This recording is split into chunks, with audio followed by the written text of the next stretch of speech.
It's another glorious morning at the BAYUEMAS Oval, and we're coming to you live with the last of the 5-match series, which features Cricket Association of Pondicherry and their tour to Malaysia.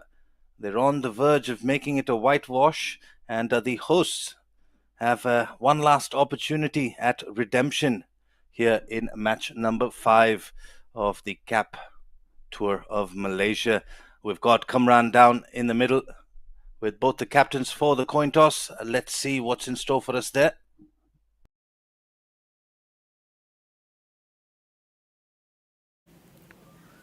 It's bright and sunny here at the BAYUEMAS Oval, and of course we are here for the last battle between these two teams. I have the both side captain, Cricket Association of Pondicherry, Aman Khan, and the Cricket of Malaysia captain, Syed Aziz, alongside our match referee, Mr. Ramani. It's time for the toss. Let's flick the coin. Tails. Tail is a call. It goes long way. Heads, Aman, you have won the toss, and what have you decided? We'll be bowling first. Well, any particular reasons that you choose to bowl first? I feel there's some moisture on the wicket, so we'll try to use that in the morning. And I feel we had a good chase last game, so there's not much change in the wicket in the second innings as well, so we'll look to chase. Well, 5-4-0. What's the plan for today's game? Any changes in the team? Yeah, there are quite a few changes. Boys who were resting last game, Paras comes back in, Akash Kargave comes back in, Adil, the fast bowler, comes back in. And yeah, we'll look to clean sweep, like I said in the post-match interview last game. What a score are you looking at to restrict Malaysia under? I feel looking at the wicket, anything around 250, 270 should be good. All right, good luck. Thank you. Thank you. Well, Aziz, please come forward. Have a few words. Aziz, unfortunately, you have lost the toss. If you wouldn't have tossed, what do you decide? Look, we would have bat first as well, so I'm very happy with the decision. So what are the score you're looking at to put on the board? Look, I think we've been batting reasonably well in the last few matches, even though we didn't cross the line. But today we want to try to, take some boxes and try to put up a decent score on board and try to defend that. Any change in the team? Yeah, we do have a couple of changes. All right, good luck for today. Thank you. Thanks. Well, the story here from the middle is Pondicherry has won the toss and they have elected to bowl first. We'll catch you shortly from the com box.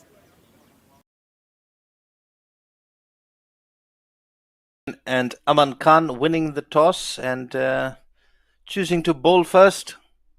It's an interesting decision, which means Malaysia will have a chance to put a good first innings total on the board. And the playing 11 for Malaysia, Syed Aziz, the skipper, who's quickly moved himself to the top 3 player rankings of this tournament. He hasn't played all the games, missed a couple. And Ahmed Zubedi, Amir Azim, Virandeep Singh, Malaysia's most prolific batter at the moment in recent times, has struggled for some form in this series. He's still got an 81-odd run knock, but not his usual best as we come to expect. Ahmed Faiz has been reliable. Shahadat Ramli with a century in the series so far, so he'll be looking to double up on that. Nazmus Shakib getting an opportunity late in the series. Ainul Hafiz has been good with the gloves. Kisar Hayat, ever reliable with his spin. Vijay Uni, well, he's lacked the opportunity in this series to influence the game. And Mohammad Wafiq Irfan, the story coming out of Malaysia's fast bowling department has impressed us all. And he's troubled the top order of the Pondicherry 11. And Raghavan R and Paras Santosh alongside Ayush Sharma, another centurion. And Gautam Dilip, the first choice wicketkeeper. Sivamurgan, Akash Puganchetti as well. Akash Kagrev, the other all-rounder. Aman Khan, the explosive skipper from Pondicherry. Siddharth Singh, the spinner, left-arm spinner. Mohammad Shafiq and Ayub Tunda making up the fast bowling department of Pondicherry 11. So they'll be with new ball in hand. And Ayub Tunda, who was the leading wicket taker in last season's Pondicherry Premier League, which is starting shortly after this tour. Starts on the 6th of July.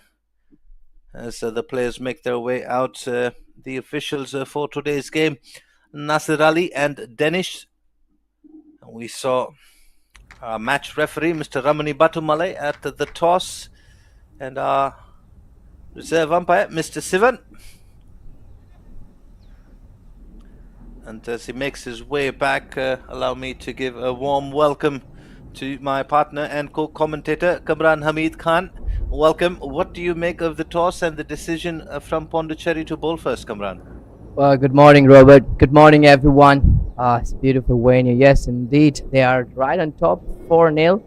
And the captain, Aman Khan, mentioned that they're very pleased that they are winning this contest so far, and they are looking for this, the last one, to clean sweep. So yes, they are looking to get them as soon as possible, and that's the reason why they have chosen to bowl first, looking at the wicket at the moment at the favor of bowling. Generally, yes, in the morning here in the BAYUEMAS, it's a little moist there in the surface, which does help a fast bowling, a bowling first.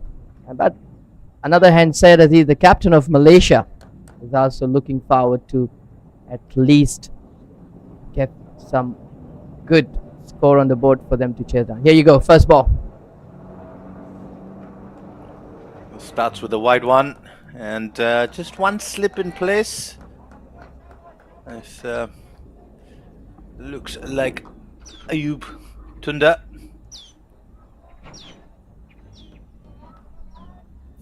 They've got a very good fast bowling department, and they're able to extract quite a bit out of the surface. And we saw Malaysia's Wafiq Irfan do the same with the new ball. But overall in this series, Pondicherry have just been far superior in all three departments. And goes down the leg side this time, so just struggling a bit with his radar in this first couple of deliveries. They've been consistent in all three departments, have Pondicherry, which is why they've amassed a 4-0 lead in the series. Malaysia going through their own process of change. They're targeting a good combination, and so they've tried a few things. Saeed Aziz missing from the opening game of the series, and then he came back in, and Pavandeep Singh not in the mix of things. This is clipped off the pads, and this will be the first runs and the first boundary off the bat for Malaysia. And Saeed Aziz, classy left-handed Caribbean flair in that shot.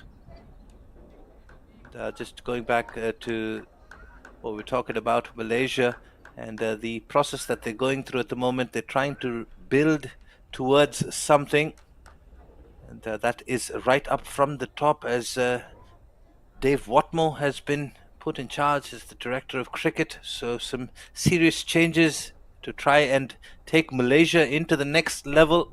And it all starts here against stronger opposition such as Pondicherry. And Saeed Aziz has looked very comfortable against this challenge from Mohammad Shafiquddin. Pardon, it's not Adil Ayub Tunda. Shafiquddin just back of a length. Easy pickings for Saeed Aziz on this occasion, last couple of occasions.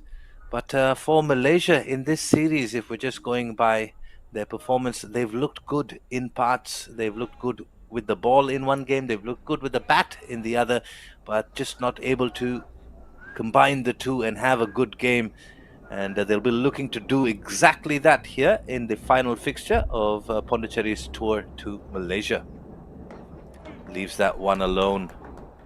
Kamran, I'm interested to know what your thoughts are on the process and the changes that Malaysia are making to their national men's side. There's been a few changes to the opening combination at the moment. Ahmed Zubaidi and Saeed Aziz opening the innings. What are your thoughts on Malaysia's performance? Well, yes, indeed, they have been struggling for the past few games, and the captain said he had mentioned in the toss that they are trying to look at the tick more. Oh, that's another control shot, just probably 2 runs. Coming back to the point that he's looking at the tick few more boxes to just to make sure that the batting department does well, so they can put some good total. And yes, recently, as we mentioned, they have bring a new addition, uh, David Whatmore, to the as the director of cricket. So that will bring a lot of positive changes in terms of cricket development here, in particular, both the national side, women and men's. So I'm really looking forward to good changes. Well, as Shafiquddin struggles to complete his last over, a couple of wides in there, a couple of boundaries, and Saeed Aziz has gotten Malaysia off to a good start in the first over. And all while going through changes can be pretty painful, which means that you've got to do something different. And as humans, we are creatures of habit. So a few habits being changed here as is necessary to get to the next level. The players, and there you can see that they're a bit unfamiliar with the 50 over format. That's because they've played a lot of T20 cricket building up to this series, and all of a sudden they've got to switch gears and perhaps go into a lower gear and play for time rather than being explosive throughout the innings. In a T20 format, you're allowed to do that, but in the 50 over format, you've got to play it in phases. And we talk about Test cricket being the real test of cricket. The ODI format slightly longer than a T20 format. While T20 is entertaining and we all love to watch it, it provides a lot of innovation, a lot of excitement. And the longer the format, the more adaptable the player needs to be, because conditions change. And similarly here at the BAYUEMAS Oval, conditions will change from the start of the innings to the middle phase of the innings, and then again towards the latter end of the innings. You've got to be able to adapt to all three if you are a top order batter. And well, it's good exposure for Malaysia, if nothing else, to go up against a very strong Pondicherry lineup. And in the Pondicherry Premier League, the leading wicket taker from last season, Adil Ayub Tunda, has got the new ball. Had a couple of games of rest, and Pondicherry didn't seem to miss him much. They managed to get over the line. A couple of close games for Pondicherry, but they, in the end, firmly in control of it, finishing well. Starts full and straight. Very good start with the new ball for Ayub Tunda. Well, that's a really good start for the Malaysian, scoring 13 runs at the moment. And looks like their team is well compact. Ahmad Faiz has just making his way back to the squad, and batting lineup looks very decent in the middle. Shahid Ramli is providing great stability, and definitely what they're lacking of, looking at all these 4 games they have played against this strong bowling side, is just lack of consistency in the batting. In particular, a partnership. There is little here and there, but they're not being able to put the partnership, and I think that's the reason why they have not been able to put good total or be great on the chase. Looking at the Pondicherry batting lineup, they have been really consistent every game. Every batter comes out and they have taken their time to making sure to stay there and to provide that stability. What more is attractive between the Pondicherry batting lineup is they are not, even they lose their wicket, they still not drop the momentum. And on the other hand, Malaysian boys been lacking of this in their batting lineup. Oh, swing and a miss there from Ahmed Zubaidi, and spot on with that observation there, Kabran. We've seen Pondicherry lose wickets at the top of the order, but somehow maintaining that run rate around 6 and over, and they keep pressing with good, sensible batting. And there are games where we've seen Aman Khan come in and destroy the bowlers in 4 or 5 overs. Then we've seen him try and take the game deep and then finish it towards the end in a flurry. But in general, Pondicherry have been superior. And once again, Adil Ayub Tunda strikes with a peach of a delivery, dismissing Ahmed Zubaidi straight into the hands of first slip. Perfect execution there. Well, that has been heartbreaking to see, losing their first wicket in second over. Ahmed Zubaidi is going his own way fashion, where he likes to go against hard. And again, there is a bit of uncertainty. Well, definitely Pondicherry must be very pleased, and of course they're looking at to taking early wickets. As I mentioned earlier, the captain Aman Khan also mentioned that wicket does look very promising when it's come to a fast bowling first in the surface.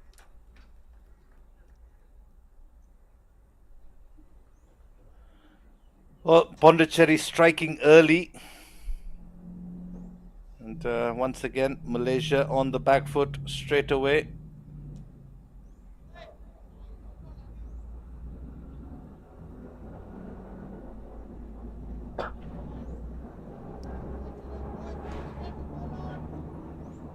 New batter Amir Azim.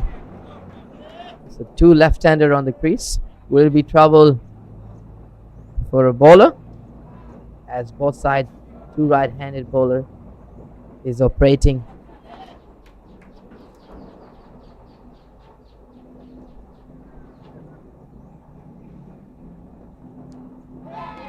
That's Another peach of a delivery from Adil Ayub Tunda beats Amir Azim. Well, Amir Azim is pretty attacking early on. Does not like to hang in there for too long before he starts playing his shots. He's up against a top-class bowler in Tunda, who's pitching it in all the right areas.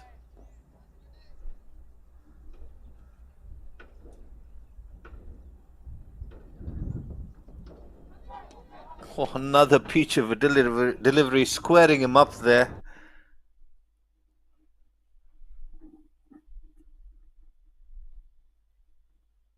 oh, that's glorious. So pretty on the eyes.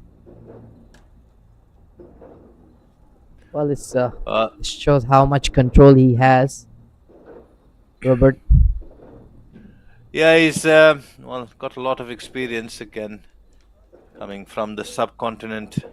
They definitely do get to play a lot more cricket and a lot more matches under pressure.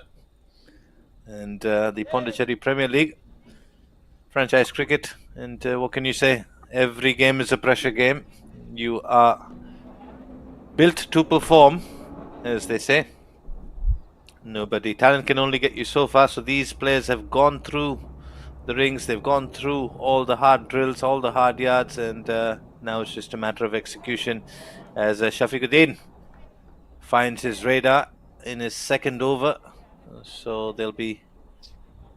It would have taken them some time to get used to the pitch and the conditions here in Malaysia. And I remember it was in one of the earlier games when Aman Khan was at the toss with Shaidur, I believe it was, and he said the pitch looks very similar to back home. So they very quickly adjusted, and hence the 4-0 lead against the host. Oh, looking to just tuck that into the leg side, rushing him a bit here. Syed Aziz just holding his right thigh. Let's have a look once again how this ball nipped in. Does not allow him time at all. He wanted to hit that his favorite area. Yes, I've also asked the captain of Pondicherry, Aman Khan, about the surface during the post-match presentation. He mentioned that's not exactly the same, but similar, almost. But of course, the environment, and that's another good delivery, played convincingly. Yeah, I think the weather will be pretty similar to what it's back in Pondicherry. Nice, hot and humid weather. And, well, you can lose a lot of fluids and so keeping your fitness and endurance levels up is going to be critical. We seen that from both sides, and well, what would Malaysia need in order to win the last game in this series over a very strong Pondicherry side? Three Well, dots already. it's we have been always from the game one and then follow up few other games we have mentioned, and I've just mentioned just before. What they need is to be build the partnership as it's long game, 50 over games. There's nothing to be rushed. Take their time. This is their home ground. They know exactly how the wicket has been is been behaving in the particular time, so they know yes the bowlers are well experienced, well equipped, but they have to hold on there, build a partnership, stay calm, and the partnership will do a lot. And that. If they build few partnership here and there, definitely going to be able to put some good total on the board. Yeah, absolutely. And it all comes down to how you start. Malaysia have not been able to start well in most of their games this series so far. And same could be said for Pondicherry, as their middle order is is what's rescued them in difficult situations. Their top order hasn't got going. They've lost a couple of early wickets almost in every game. Same to be said for Malaysia. So if Malaysia can just turn that part around, give their middle order a bit of breathing space, and lot will rely on Saeed Aziz, who looks to pull that one, gets the under edge, and it'll go down to fine leg. And Saeed Aziz, Amir Azim looking for a second that wasn't there. And, you do not want to be chancing your wicket on the arms of these Pondicherry fielders. 3 overs gone, 15 for 1, as Saeed Aziz and Amir Azim try to build a partnership here for Malaysia. Well, definitely, you said it right, Robert. It's just a matter of building up the partnership and keep the momentum going. All they need to do is just to making sure to not to rush. Yes, they have been playing a lot of T20 games, and they are not really used to play 50 over format often.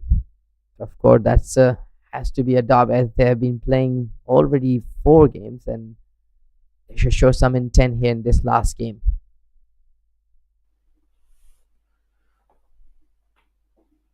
Well, this is looking to pull off the leading edge. Fielders getting under it. And, well, Saeed Aziz is a compulsive puller. Couldn't control the shot there. And Adil Ayub Tunda picks up his second wicket for the morning in just his second over. And as we were talking about, Saeed Aziz and Amir Azim trying to build a partnership, the departure of Saeed Aziz will set Malaysia back. We know he's very good at the top of the order. Not to be here in the last game of Pondicherry's tour to Malaysia in 2025.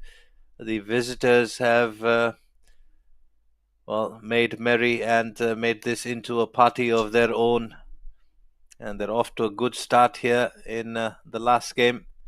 Out walks the ever reliable Ahmed Faiz, who's rock solid in defense, has got ice in his veins, the composure of a monk in the Himalayas, and he's just very technically sound and never feels under pressure when he's batting.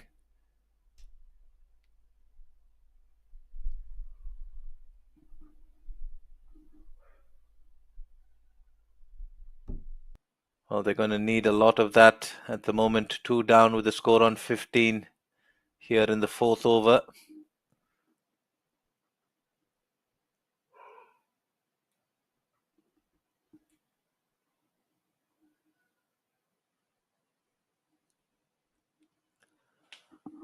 Well, 2 very opposing bats, and out in the middle, Ahmed Faiz, who likes to work himself in, take his time, And Amir Azim, full of flair as a left-hander.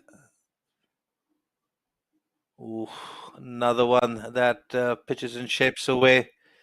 Top class bowling here from Adil Ayub Tunda.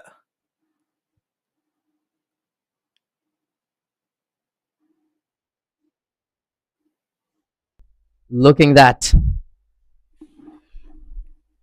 It's just like how you imagine how you want to bowl here in the surface, and Adil Tunda is doing exactly. He's Well, so he's a much in tall control. bowler. He's a tall bowler. And just hitting that hard length, occasionally going a bit fuller. And he squared up quite a few of these batters from Malaysia already.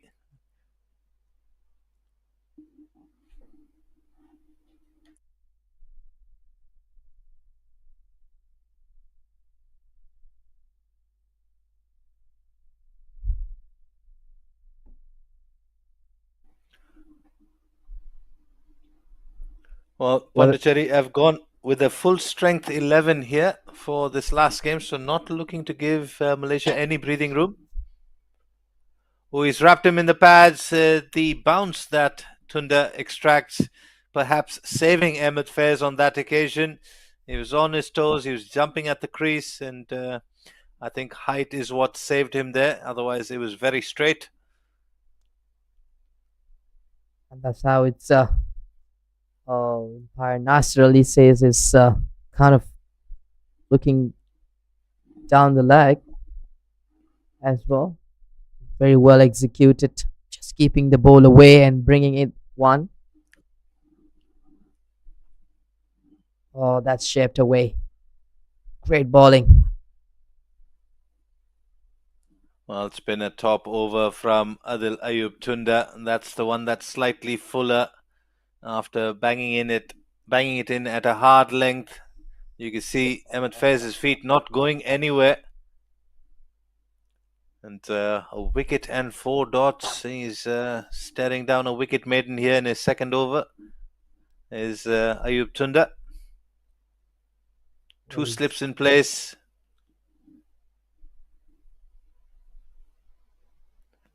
And leaves that one alone. There's Ahmed Faiz. And the end over, very good over. A wicket maiden for Adil Ayub Tunda. Malaysia, 4 overs gone, 15 for 2.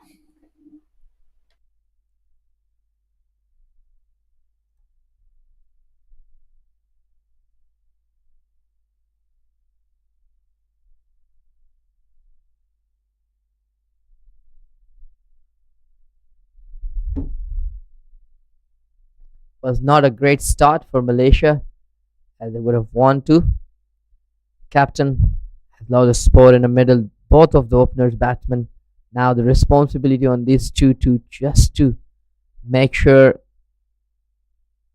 watchful, more watchful, just looking for single, double. Oh, that's glorious. Riley in control and just slash it away. Amir Azim continues to play his shots, and as he does most of the time, that's a boundary that came off the bat of Amir Azim. Short and wide.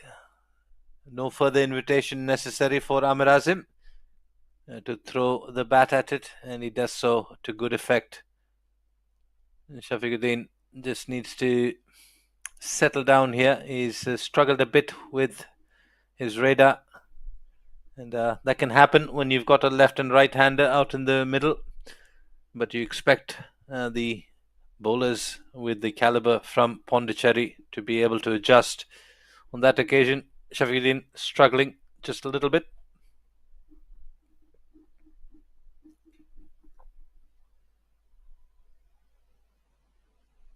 Much better, straighter, in line with the stumps. You can see both these bowlers, Shafiquddin and Adil Ayub Tunda, keeping the length away from the Malaysian batters, just occasionally putting it fuller and enticing the drive. which has beaten the outside edge of the bat on a fair few occasions, and some good bowling. Malaysia will have to know that the new ball does not last very long.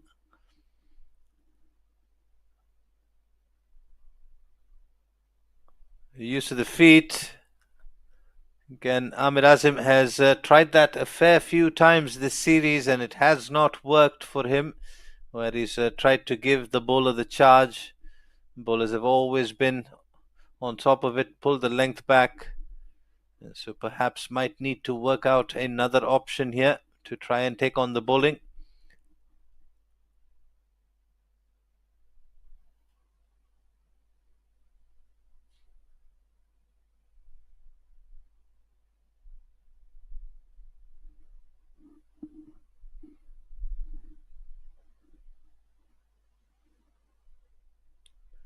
And this one's going to be an extra. So Shafiquddin's troubles continue.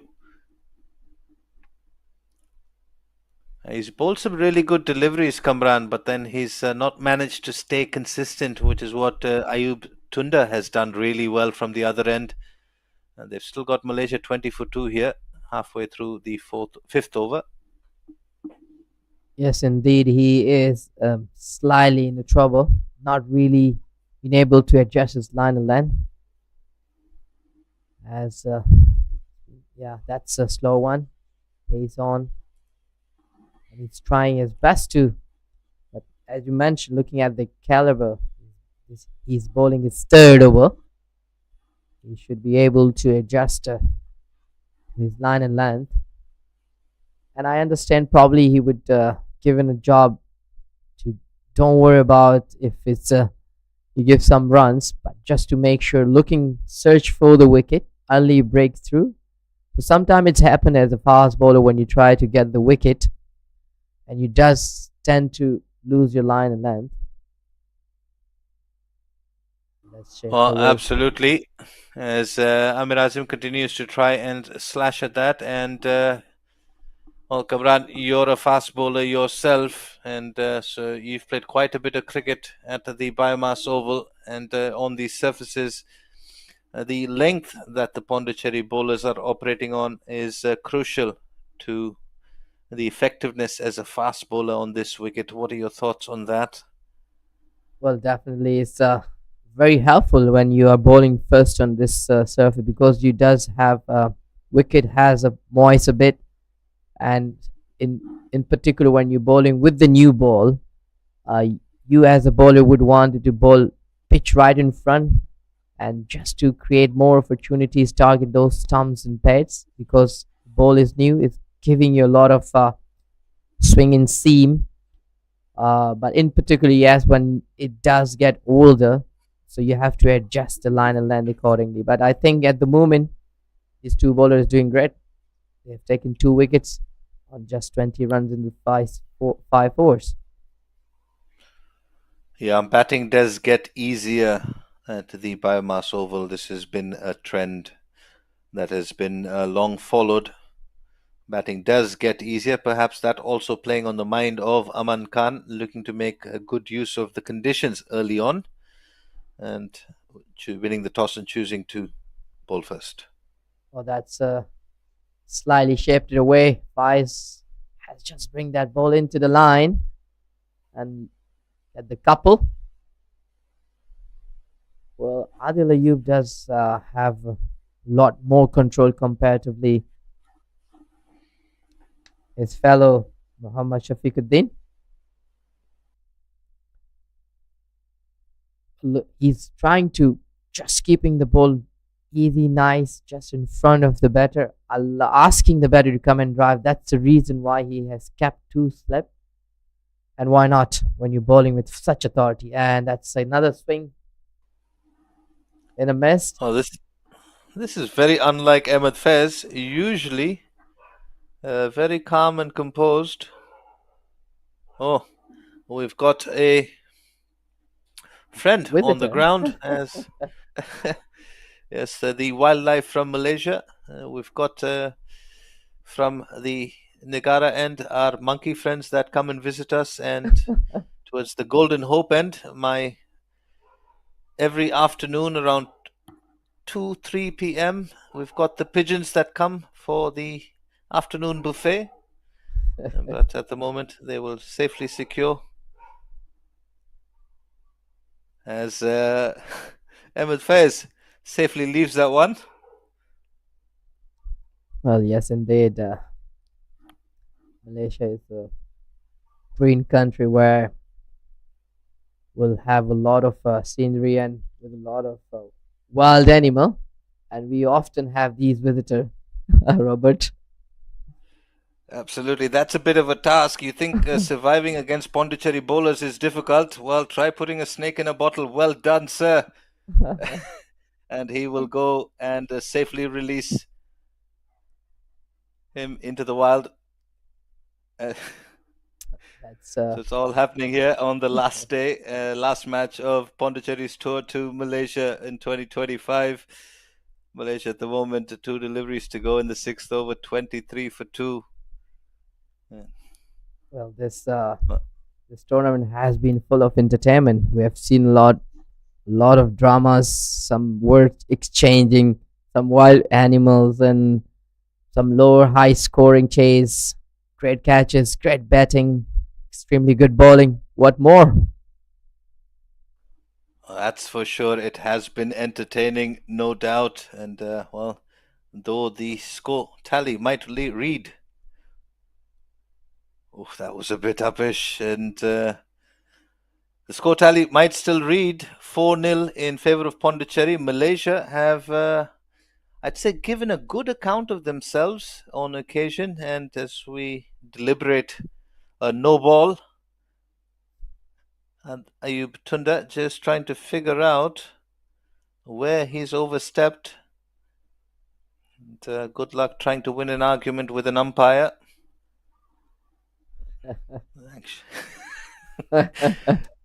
Well, you never be able to win the argument against the empire because he's the boss. Empire are the bosses.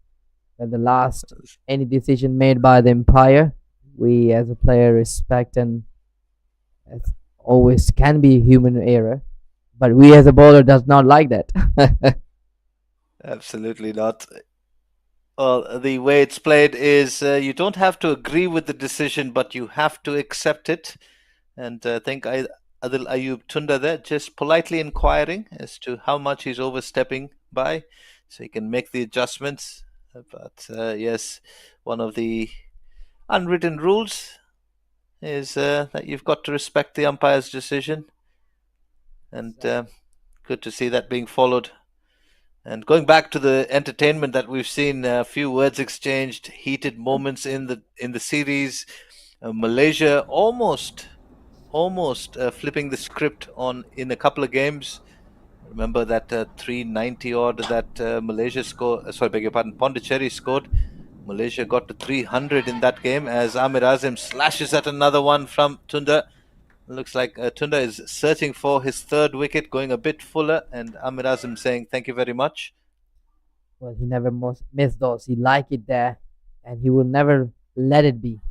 And that's why he's so strong in that area. I think they have not studied him well enough, and that's you could see the boundaries coming from his bat. It's just all that outside of stump. And I was wondering, Robert, when I've seen the other day the captain of sorry, the wicket keeper of Malaysia, I know what he has said, or Raghav.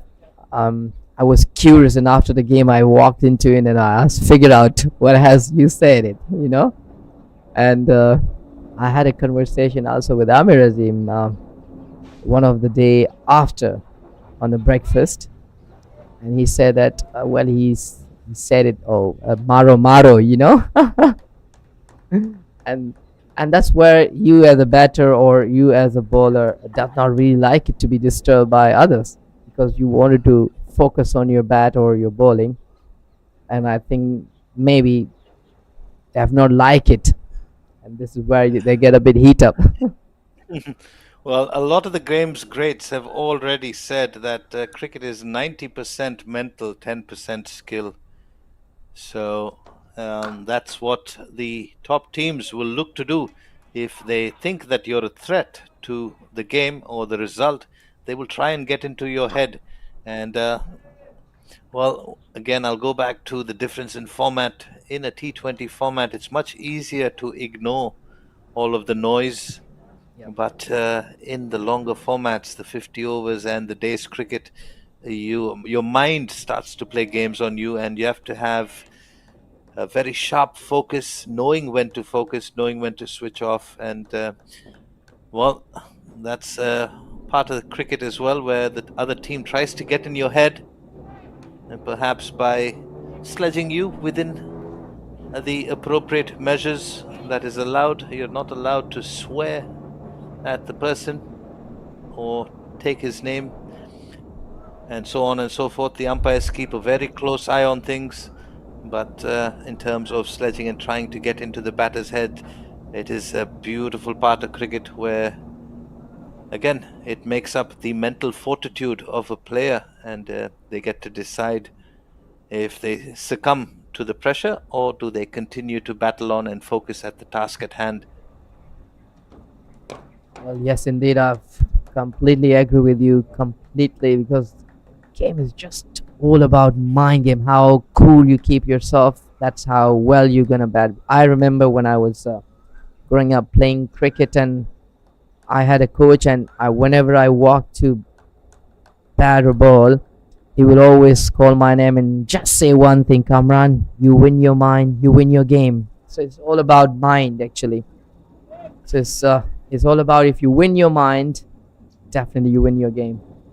And as you mentioned, longer format, more dramas. Yeah, and often enough, it's your it's your own mind that's playing games with you, and so having control of that, that's another thing that a lot of the games greats talk about: controlling the things that you can control, and they phrase it as control the controllables. As a batter batting in a hostile situation against the Pondicherry bowling lineup, you can only control what you can control, and you can't control what they're doing. They're obviously going to try and get into your head, and your job is to complete the task at hand, which is bat and score runs. And at times it'll have to be to survive out there, which was what was required in the new ball, against the new ball. And we see a Slightly few outside. variations in pace already. So Kamran, I mean, tell us, is it a good time or is it a bit too early to start for the variations? I think Well, Shafiquddin could perhaps also be getting tired here. well, a bit of humid here, of course, and it's been 6.4 over. Outfield is wet. Probably the ball does not provide much swing in seam, and I think that's where, as a fast bowler, you need to realize that's where you become a smart bowler. Generally, openers like to have a pace on the ball, so you do not want to give much pace unless or until you have much control in your line. So that's where it comes with the differentiation. Unless you have a control, you are able to pitch the ball in a good line and length. You provide a pace to make the better trouble. But if it's not adjusting, like looking at the story of Muhammad Shafiuddin, has been a little bit trouble with his line, and so that's a great strategy, taking off the pace from the ball. Yeah, and mind you, the power play, first 10 overs, only two fielders outside. It'll be interesting to see. As Ahmed Faiz slashes at one, it'll be interesting to see when they bring on their spinners. Ahmed Faiz getting a boundary of his own, not in the most convincing of fashion, but is more off the toe end of the bat. He's looking at it. Yes, he does. Has get some bat onto it. Managed to get 4 runs. Well, we were talking about the temperament. We were talking about the mind game, Robert. And let me tell you, as a fast bowler, when you are in, you are the most on the heat, because you running so hard for every single ball. So your blood pressure and everything is right on top. Comparatively a better or any other fielder on the on this ground. So you definitely, as a fast bowler, you are a little bit of on the aggression side. Mostly fast bowler does that. Yeah, absolutely. Fast bowling definitely takes a lot more of a toll on your body, and fast bowlers don't like to be slow, so they run in fast, they run in hard, and they put in a lot of energy. And well, Ayub Tunda into his fourth over here has done just that. He's come steaming in and he's held a good line in length. He's gone around the wicket here for Amir Azim. And absolutely, let's not even get into the science behind how much pressure gets on that front foot at delivery. That's quite a lot. So the body going through quite a bit if you're a fast bowler. And well, one thing I've also noticed is that fast bowlers generally are very aggressive people on the field, but in real life or off the field, they're some of the most nicest people you've come across. So, That's right. Kamran, Look tell, at tell, me. tell me about this. What's with the change in nature? Why are they so aggressive and fired up when they're on the field, but off the field, some of the most nicest people and kindest people you'll ever meet? Well, definitely a very great question to be asked. A fast bowler does express everything they have in their mind and body.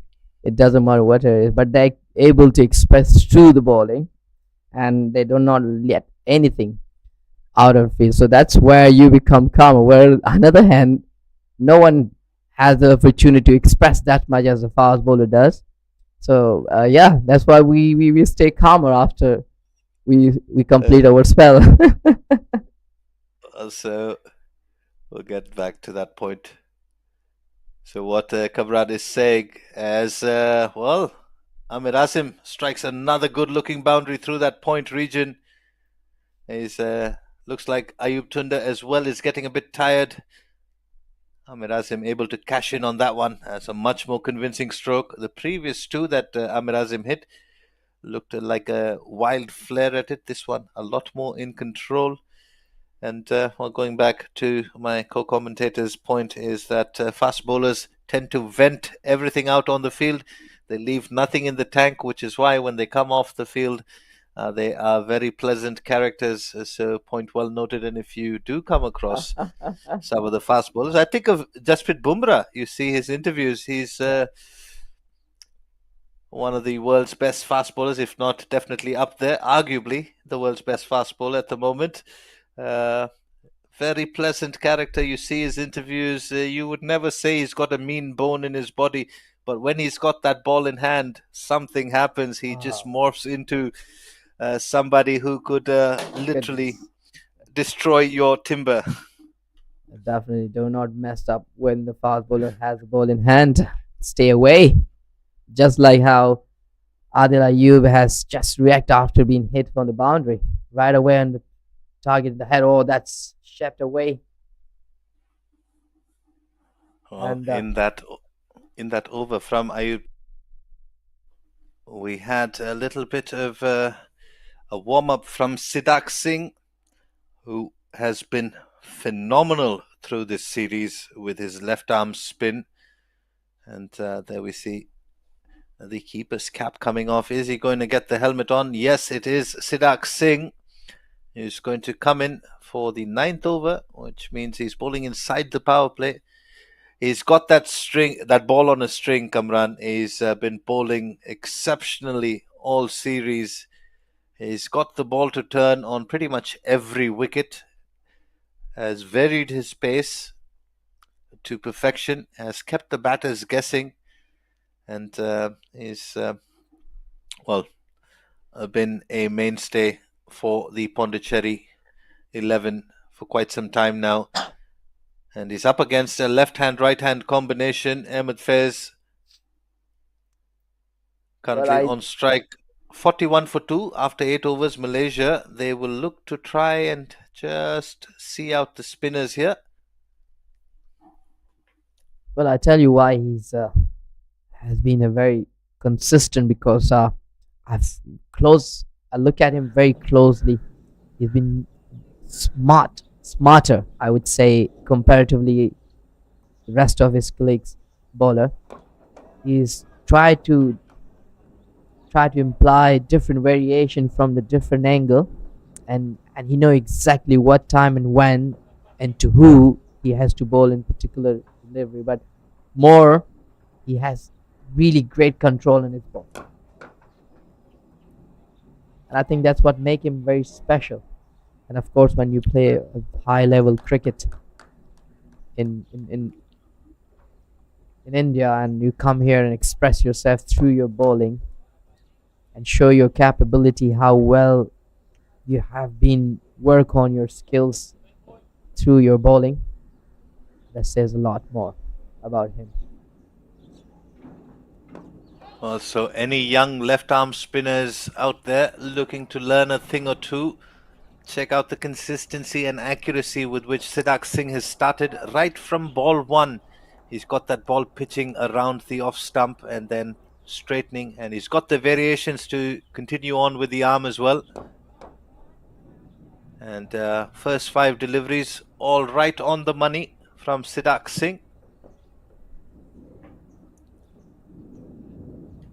I think that's why he has been brought in, because he's been capable to taking wickets that's been slashed rightly, so much in control in this shot, fires Riley on the back foot and slash it away the cover area for a boundary. Take nothing away. This was not a bad delivery. It pitched around the off stump, turned away. Ahmed Faiz making room and cutting it through that backward of point region. And this is very good batting from Ahmed Faiz. 9 overs gone. Malaysia 45 for 2. But Robert, I really look forward for this partnership. Ahmed Faiz and Muhammad Amir Azim. Recently, just before this tournament, we have played a 50-over tournament organized by Malaysian Cricket Association, and me, Ahmed Faiz, was playing in the same team, and he have been batting brilliantly. And I'm really looking, but he's not been able to convert that form into this cap tournament. But I'm really looking into this game that they would turn up to. Oh, there's that fast bowler aggression we were talking about, costing Adil Ayub Tunda. And well, Amir Azim bringing up a 4 of a defensive shot. Take a look at that again. Well, that's what you don't like it. You know what we don't like it. Completely missed. Hit the stumps, Well, but still. Amir Azim telling himself, why do I have to try and hit it so hard? Maybe next time I'll just hit it back to Tunda and he can give it an overthrow 4 as well. Well, just needs to calm himself here, but good luck telling a fast bowler to calm down. Pushed away, quick single. That's good feed by Amir Azim, making his way home on time. Well, Robert, let me tell you my point of view, the fast bowler. Yes, we do feel bad when the batter does hit her long 6 or a boundary, 4 runs, but we really do not like it when a batter stepping out, walking into us, and we had this. We really have this as a fast bowler. That's just telling the fast bowler you're not that quick, and I can understand why. Adil Ayub Tunda getting a bit more aggressive. Going back to your point about Ahmed Faiz in that previous series that was organized by MCA, the Super Series, I was calling a few of the games. Ahmed Faiz is somebody who's consistent with the bat, and it's very unlike Ahmed Faiz not to be amongst the runs, let alone bat out there for long periods of time. He's very reliable and usually a very calm, composed head on his shoulders, likes to build an innings, likes to build partnerships, and 50 coming up for Malaysia in the previous delivery, 2 deliveries ago rather.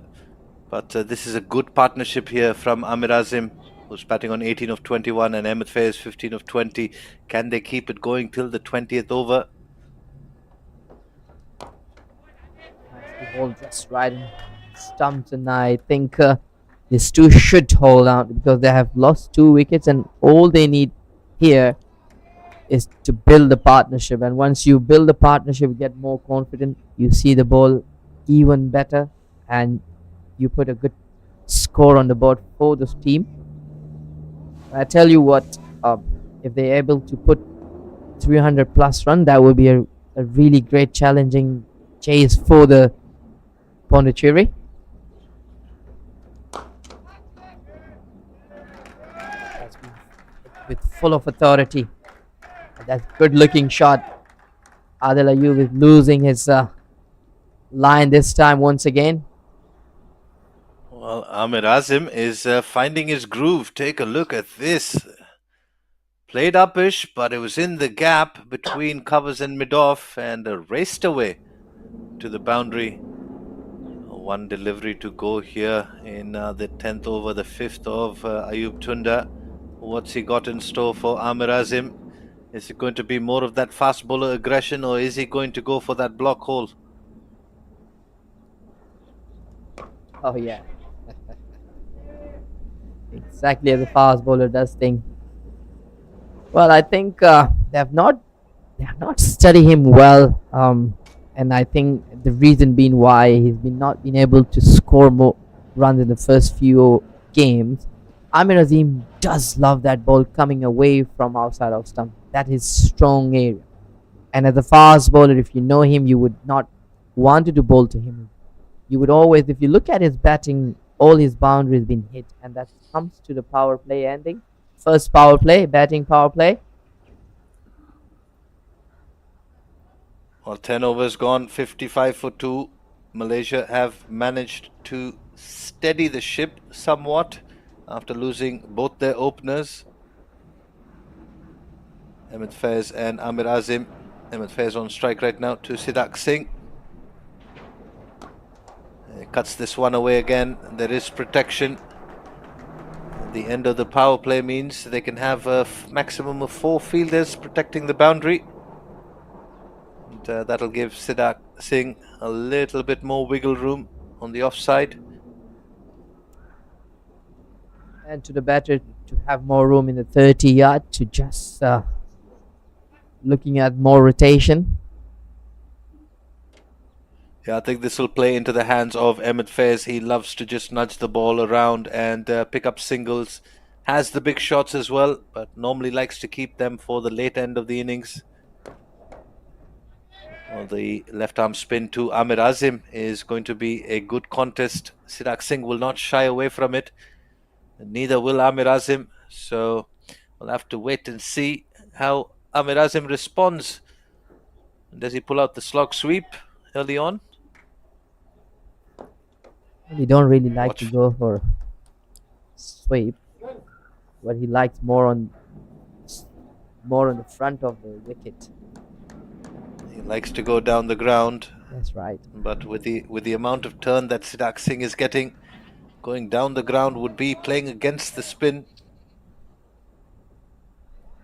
We've seen the best batters in the world. They use the turn and they go square of the wicket when the ball's turning a lot.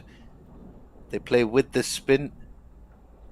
And well, Ahmed Faiz has done well so far. So has Siddharth Singh, just 2 runs off the 4 deliveries. Slip in place. It's a very tight delivery. Well, generally, yes. It's a good sign to see there's turn on the surface, and definitely when you go against the turn, you're causing yourself into trouble. And you need to go when there's turn on the ball, looking at it, a bit of change, bringing that mid-wicket fielder or bringing into the point fielder. Just Ahmed Faiz like to cut off the ball to that area. Watchful on that occasion is Ahmed Faiz. He will bunker down now through these next few overs, and he'll keep one end anchored. He'll make sure that Malaysia don't lose any wickets as long as he's out there. Amir Azim, on the other hand, we'll wait and see how he responds in this phase. Again, a completely different phase of play right now. The beauty of the longer formats. It's not just overdrive throughout the entire game. They've got to adjust and respond to situations. And the leading wicket taker in the series so far, Raghav Goyal, comes into the attack. He's quite the character.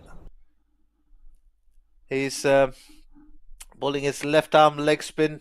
He's got multiple googly variations. Got the quicker one, got the slow one. Generally likes to slant the ball in. It's going to be into the left-hander and across the right-hander. Always up for a challenge. The slips in place, and this is going to be exciting, Kamran. Watchful on that occasion is Amir Azim.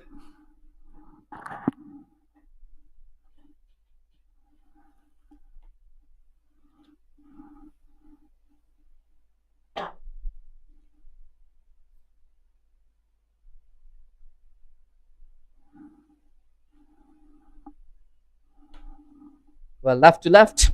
It's a good contest. He's a great bowler. Oh, that's in and out. Goes inside out for a single. Oof. A nasty kick off the surface there.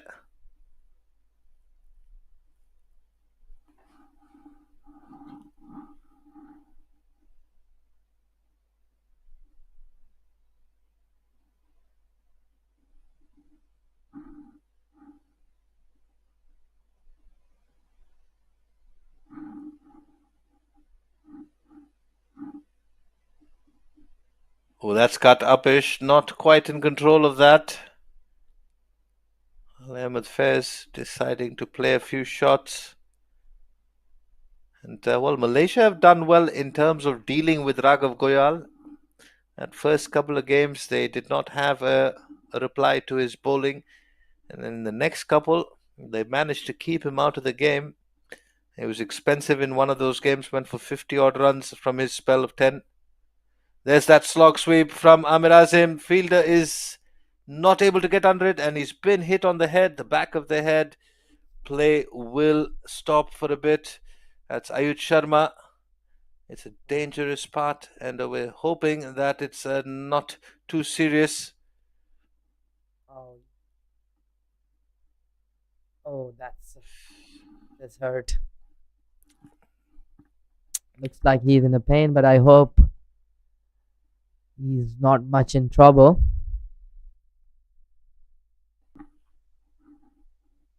Well, just lucky that he has kept his face away from the ball. Otherwise, it could be more painful. Some treatment on the way to have a look. I hope he's doing okay. All the teams are concerned. Ayub Chanda is rightly in the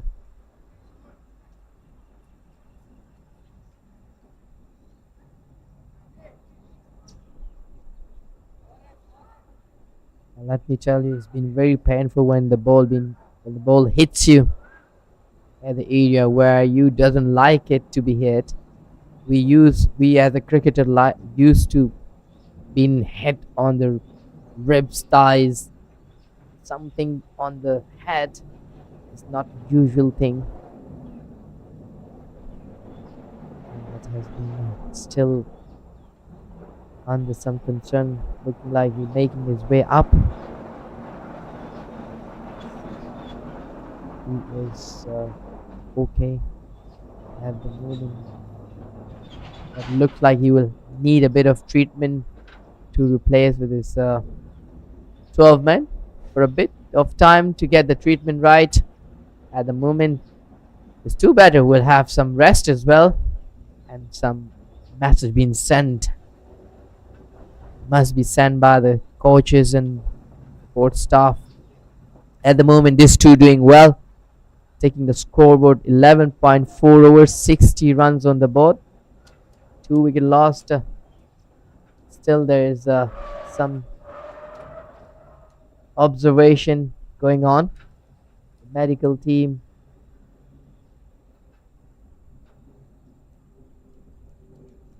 definitely will get the treatment right and come back. Robert, I hope he's okay. Well, it's the part of the head that he's been hit that is a cause for concern. We are generally the front of your skull is the harder part.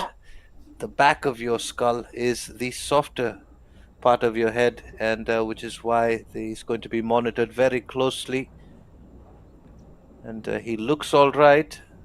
That's you see that just touching behind his ear there, and he will be monitored very closely by the physio.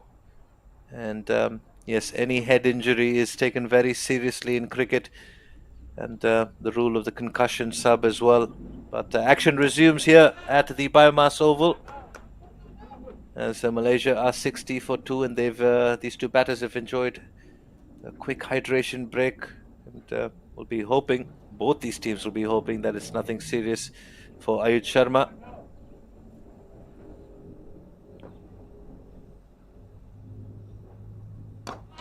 Oh, he's gone fuller, just inviting Ahmed Faiz onto that front foot. And wraps up a good first over for Raghav Goyal, just the 3 runs coming off it in singles. Malaysia are 60 for 2 after 12.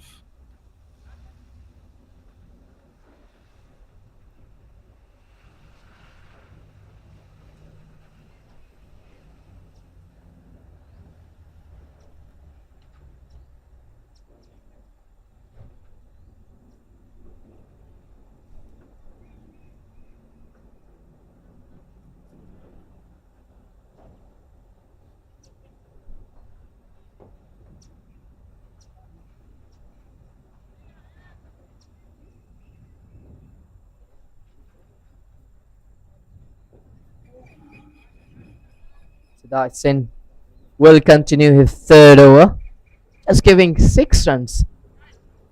And seems like he's enjoying at the moment. He must be searching for the wicket to get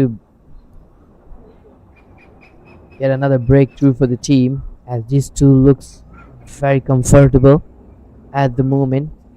Definitely Ahmed Faiz will take his time to making sure to stay there a bit longer to provide the stability. On another hand, Amar Azim will look into more of the boundary sides. He's an aggressive player, but we see there is a bit of turn, not an easy. Oh yes, Siddharth Singh is usually amongst the wickets, or he's very economical. So somebody you can toss the ball to, and you will accept both of those outcomes in any situation. A bowler who's economical and can pick you up wickets. So the complete package with ball in hand is Siddharth Singh, and he'll give you tight overs from one end. Isn't always going to be the one that picks up the wickets, but has definitely very good control of that ball.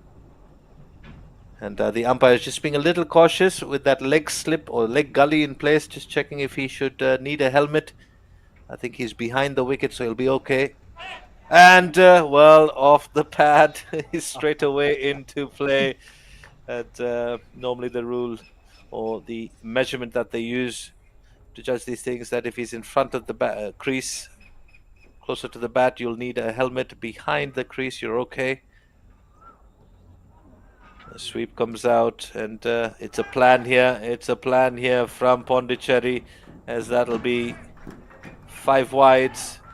Siddharth Singh, we were just complimenting him on his accuracy and consistency, and perhaps trying a bit too much here. We've already seen a similar ploy in the India versus England, where they're targeting the impulsive nature of a batter, that of Sai Sudarshan, going into his pads. And well, the first innings he was caught at a leg slip, second innings towards mid wicket, Perhaps Pondicherry looking to adopt a similar ploy to Amir Azim, taking away his scoring area from the offside.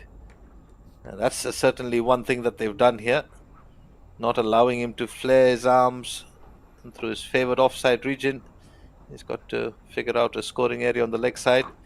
Does the slog sweep. Fielder is just able to cut that off.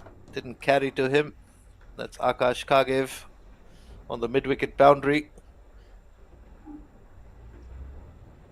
That's really great bowling, great strategy against Amir Azim, because they know he likes to go hard on the ball, and he would never miss any opportunity. But credit goes to Stark Sin. He's been great control of his bowling, knew where exactly where his fields are, setting up that leg slip is a smart move. Yeah, I think with that ploy, watchful from Ahmed Faiz yet again. With that ploy of trying to spin the ball back into Amir Azim, I think Siddharth Singh has got to first slant a couple of deliveries across Amir Azim. We saw him do that in one of the previous games towards the tail enders. And, well, diving effort here. I think that was a bump ball. They are coming and, well, pleading with the umpire. Gautam Dilip there. Hands folded. Take a closer look at this. It's all happening here in the final game of Pondicherry's tour to Malaysia. Oh. Well, keeper is not happy at all because of his. He want to be appreciated giving that out because he has dived so well to the ball and catch it. So much drama. We still his offer. End of 13 overs. Malaysia are 66 for 2. And they've found a way to keep the run rate around the 5 runs per over mark. And Raghav Goyal and Siddharth Singh, the spin duo for Pondicherry, currently in operation. Mind you, Akash Kagev is also another effective spinner. At some point, we'll see him into the bowling attack. At the moment, they're going with Raghav Goyal.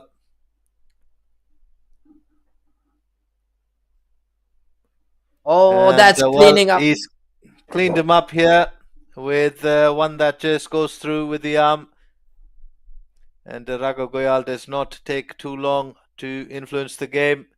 He's been the leading wicket taker in this tournament as he continues to pick up wickets.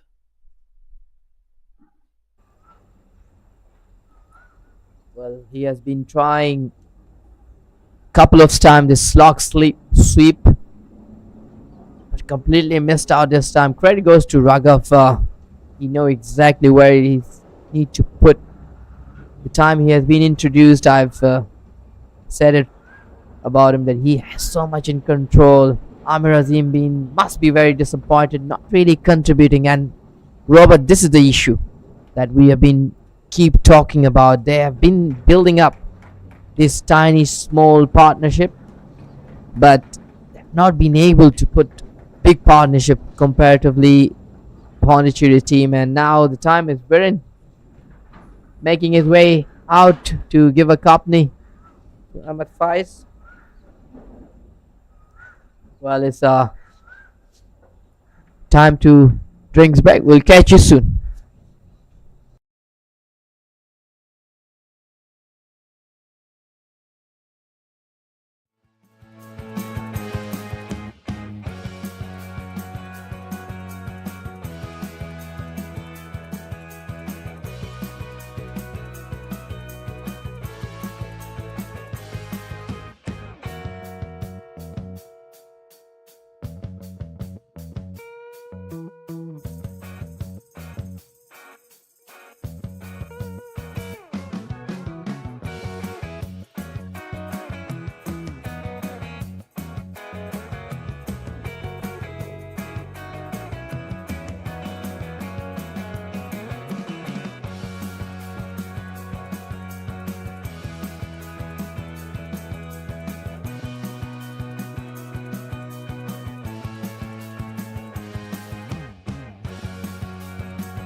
a little earlier at the fall of that wicket in order to save time. And, well, Malaysia's most prolific batter, Virendeep Singh, holding records, multiple records, has walked out to the middle to replace Amir Azim as he joins Ahmed Faiz, who's batting on 17 of 28. Raghav Goyal finding himself amongst the wickets yet again. Immediate change of angles for him. He'll come left arm around the wicket. He's got a slip in place. Virendeep Singh has had one good knock in this series so far, 81 for him in a losing cause. Starts with a fluent drive, not looking to hit that one too hard through the offside.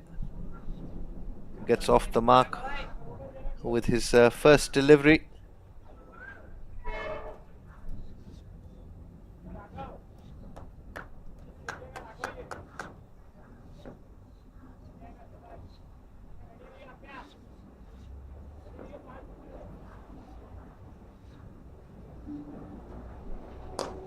That's a full toss. Ahmed Faiz currently in caution mode, just pushing that down the ground. Very happy to just pick up a single here.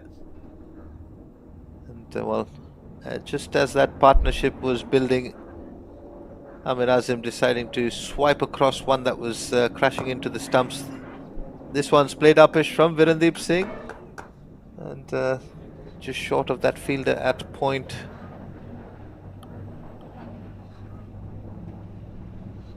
Well, 68 for 3. They've got to build another partnership. Watchful from Virendeep Singh. Also somebody else that likes to just be watchful at the start of his innings. We know he's got every shot in the book in his armory. Well, if he ever needed the license for a free swing of the arms, this is it. Raghav Goyal bowling a no ball.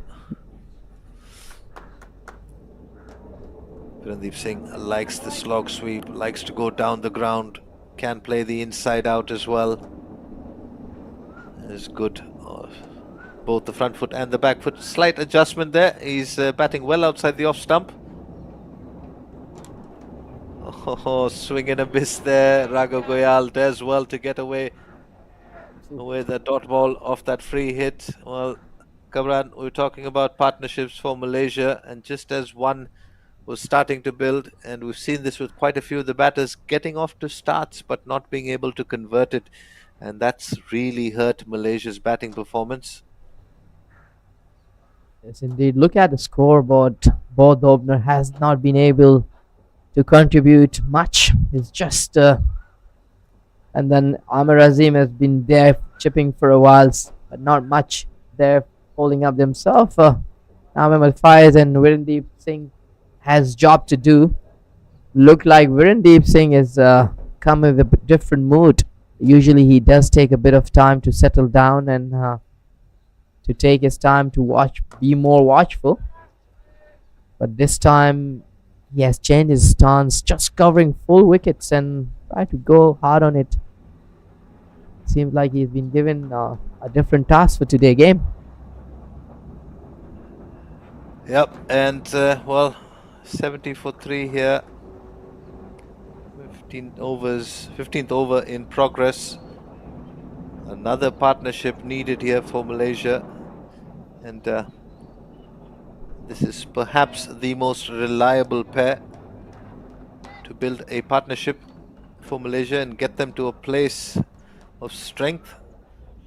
And I'd say anywhere around the 200 mark, if possible. That means a partnership of 130 here required between these two, who like to nudge the ball around, will give, and they come back for 2. This is brilliant running between Virendeep Singh and Ahmed Faiz, and they have a lot of understanding with each other. They've played a lot of games together, and This is where they will have to count on that experience and that understanding together to try and rescue Malaysia yet again out of a troubled situation. Sirak Singh, well, he's consistent as ever. 3.4 overs, just 15 runs. And he'll feel like he's slightly more on the expensive side today.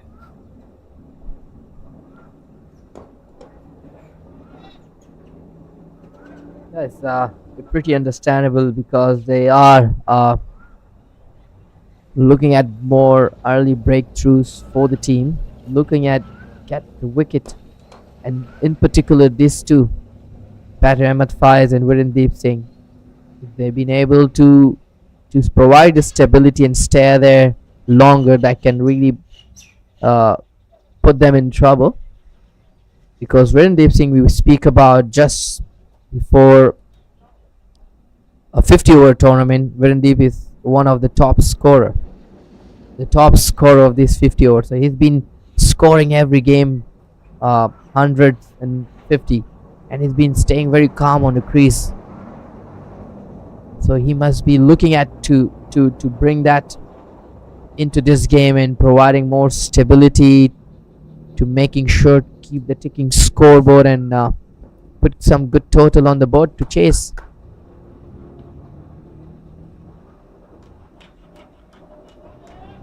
Absolutely. Well, a lot's going to depend on Virendeep Singh and Ahmed Faiz. At the moment, they've just got to do it in singles. They have got plenty of time.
Red ball, good line, and line just stealing that single.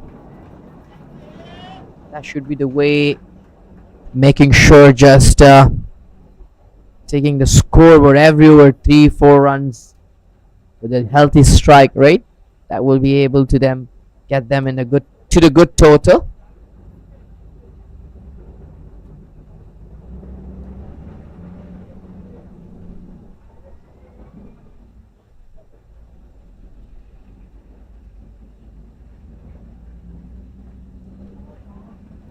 Outside of stump, leaving it away. Let the keeper handle. Raghav Goyal is just bowling with full of authority. 2.5 overs, 1 wicket, and 9 runs only. That's came in, just getting thick inside edge. 16 over gone, 75 for 3. Let's have a look at the bowling figure here. Mohammad Shafiq has been a little bit of a on-song score, giving 27 runs. Adil Ayub was impressive, and he's taking 2 wickets for his team in 5 overs, giving 24 runs. And Siddharth Singh is 4 over 15, and Raghav Goyal looks like on the song, just giving 9 runs in 3 overs, taking 1 wicket, and the strike. Conmi run rate has been impressive. 3 runs. Extra has been bowled, just 11.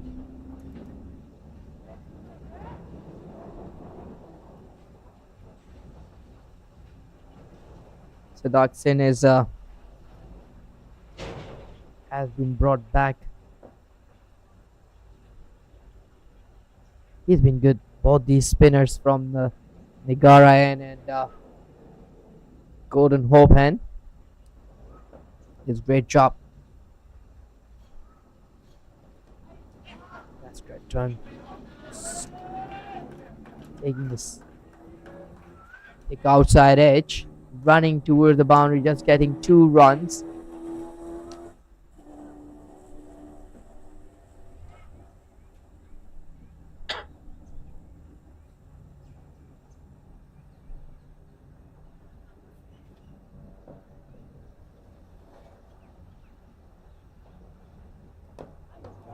That has been held so well in control.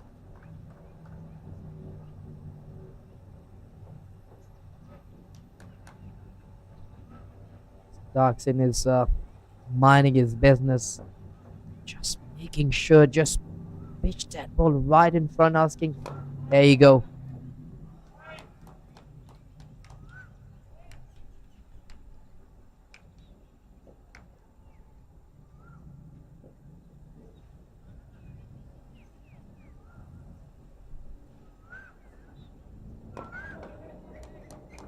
Ahmed Faiz is playing convincingly until the end. It's very interesting to see that the ball has more turn, or these bowlers are able to turn the ball. Ahmed Faiz looking at single, but Warren Deep says now.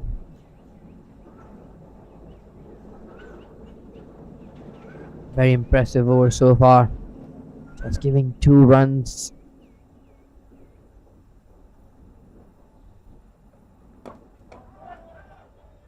A great control, a great over.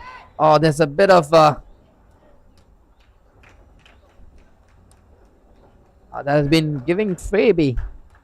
Another 2 runs, and Malaysia will be pleased with this, ending up 17 overs, 77-03.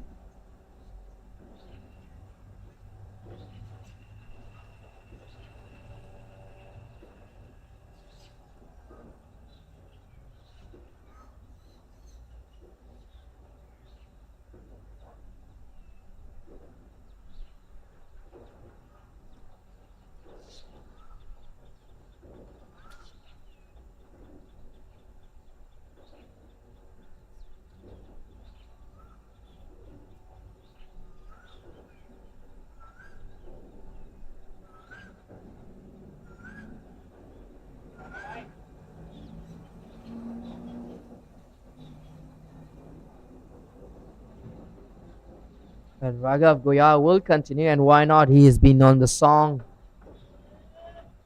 well in control. Very interesting to see Virendeep Singh is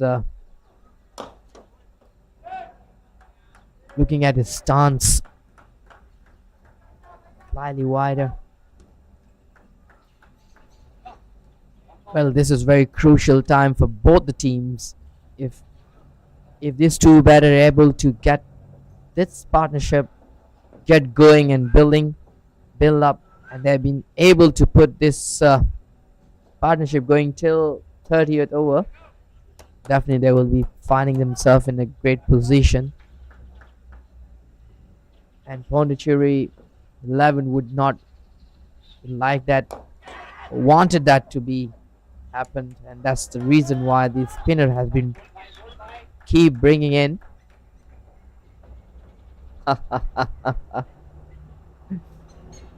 Oh, that has been hit.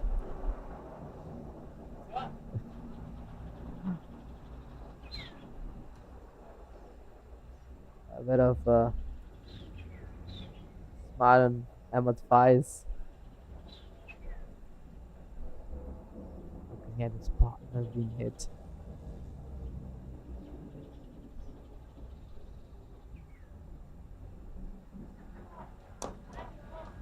Nicely played on the pad, just tickle down for single, and that's a great batting, I would say. Every ball rotation is very important, and that release your pressure and put more pressure on the bowler.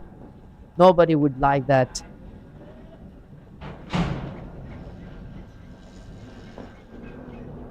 At the moment, on him.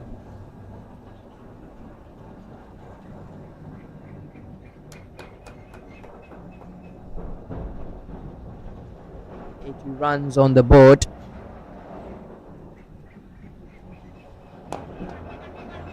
Ahmed Faiz just pushing through.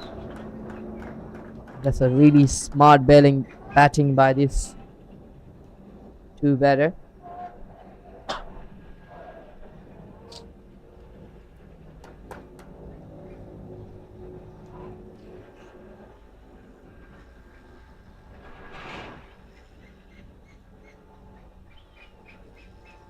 Left right combination was tougher. But look at these two right-handed batter.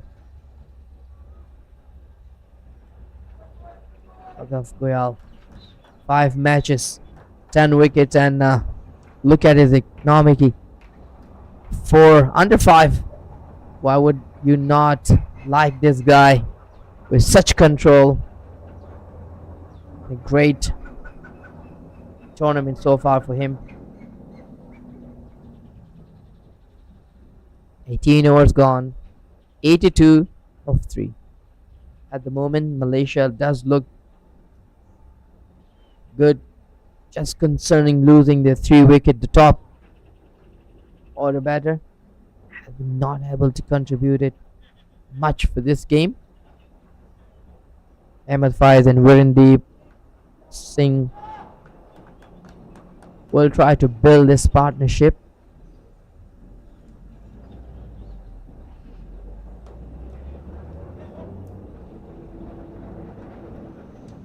That's incoming for 6th over.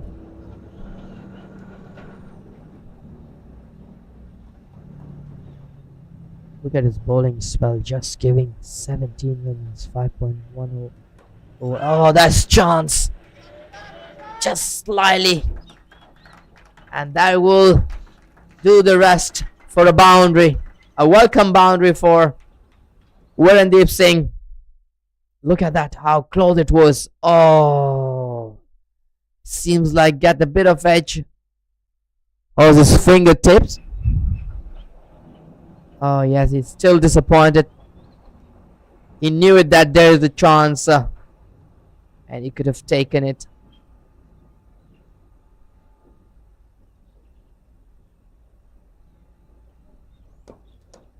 Smart batting by Viren, looking for 2. Would they get 2? Ahmed Faiz is not interested. Say no.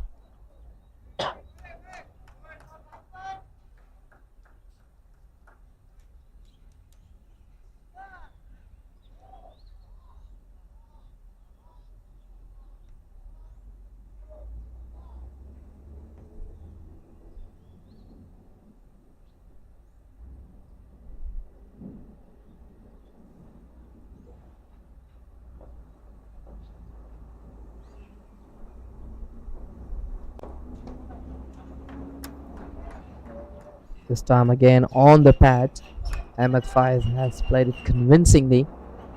It's the beautiful weather here in the BAYUEMAS over.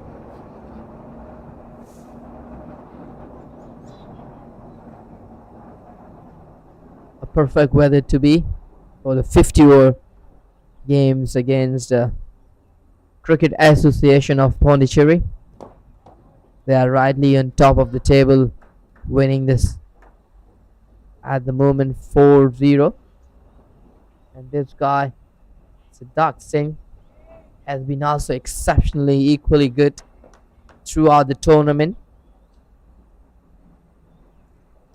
This time on the pad, picked it well, and that is zone where he loves to hit. And that's a second boundary of the over. A good over for the Malaysian boys. Have a look at that. Outside on the pad, picked it so well, even, and quickly sent it off to the boundary.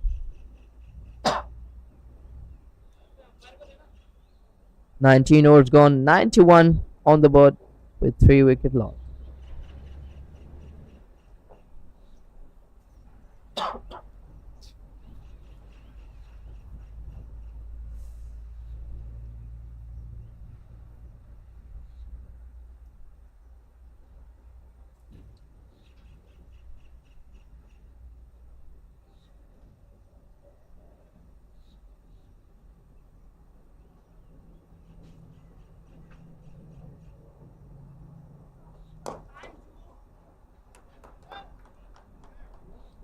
Raghav Goyal will continue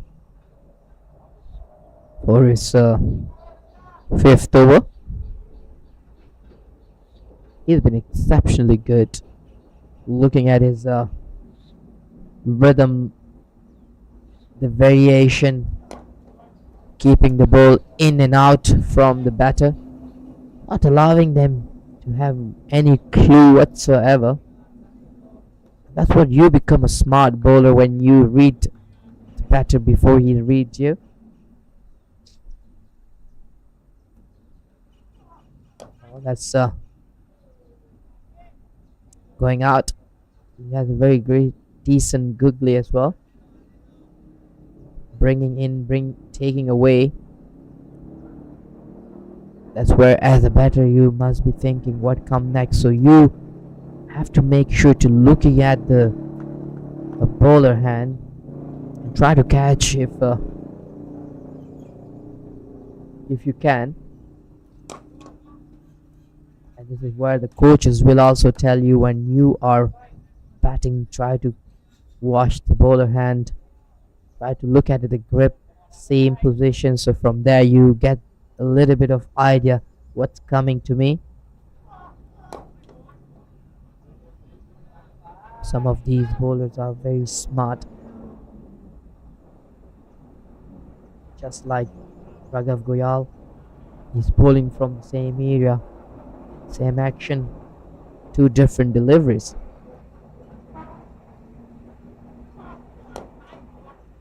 And look at his consistency, just pitching that ball exactly the same area, exactly the same line and length. Look at that. A completely dot, a maiden over. 20 over gone, 91 for 3.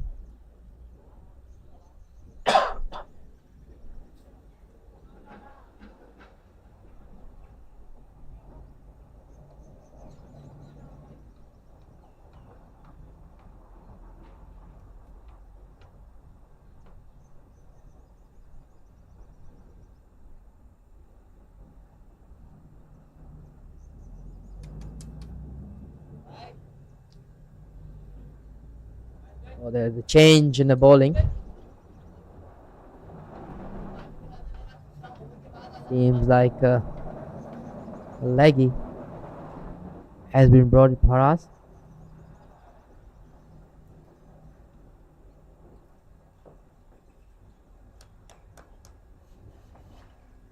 Paras Santosh has been introduced after 20 over.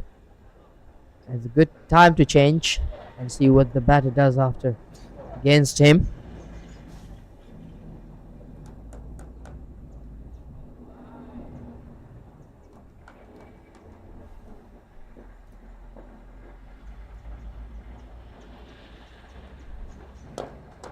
Lighted delivery.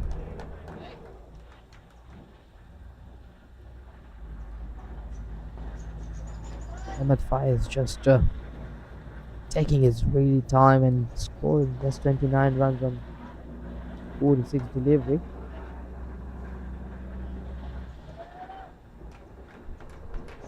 On another hand, Virendeep Singh is just making his way out and already played 25 balls in just 12 runs.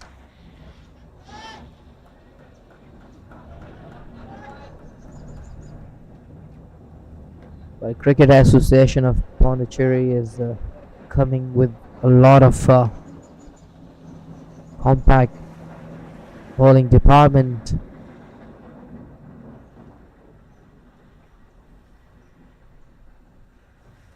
And there's never been lack of any bowling option. The Captain Amar Khan has many options where he utilizing them so equally. And he knew exactly what time who to bring. Another great delivery, silent over so far for the Malaysian boys.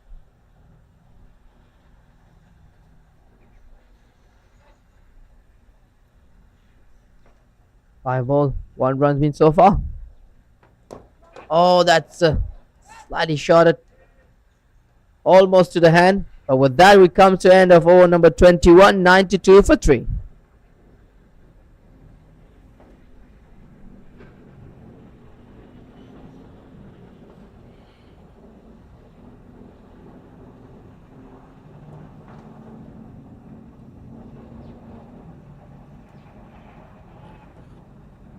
Well, as we've just seen a change in the bowling, we'll have a change in the com box.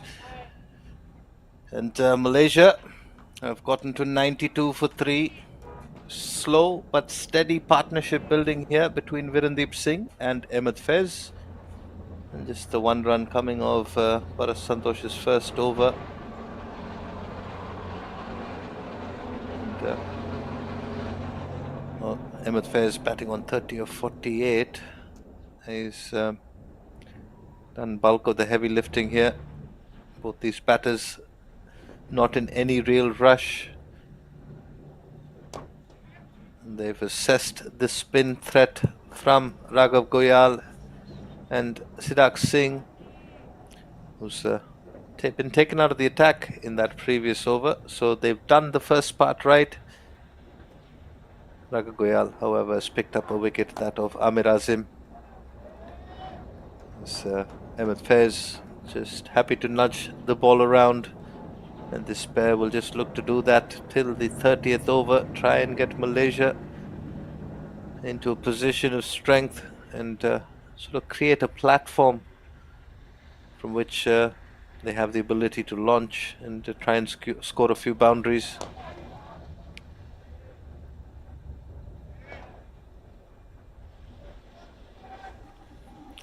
Well, Shahid Ramli, amongst the leading run scorers in this tournament, yet to bat. So Malaysia still have a bit of batting left in the dugout. And the objective for them now is to try and get to the 30th, perhaps the 35th over without losing too many more wickets, and get themselves around or at least 180. The dugout there looking fairly relaxed. Shahid Ramli, Vijay Onni in the middle there. Well, that'll be a dead ball. Never short of action when Raghav Goyal is with ball in hand.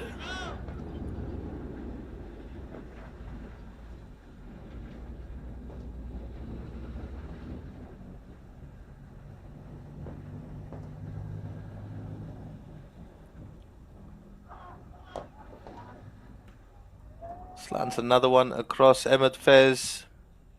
Well, Raghav Goyal, the googly, or the one that goes through, seems to be his stock delivery.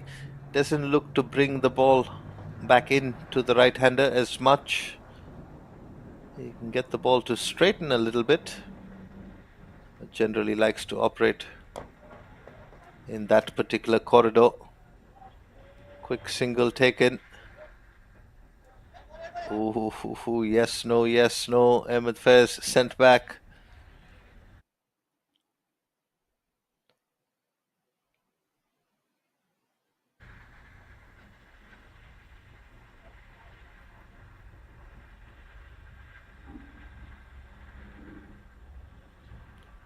"22 overs gone. Malaysia 96 for 3. All singles, 4 of them coming in Raghav Goyal's 6th over.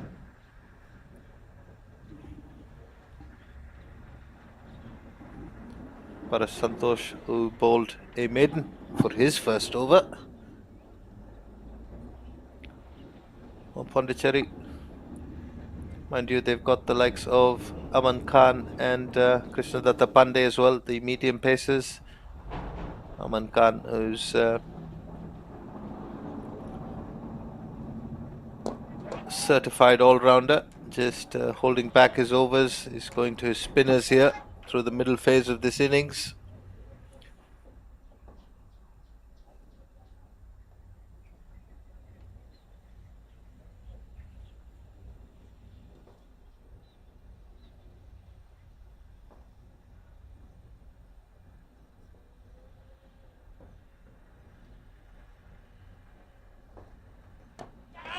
Oh, that's cut uppish. Just wide of that field at point. Well, Ahmed Faiz will consider himself a bit fortunate on that occasion. That did not go straight to the fielder.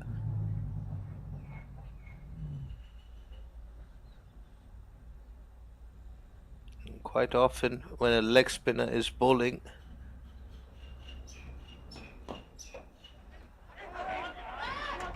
there's another quick singles picked up.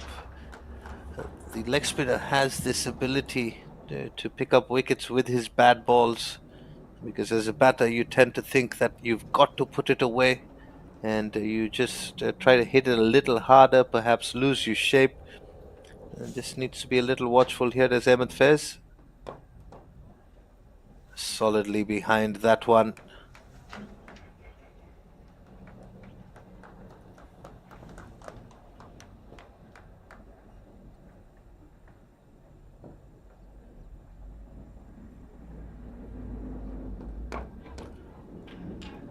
This time pulls it into the leg side. It's in the gap, but it won't get to the boundary. Fielder scampering around from mid-wicket region. Another single as the 100 comes up for Malaysia.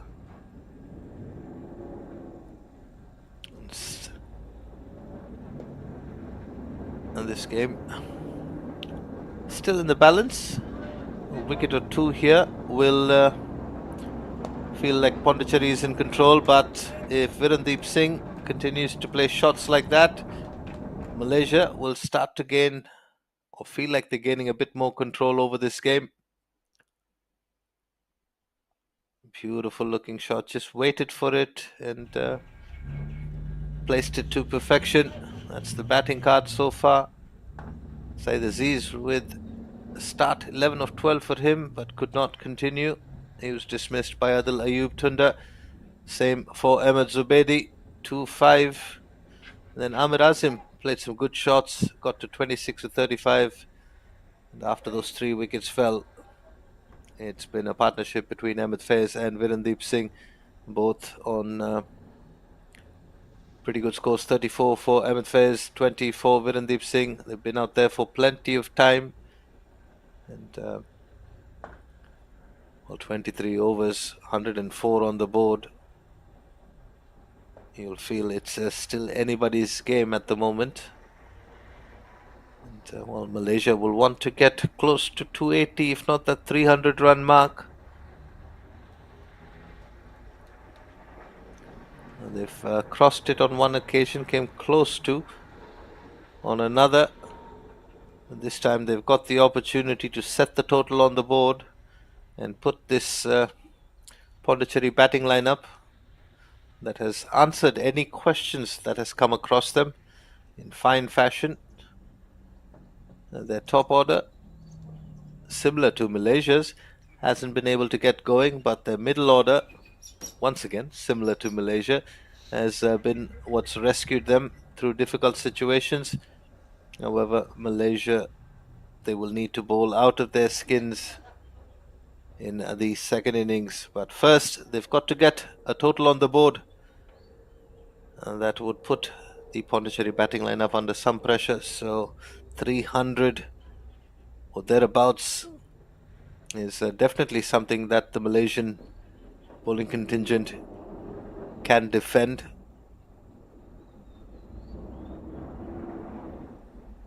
And that will all depend on this partnership here between Ahmed Faiz and Virendeep Singh. Raghav Goyal has bowled well today. He's into 7th over, 1 for 18 for him.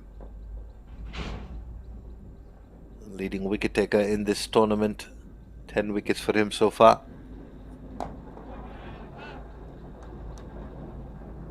And in the last couple of games, I think Malaysia have done well to see out the threat of Raghav Goyal.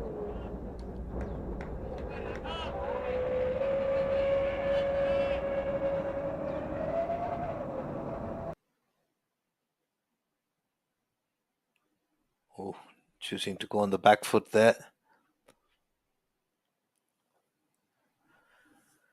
3 dots. Malaysia seem content with just playing him out here. Into the 24th over already.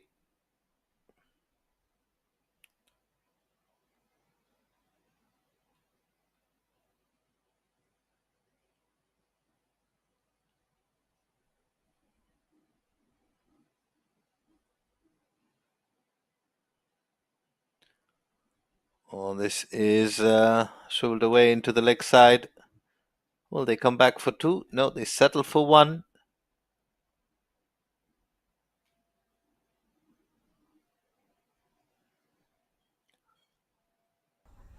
Just prodding along here, Malaysia, and it's understandable. They lost 3 early wickets, and the partnership between Virendeep Singh and Ahmed Faiz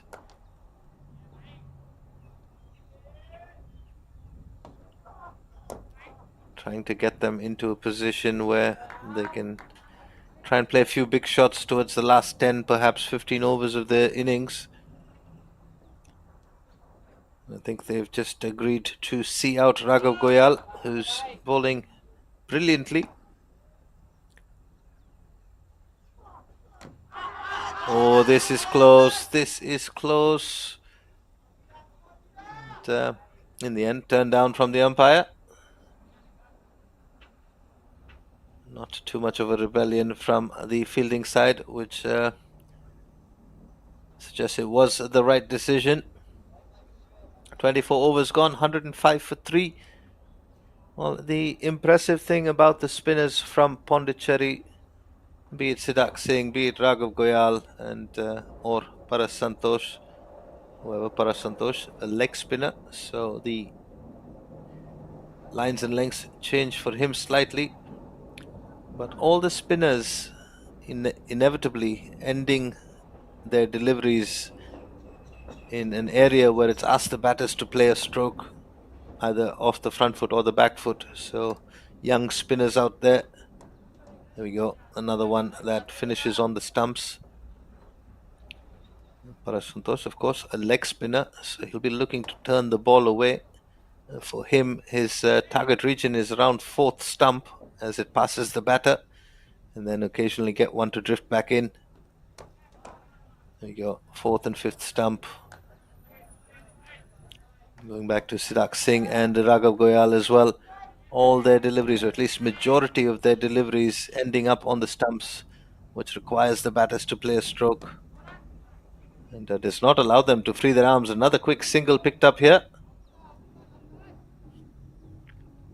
Go back to the understanding between Ahmed Faiz and Virendeep Singh. They've batted together through many occasions.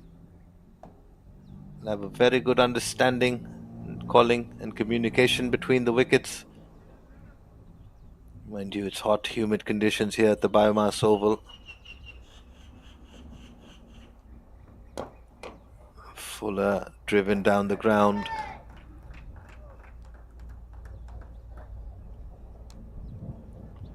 Virendeep Singh here having to play well within himself. Talk about batting prowess. Aman Khan has been phenomenal through this series with the bat. That's a full and wide delivery. It's hit hard, but the sweeper Akash Kagev will come around and do the cleaning up and keep it down to just 2. At some point we'll see him with the ball in hand. He came on in one of the games after the 25th over, ended up picking up 3 or 4 wickets, changed the game for Pondicherry.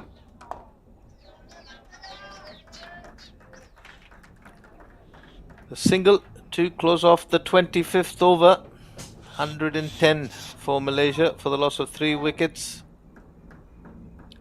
As Ahmed Faiz gets on his haunches. We know Ahmed Faiz, he is not one to give up. He will battle through the hardest and toughest of situations. He's a tough nut to crack. Perhaps just a little dehydrated here.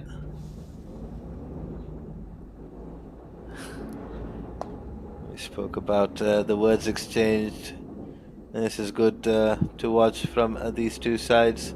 They've enjoyed the contest Pondicherry, more so the results. But Malaysia will definitely take a lot of lessons going up against a very strong Pondicherry side. Malaysia have looked on occasion to trouble Pondicherry, but Pondicherry have always had a reply to that. And with the bat, it's been Aman Khan. With the ball, it's been several people stepping up. And we spoke about Akash Kagev. As a change in the bowling takes place, we'll have a change in the com box as well for the next 5 overs. Kamran Khan coming back in as I take the opportunity to stretch my legs, and we'll see you soon on the other side. Well, yes, Robert, you deserve a break, and it's time for me to shine and bright here, just like a BAYUEMAS over. The sun is out, rightly up on the top, and it's a beautiful day for the 50-over tournament between Malaysia and the Cricket Association of Pondicherry. This has been a great contest so far. Malaysia was in deep trouble, losing their first 2 early wicket, but a bit of hold on by Amir Azim, but not really much staying longer. Oh, that's coming back, and Virendeep comes out and give a company to Ahmed Faiz. Ahmed Faiz is rightly in the driving seat, scoring 39 runs on 40 runs indeed, and on 66 deliveries. Virendeep is rightly silent, but a very good company to Ahmed Faiz, scoring 21 runs in 36 ball. And Akash, all these bowlers are just so well equipped. When it's talking about line and length and more to control where exactly their field has been set. Akash, as I mentioned earlier, that Cricket Association of Pondicherry captain Aman Khan is not lacking of options, as he has many options. He's come to a bowling unit, has Raghav. He has a few more on his bucket to use.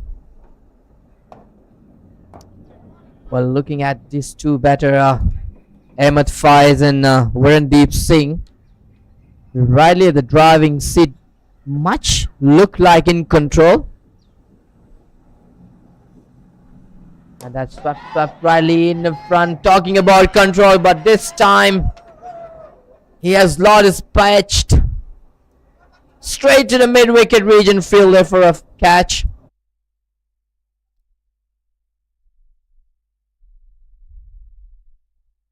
Slog sweep, lower full toss, don't really getting into the Riley execution, and he has no more invitation. Not even effortless catch. Must be very disappointed. Just contributing 40 runs on 68. Delivery was a little cameo between Virendeep and Ahmed Faiz. Well, here's the guy who has been Riley on a song from the game 1 until now. Shahid Ramli, the Centurions from the Malaysian side. And good to see always these guys mixing up, and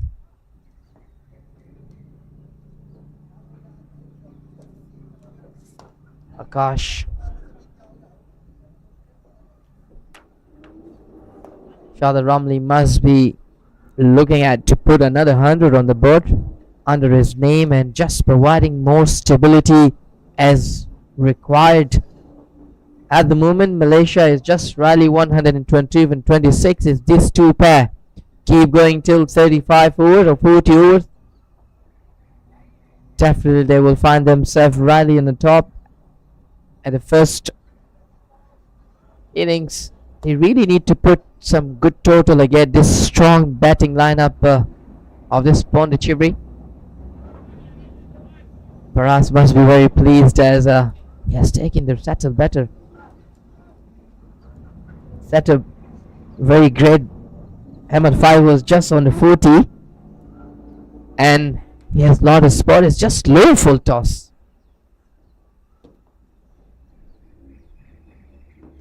Cut away. Straight to the hand.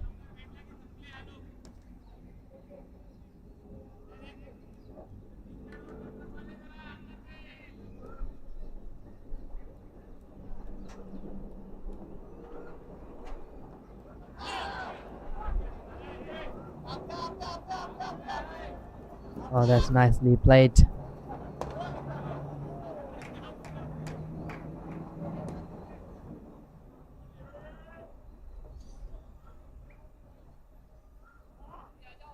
Nicely played just for the 2 runs.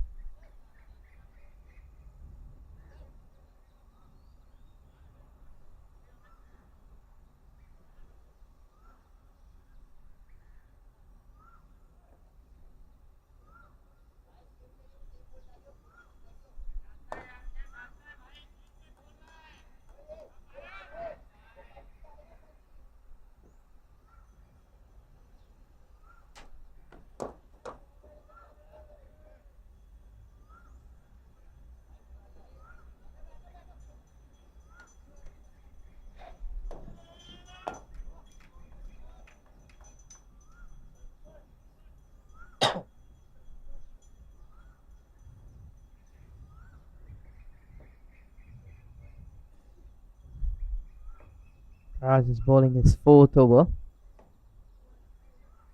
17 runs has been offered in his 3.3 over. Parandeep Singh looks easy and comfortable here in the middle. Rather Rumley looks that's right away in the mark.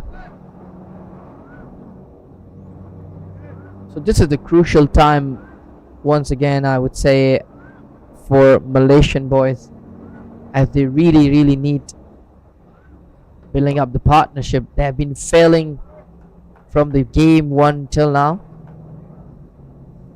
not been able to build a good long partnership. And why these Pondicherry batter has been able to put some good total or winning the game is just, when it comes to putting score on the board, it's just been putting a great partnership and also not losing the momentum. That's what make them a little different than comparatively these Malaysian boys. And I hope is to try to hold themselves a bit longer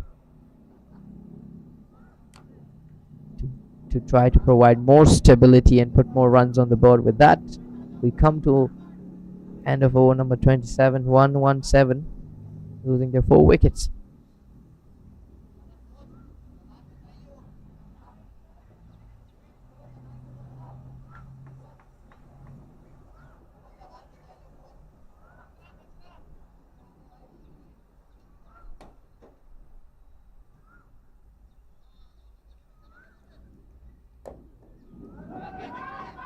Bit of rush. Shada Ramli have sent back. Viren said no. I think they do not need to be rushed. Taking tight single is just, there's way long way to go, and all they need is to be more cautious about when it's come to run between the wicket.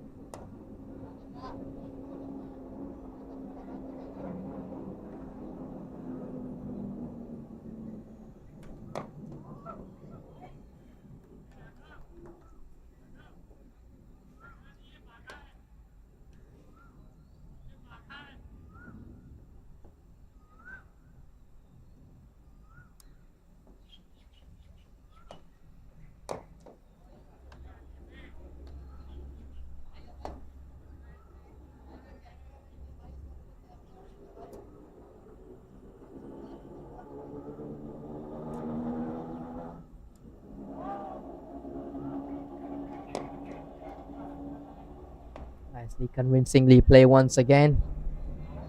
4 dot in a row. Silent over so far for the Malaysia.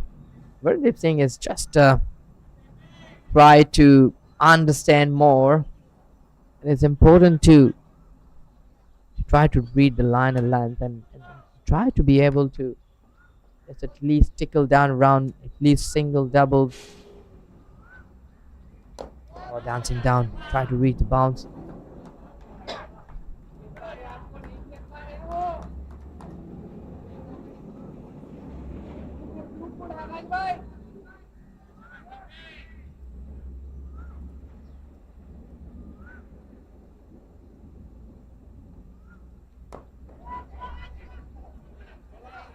That's another batting over for Pondicherry, and the score remained the same. Great bowling by Akash, 117 for 4 after 28 overs.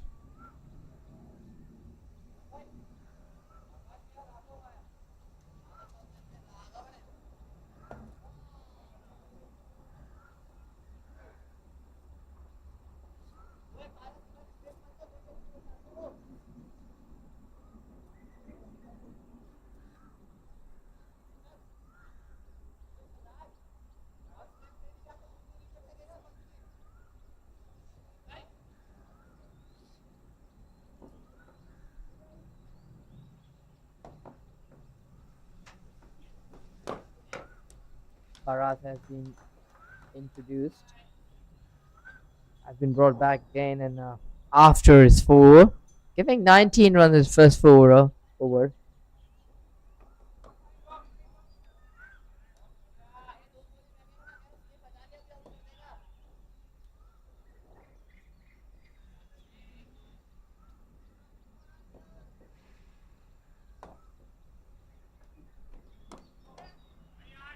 Look at these bowlers. What these bowlers are providing is to so much pure quality. It's not just they are just bowling into the line and length, but what more impressive is just extremely controlled on the ball, where exactly they know where I want you to bowl, and according to the bowling field setup, that's where you become a effective bowler.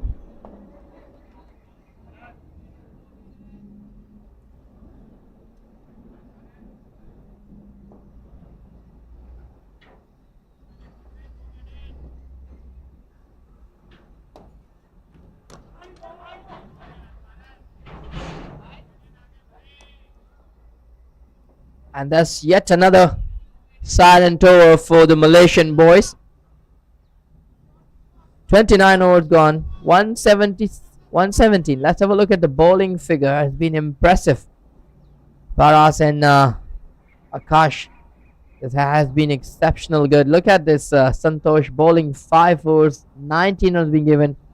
The economy run rate has been just dropped. But what more impressive is in the table is Raghav Goyal over 7 overs and just been under 2. It's exceptionally great bowling by all these bowlers.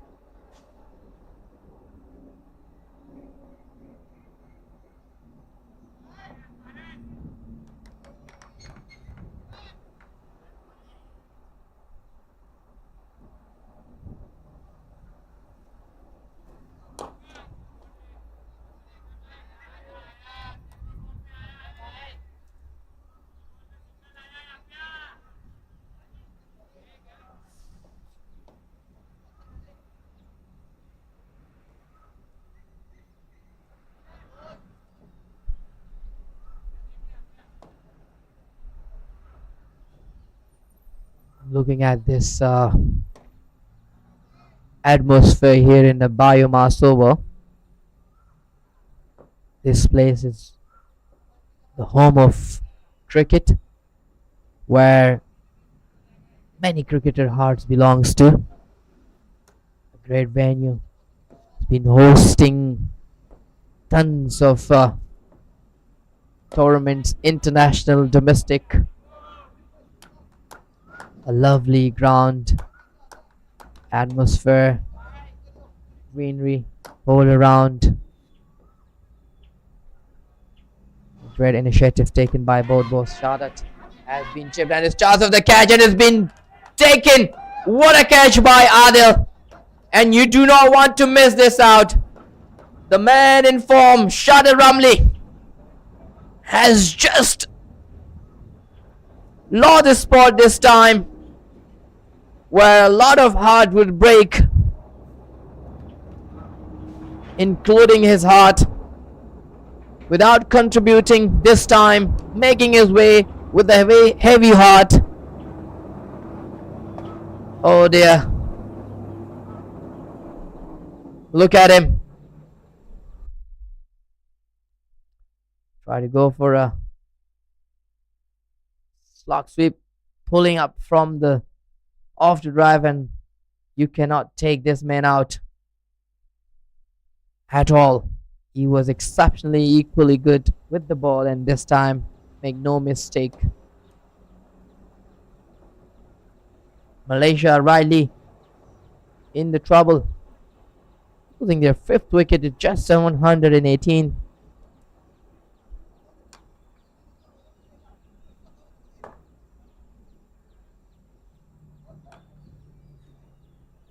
Well, this is well, Nazmul Saqib has been given another opportunity. He was in a bid rush at the previous game,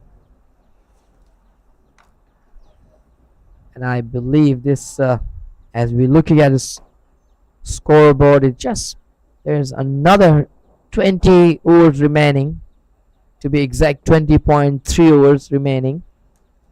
Long way to go. What he needs to do is just to make sure to tickle down single double with his partner, give more strike to Virendeep Singh. As he's settled there, you can see the ball very well.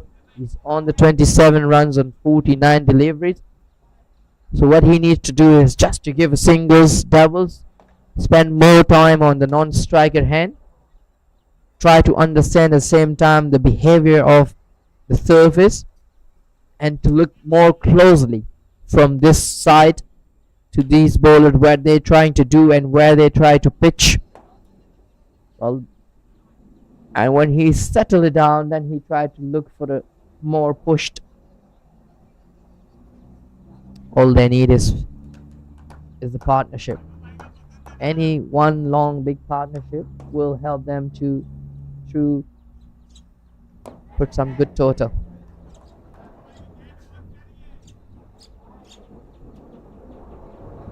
Akash is doing great. Just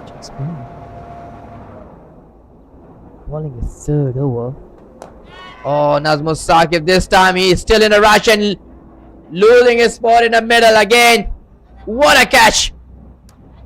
And you cannot take this get out, Raghav. Oh my dear, what has been going on? Nazmul Saqib is in a rush again, once again. Have a look at. Oh, look at that. And I do not understand why he has to be so rushed. He just lost his wicket just before a ball, and you wanted to go for. No need. This is the basic things that you learn as a beginner. Why would you want to go for a shot if you're losing your guy just before a ball and you have good remaining 20 overs? But nevertheless, BAYUEMAS will come and try to handle the situation. He has been more on the stability. He has batted well in the previous game, and I hope he give a good company to Virendeep Singh. Malaysia losing their 6th wicket. Riley in the deep trouble. At the moment, Pondicherry of Cricket Association of Pondicherry at the driving seat. winning the race at the moment.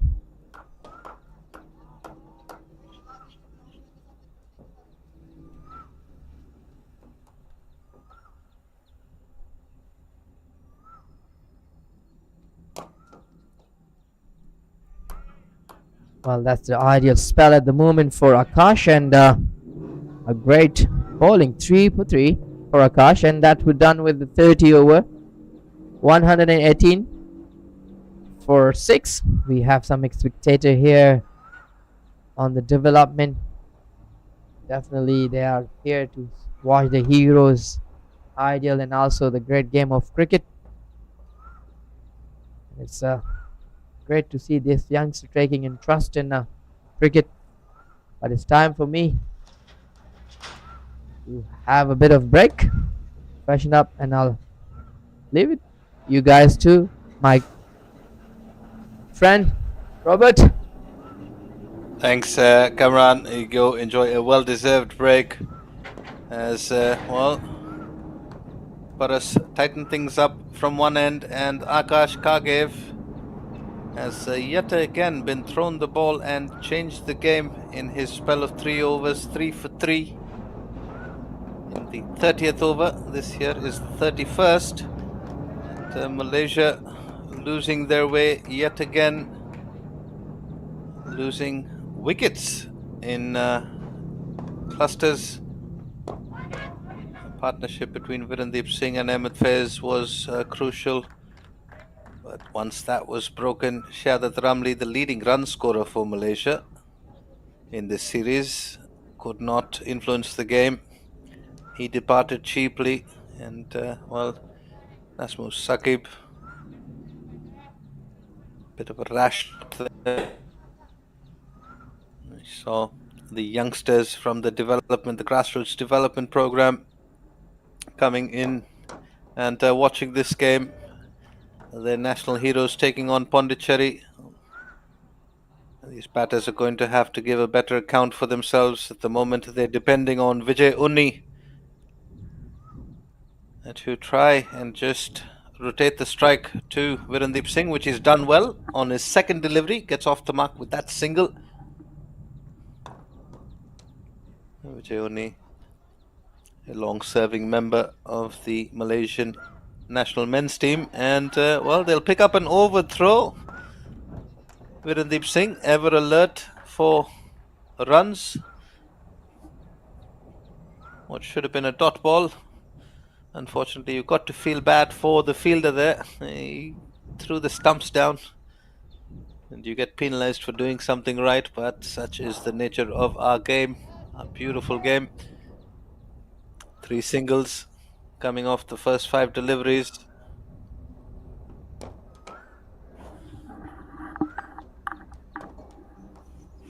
And he finishes it off with a dot ball.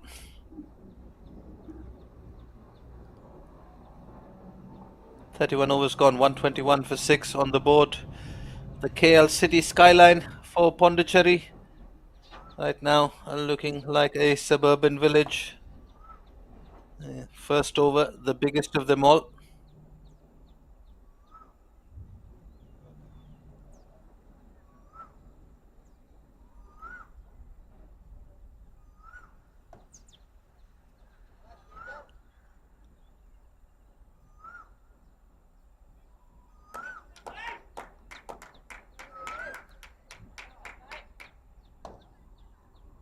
Three for 3 of 3. A triple threat. As a player himself, can bat, can bowl, can field. The trifecta. Even in one of the previous games, he was thrown the ball after the 25th over, much like here today. Changed that game on its head, and is looking to do the same here. Loads of experience in the squad, in the first playing 11 for the Pondicherry Ranji team. So a wealth of wisdom.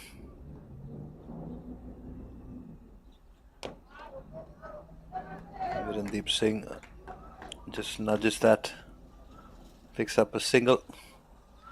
It's a good mix of youth and experience for Pondicherry on this tour of Malaysia in 2025.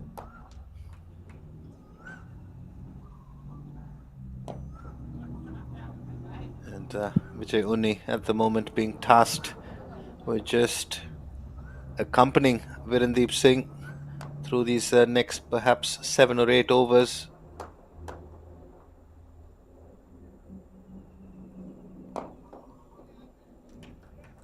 Smart batting, sensible batting from Vijay Uni. He's been promoted up the order, which at least here in the com box we thought should have been done a lot earlier. Very capable batter is Vijay Uni. Has a very good, smart head on his shoulders. Plays the situation well.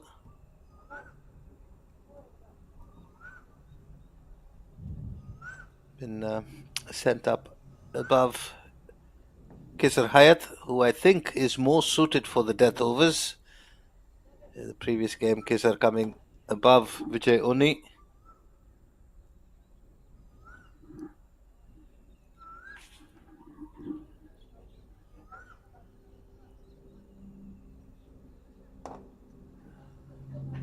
This occasion, I think they've made the right decision sending Vijay Uni up the order. 3 of 6 for him. Virendeep Singh 31 of 56.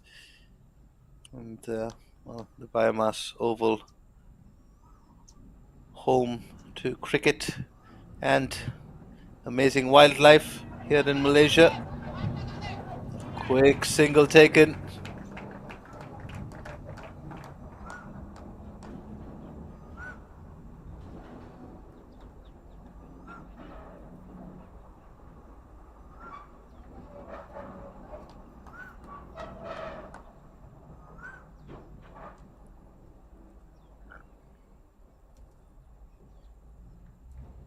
Oh, Siddharth Singh being brought back into the attack.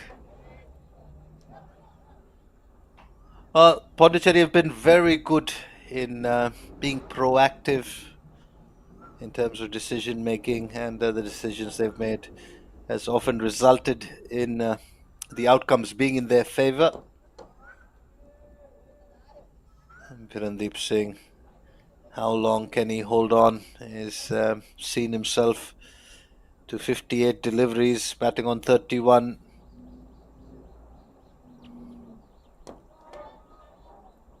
Happy to play the anchor role at the moment. And well, Malaysia 126 for 6. His wicket here at this stage of the game, or this stage of the innings, will mean that there's not much batting after this. But if he's there till the 40th over, then the likes of Kisar Hayat and the tail could come and have a big swing at it. And well, Virendeep Singh himself likes to go large.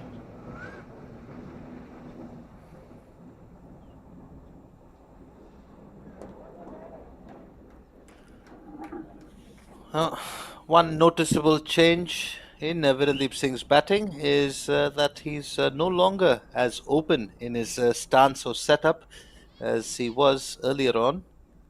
That's because Siddharth Singh is spinning the ball away from him. And while drinks will be had, as the players need some much needed hydration, we'll take a short break here in the com box and come back to you with more live action.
Standing by.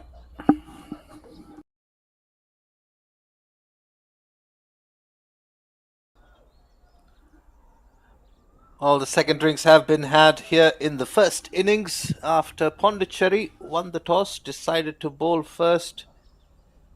3 early wickets falling for Malaysia, then a steady partnership between Virendeep Singh and Ahmed Faiz, and then 3 wickets falling on the other side of that partnership as Faiz, Ramli, and Nazmus Saqib, the last of the 3 wickets to fall.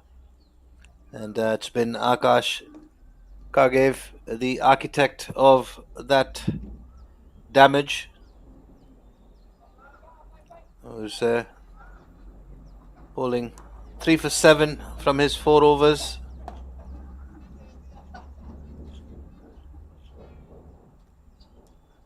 And Vijay Oni on strike after drinks. Nudges that one to third. You can hear the applause from the Malaysian dugout for every run. Make that a couple there on that occasion. And, well, both these batters will have to be a little watchful. Usually a break in proceedings means you've got to reset and focus a little bit harder after the break. Once you get back into rhythm, things go on autopilot. But a break has the way of disrupting your focus. So this next couple of overs are going to be crucial, at least in terms of this partnership that they're trying to rebuild. Oh, that is a foolish delivery, tossed up, inviting the batter.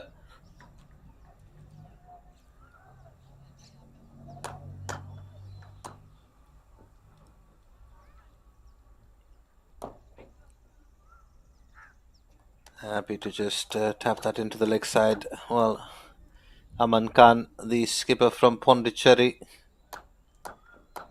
leading run scorer in this tournament, has batted quite low down the order. A sweep shot from Vijay Oni, protection out there in the form of Mohammad Shafiquddin. Keep it down to just one.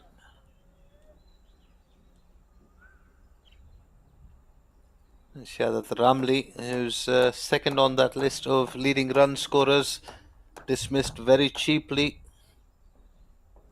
in the last game of Caps Tour of Pondicherry. And Virendeep Singh, well, comes out after the break and decides to launch one far and long for half a dozen. That takes Malaysia to 135 for 6 after 34 overs. Akash Kagev just a little bit surprised there from that aggressive intent shown by Virendeep Singh.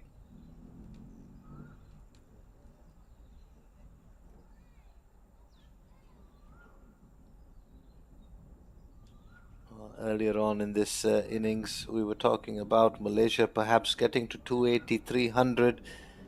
And they'll have to reassess, see where they get to, or where they can get to, towards the 40th over.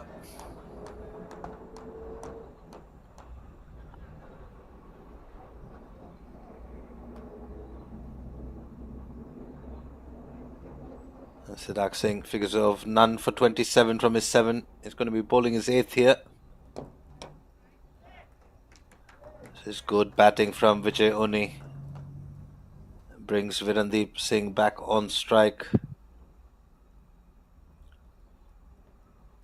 Well, BAYUEMAS faithful.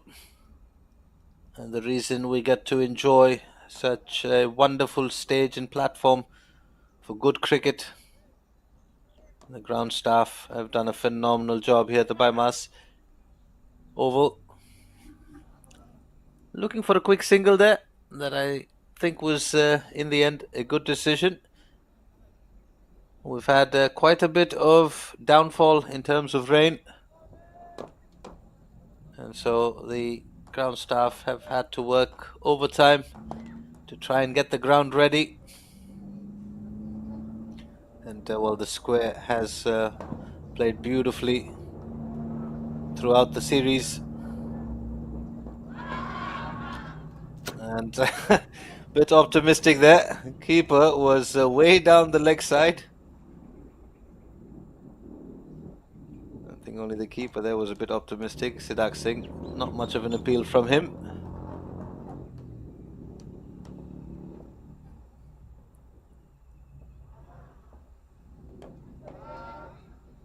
Nudge that into the offside. Another dot ball.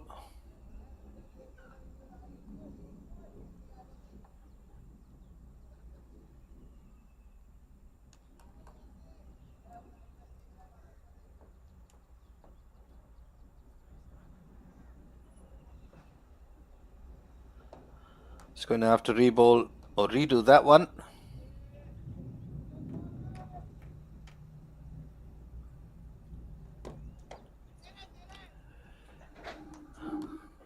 Solidly defended by Vijay Uni. End of the 35th over.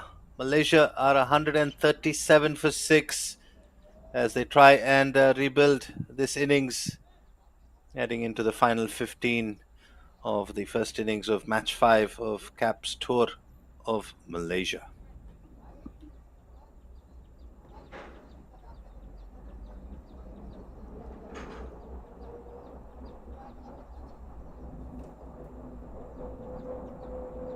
Well, that's been good going for the Virendeep Singh. Seen him a bit of a different approach, hitting that long boundary. Scoring is still under the concern, but still there is a good 15 over remaining. And on the other hand, Akash has been providing a great stability with the ball. 5 for 16 runs and just taking 3 wickets.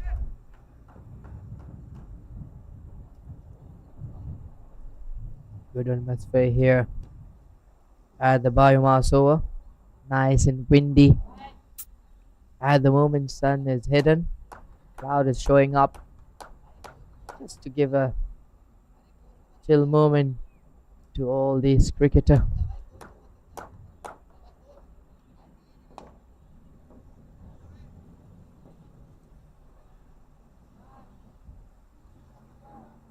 Oh, that's another slash. It looked like it's gonna be catch, but yes, it's passed through and another boundary. But this time from the Vijay Uni bat, rightly so in control. Slot sweep. Great hit. At the moment, it was just a kind of a catch.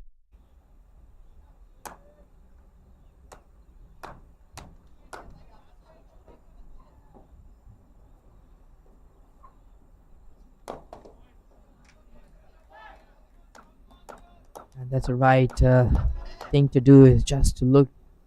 And we have some spectator, young cricketer, development cricketer.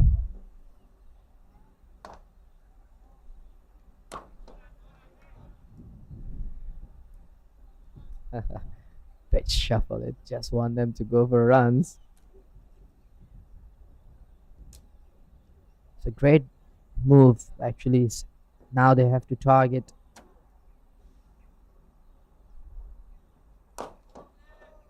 every over at least 5 to 6 runs per over for now on, and then probably when they get closer to the 50 or maybe another 5 over to be more to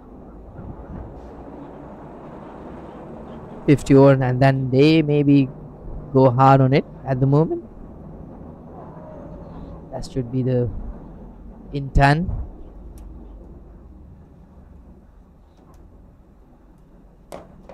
That's another blow. Looks very clean, and yes, indeed, it does. Goes for another maximum. 2 maximum from the bat of Vijay Uni. A great over for the Malaysian boys. Exactly the same fashion this time. A bit of straighter. 150 for Malaysia in 36 over with 6 wickets gone.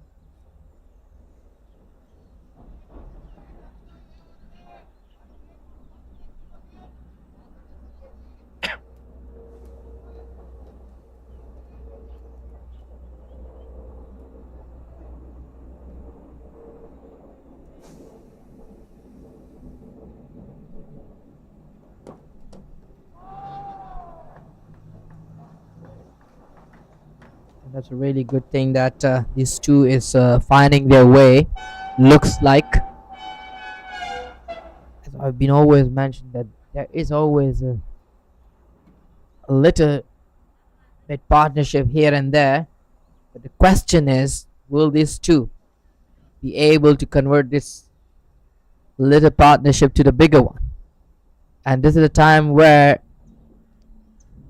they really need to get themselves on their toes. Nicely.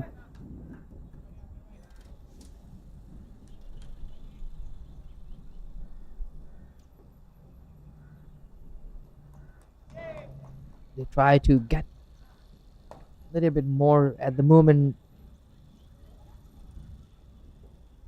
Run rate is 4.18. And they have to try to make sure you pedal up a bit, accelerate. Looks for more stealing the run, singles, double. Loose ball, push for the boundary. To stop there. Nice.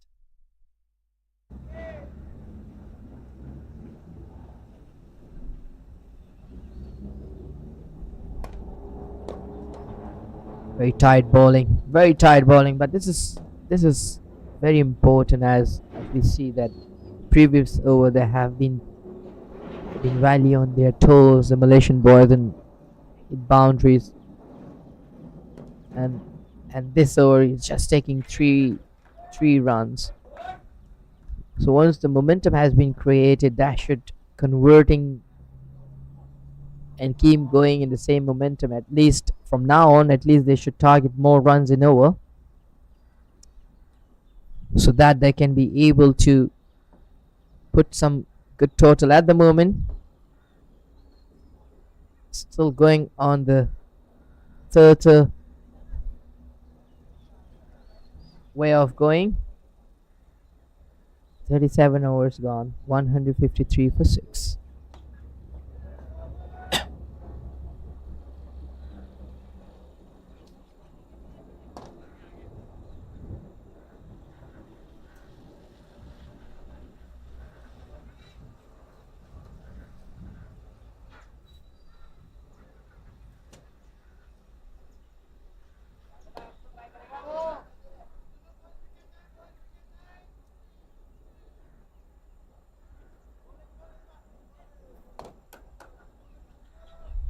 And why not? It's time for him to come back and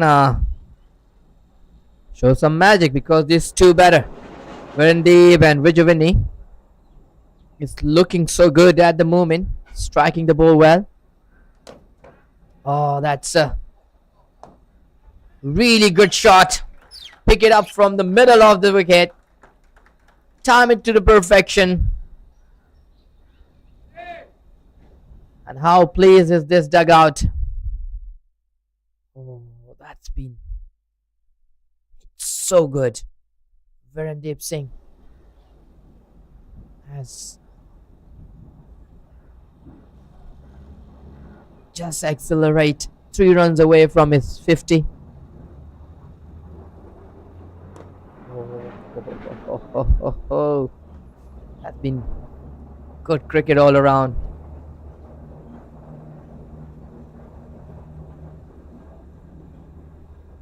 Raghav Goyal has been having a great control on his ball. That wasn't a bad ball at all. But credit goes to Viren.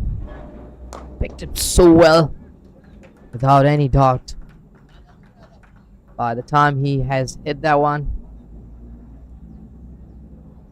we all knew, he knew it's gone out.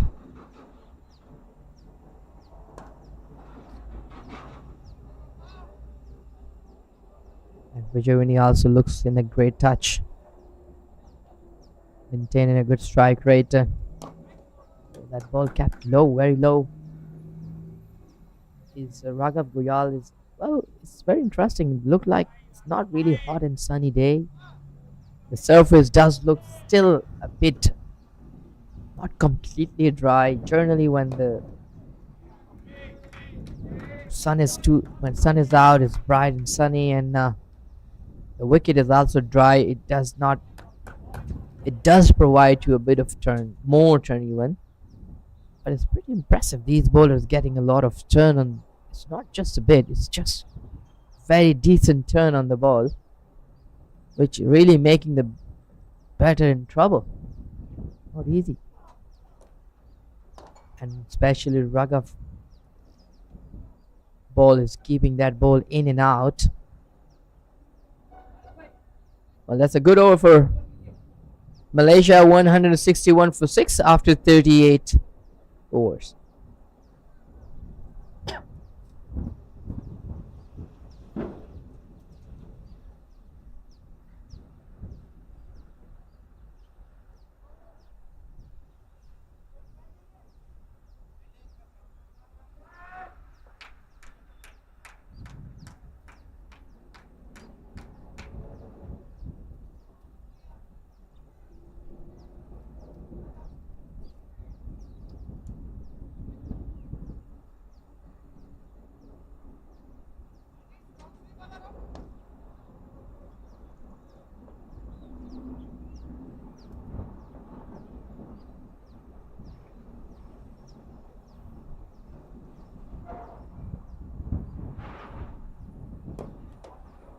Siddharth Singh has been asked to come and bowl his last over. He's been impressive, don't he? Yes, wicketless, but look at that. Just 32 runs in 9.1 over. Well, looking at his bowling, utilizing the crease so well. Going close to the umpire, ending up way wider of the crease, creating that angle. Oh my goodness. Just talking about his delivery. Look at that. Oh my word. No one can play this ball. It's not an easy. And this is where he's trying to tell his friend that kind of it's magic. That's the angle I'm talking about. It's not an easy for a batter to reading the ball and going close to the umpiring, ending up way wider of the crease, creating that angle, bring that ball into the right-handed, and at the same time, after the pitching the ball, staying away, keeping away. That's exceptional. Oh, that's a great piece of bowling. And this.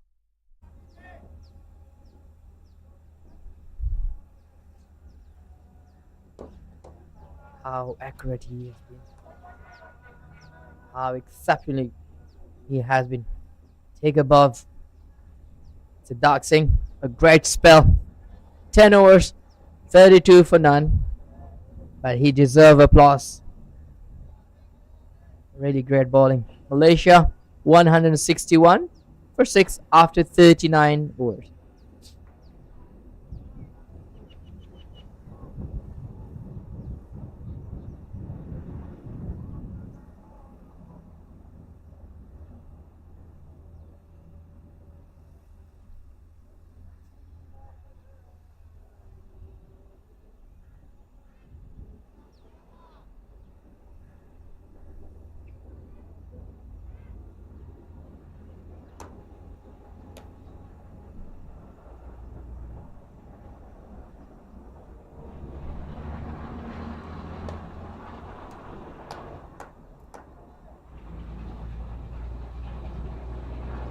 And with this, we will continue from the Gara end.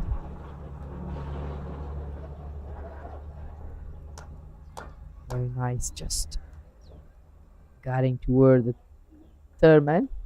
Comfortable too. And look at the dugout of Malaysia. It's quite relaxing. Yes, that's they know that they are at the moment on the go. It's too bad it looks like, and that's 50 up for Virendeep Singh. But Not celebrating at all. He know he has job to do it.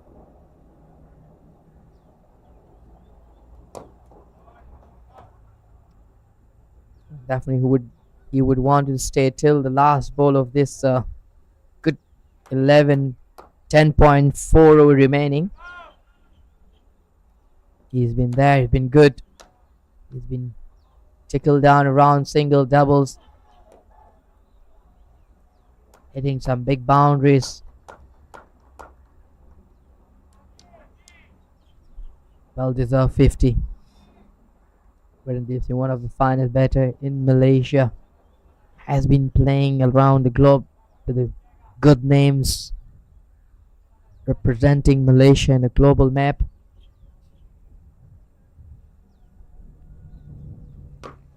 Ambassador, to be truly, and that's been hit with full authority. It's a field. Take the advantage of taking 2 runs at Dot Singh.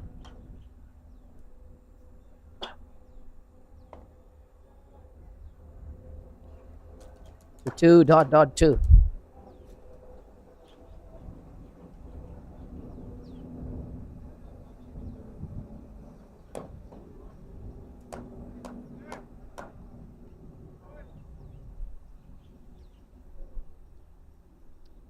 Well, very nice weather here in the BAYUEMAS Oval. Credit goes to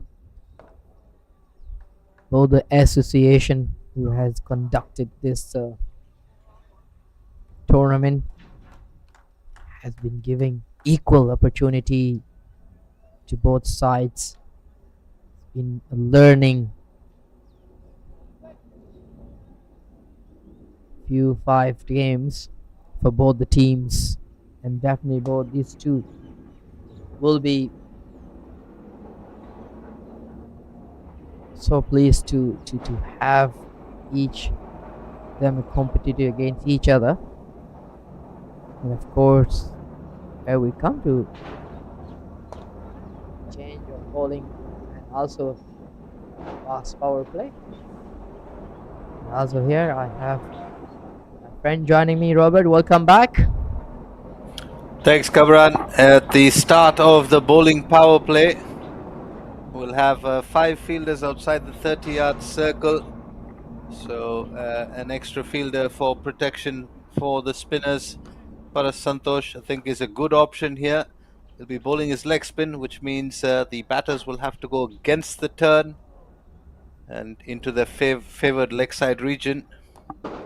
And Verandeep Singh and Vijay Oni building a good partnership here. He's gone long, and has he got enough? Fielder getting under it and completes a safe catch, claiming that the sun was in his eyes. Siddharth Singh, well, pouches a very important catch, and Virandeep Singh is out for a well-made 53. That's has been hit so well, but not to the distance, but more to the height. Great pair of hand by Siddharth Singh. Catch disappointing a bit for Verandeep Singh. Not would wanted to stay. Look at the scoreboard. Very well contributed by Verandeep Singh, scoring 53, and Ahmed Faiz, the second top scorer of the scoreboard here, and the 40 runs on 68. And also Vijay is there at the moment, scoring 22 of 30 deliveries. And not much more for the others batter. And we have talked about, Robert, about a partnership. As we've seen, there's a bit of here and there partnership being built, but not being able to build a longer partnership. And that's where they're lacking off. But nevertheless, the keeper of Malaysia, Ainul Hafiz, has been giving a company to Vijay. Yeah, absolutely. Just 2 notable partnerships, both involving Verandeep Singh. One was with Ahmed Faiz, and the second one was with Vijay Unni, who's batting on 22 of 30. So a lot of the remaining 10 overs will have to come down to Vijay Unni and how he bats from here. And the others, well, if we're to go by what has happened in the previous games, they tend to want to go for glory and play a few shots, not assessing the situation. At the moment, it's Ainul Hafiz looking to get off the mark. We'll have to wait to do that. So Malaysia still with the better part of 10 overs to go, can get close to perhaps 240, 250. They'll still feel like they have a chance here. Well, there was one time where they looked so good at there, where this Ahmad Faiz and Virendeep was there. From there on, I was thinking they are looking at to put some good runs, but didn't really get going. As we keep mentioning, they have losing the wicket, but at the same time they also losing the momentum of keep going and taking the scoreboard. Yes, there was a bit of momentum which created Virendeep and Vijayawini. We have seen some glorious hits, long hits. That's a bit of must be disappointed by Virendeep Singh, but not staying there. Otherwise, it'd be a different story. Absolutely, Virendeep Singh perhaps losing his wicket at just the wrong time for Malaysia.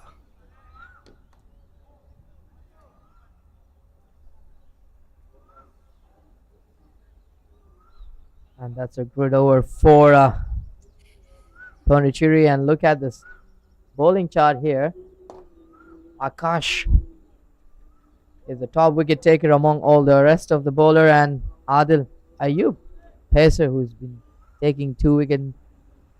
Raghav Goyal and Paras is sharing 1 wicket. Run rate has been 4 over a bit. Score is just under the bell, 167. 7 remaining 9 overs. What do you take of this, Robert? What do you think from here on, what the strategy should be for the Malaysian boys to making sure to put at least some fighting figure on the board? I think the first target has got to be 200. Anything below 200, well, this Pondicherry batting lineup will fancy their chances chasing it down in quick time. And we know that Pondicherry likes to bat around 6 or 7 and over, and they like to go hard in the power play. So anything under 200 will be well below par. And if they can get close to 240, that would be a better comeback from Malaysia. But that being said, they've got to score roughly about 6, 7 and over. This one, leading edge, goes straight into the skipper's hands. He's got buckets for hands. He's not going to drop that. And Ainul Hafiz just trying to play against the spin and closing the face of the bat a little too early. Well, he's not going to trouble the scorers as much. Just a solitary run there. That's he get to the ball, but just try to close the face of the bat a bit early before it's been played, and that's where it happened when you try to go against the turn. Well, I think the mistake he made there was that he was playing for the leg spin, and I think we've all established Raghav Goyal isn't going to be spinning the ball back into you that much. He's always going to be looking to shape the ball away from you. And Ainul Hafiz hasn't watched enough of Raghav Goyal to go out there and try and close the face of the bat on a Raghav Goyal delivery is suicide, as he found out there on that occasion. Well, the experienced veteran spinner for Malaysia, Kesar Hayat, normally expected to do the job with the ball, has walked out there, and well, he's got the best part of 8 overs to try and get Malaysia to a decent first innings total at the moment. 167 for 8. Pondicherry looking to wrap things up early here. Yes, indeed, they are after it. And Khazer, this is going to be very interesting for me, because these two, Vijayawini and Khazer, these two likes to rotate the strike, way capable of doing this more often. I've seen them overs, and Khazer likes to come down and get close to the ball and shuffle here and there. Look at the field setup. It's quite interesting. It's 42 overs and then so close fielding. It's more like a Oh, 30-yard. very attacking field placements here from Pondicherry, inviting Kisarhaya to go for the big shot. And if it's up there, he will go for it. Ooh, this is close. This is close. Shake of the head from the umpire. Well, Kamran, I think both of us here in the com box thought that was very close, very straight. Yes, it seems very close from here, but at the fraction of moment, I was just assuming that it's going a bit away, down the leg and a little height, probably. For Yeah, Nasser say that, oh, maybe not.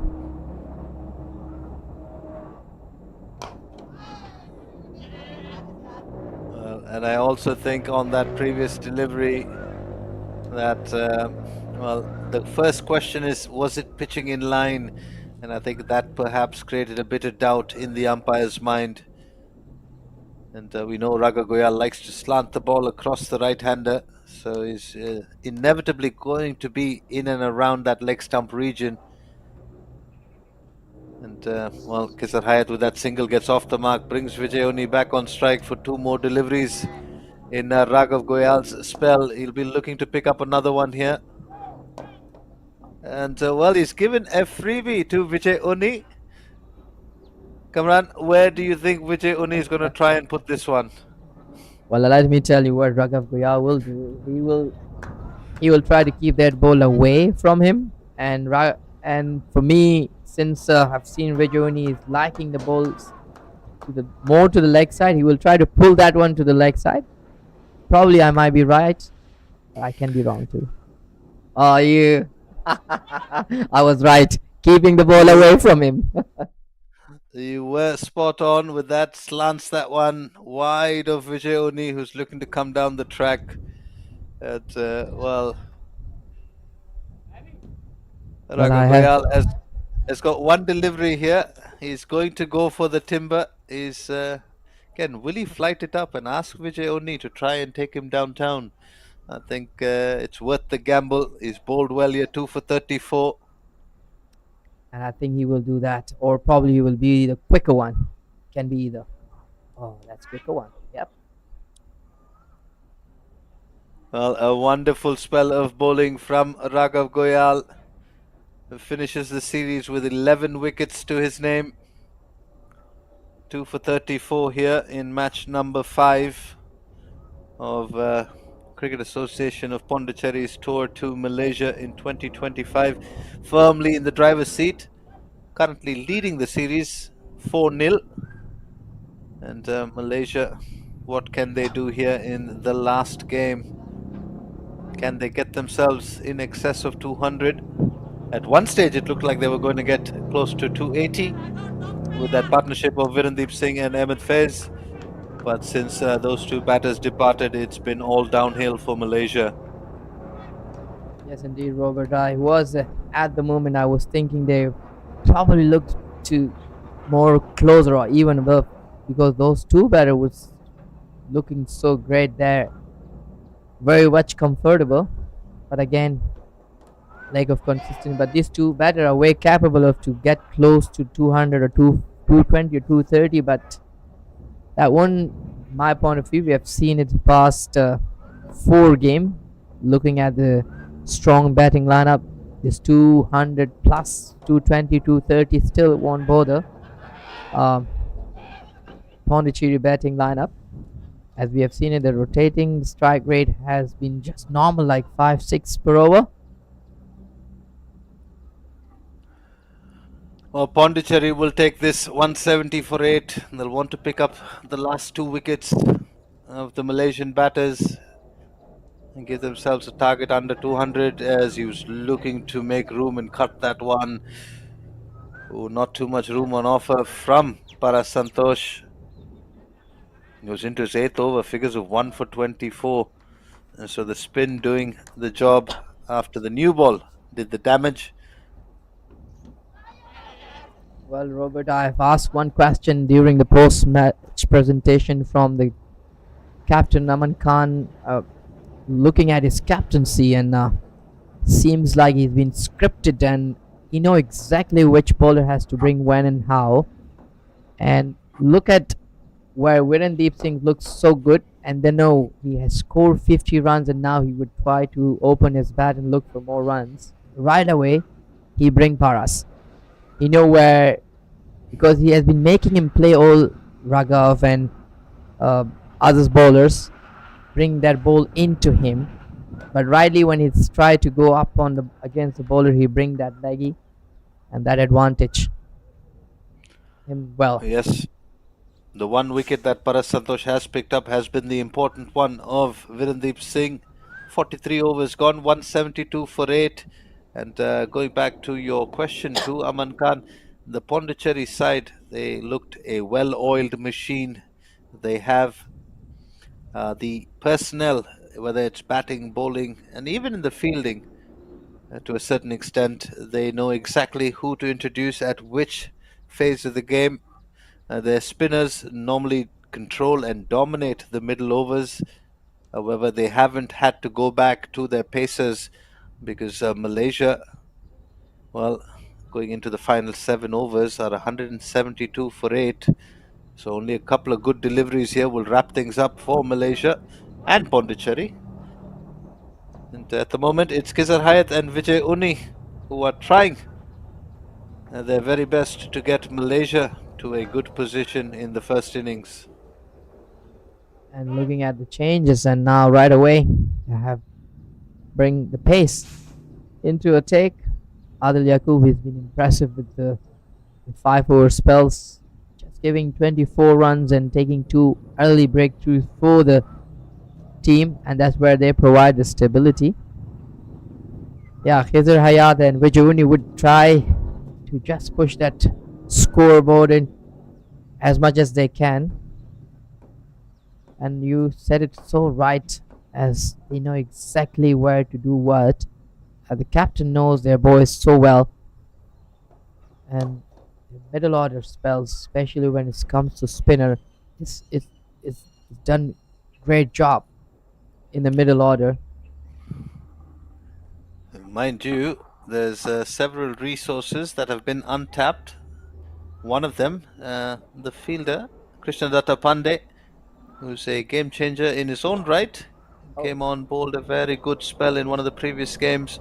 And the skipper himself, Aman Khan, not used today. That's because the bowlers that have been used have done the job for Pondicherry. Right, and I've mentioned earlier that Aman Khan would not run out of his bowling options, because I know by the time when they played the first game, second game, third game, I've seen a lot of bowler has been introduced, especially in this game, and I noticed that he hasn't bowled yet, and that's the reason why I call it up that Aman Khan is not running out any option. He has plenty of options, and that's where he's utilizing it, all of it at the right time. Absolutely. Well, the spin duo of Siddharth Singh and Raghav Goyal bowled 20 overs amongst themselves, gave away just 36 runs. Beg your pardon, 66 runs, and picked up 2 wickets. Siddharth Singh, surprisingly, without any wickets today, but an economy rate of just 3.2. So very economical through the middle overs, the spin duo for Pondicherry.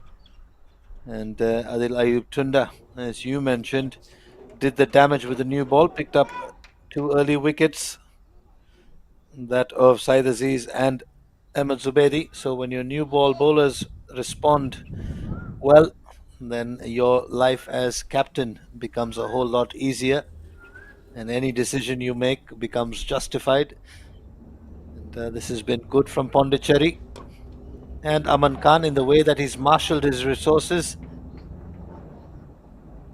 Completely agree with you, Robert. He's been a successful captain so far, been not just utilizing his bowlers so well, but he's been also contributing with the bat more on less with the bowling. But moreover, what's matter is winning the game. At the moment, they're right on the top. and they're looking at this last game to win to for the clean sweep, as I've asked in early this morning the toss time, and he said I'm looking at to clean sweep, and then we can see clear intent here from their bowling spell. Yeah, absolutely. And we took when we saw the team list, they have played their strongest team, their full team, not looking to take it easy on the hosts and looking for a whitewash here. And well, in their way stands Vijay Uni and Kisar Hayat at the moment, picking up singles of this over. Good bouncer, rushes Vijay Uni, and 5 singles and a dot to conclude the 44th over. Malaysia 177 for 8. Look at that. That was quick, very quick.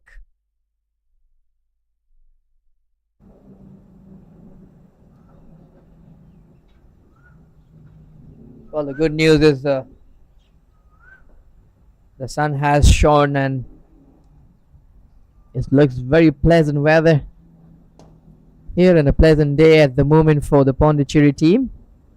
Not in the liking of Malaysian boys, even though they would have liked it to see more runs on the board. Still there, trying their best to put some good total against Pondicherry team. Arash will continue his ninth over.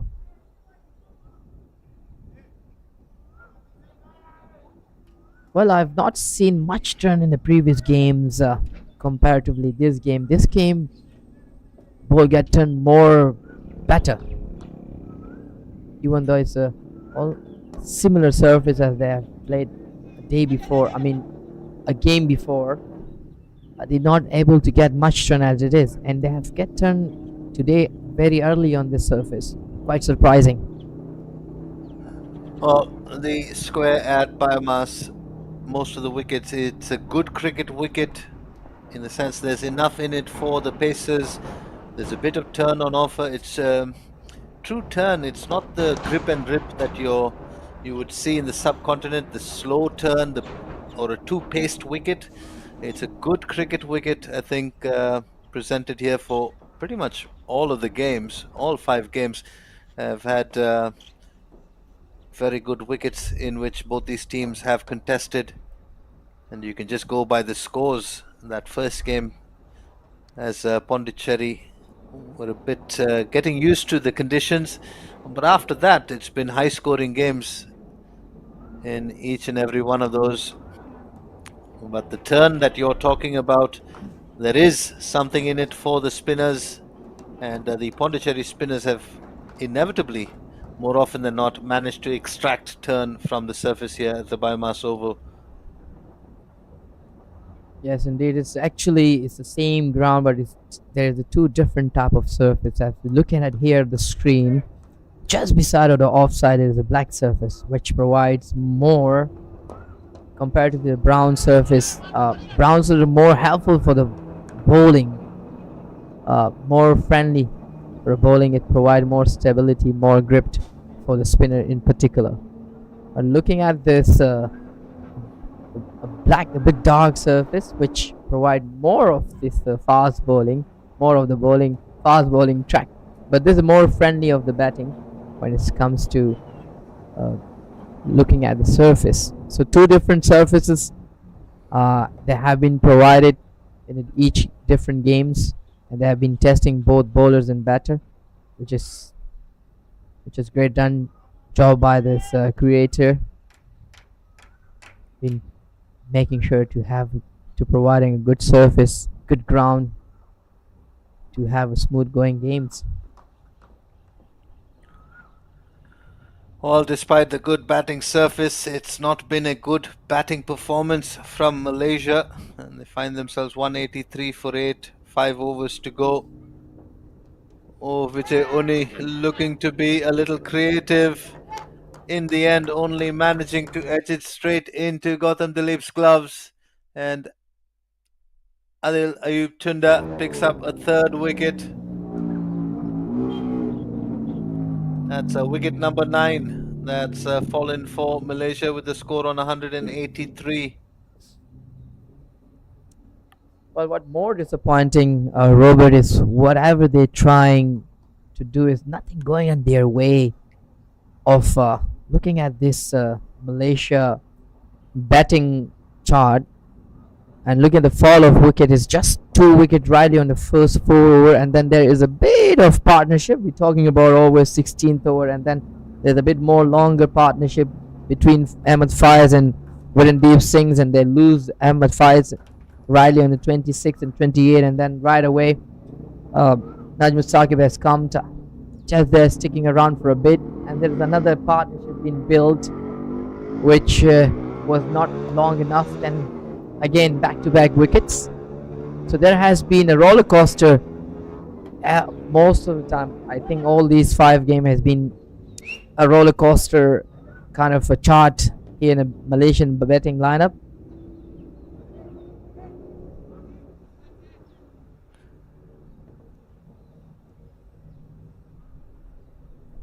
Yep, absolutely. Partnerships failing Malaysia here. The 2 that they did have were not able to continue into something substantial. That's the 1 bouncer for the over.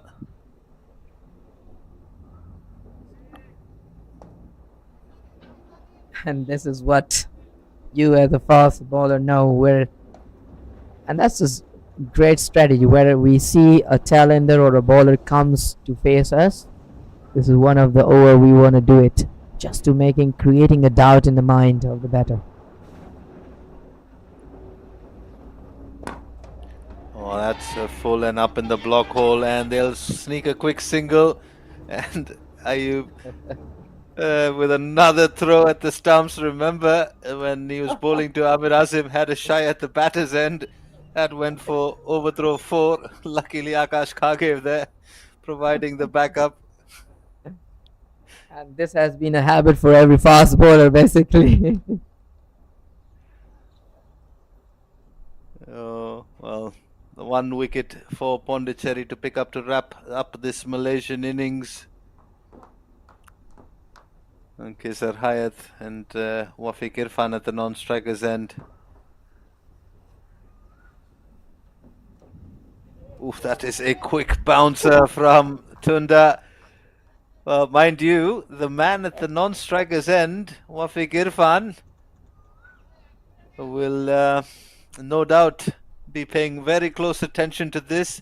He's troubled, and dare I say, to some extent, some of the batters from Pondicherry with his pace and bounce, and so he'll be itching to go out there and dish out some aggression of his own. Meanwhile, it's Tunda to Kesar Hayat, use of the feet, and well, down to long on for a single. Exciting stuff here. We're into the death overs of the first innings in match 5, and Pondicherry are not letting up.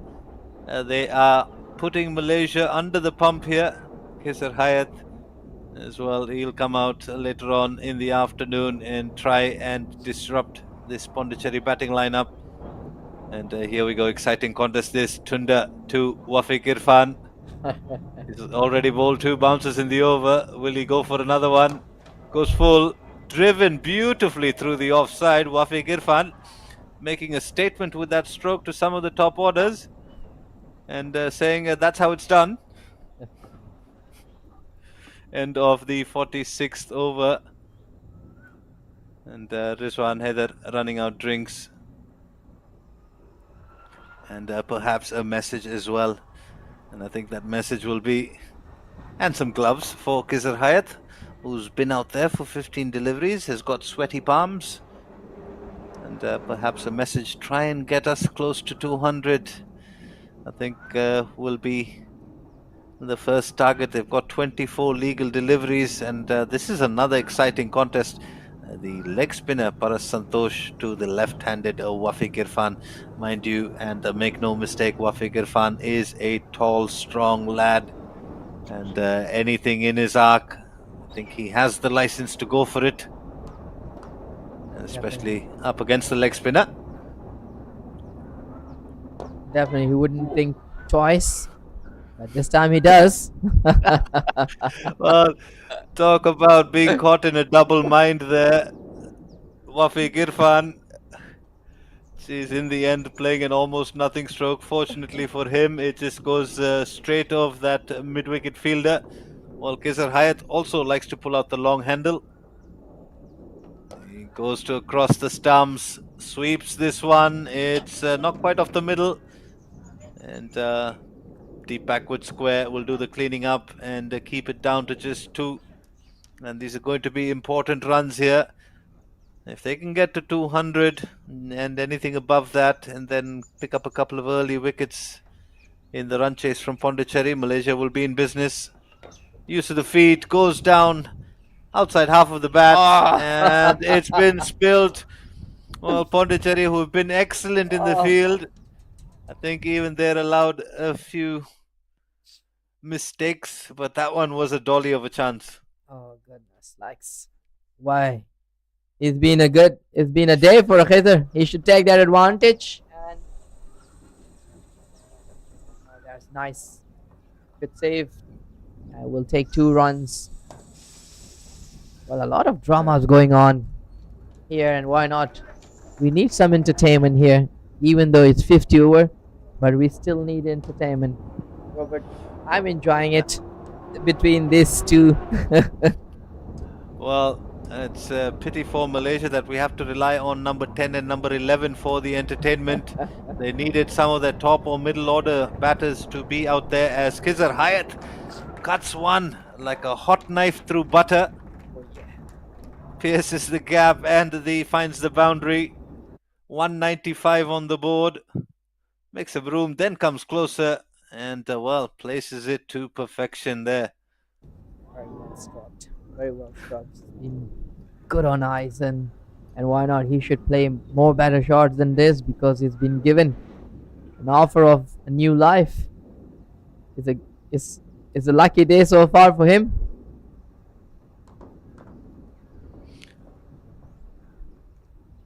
You've got to make the most of your chances. Kizar Hayat being sensible here, taking the single, keeping strike for the 48th over.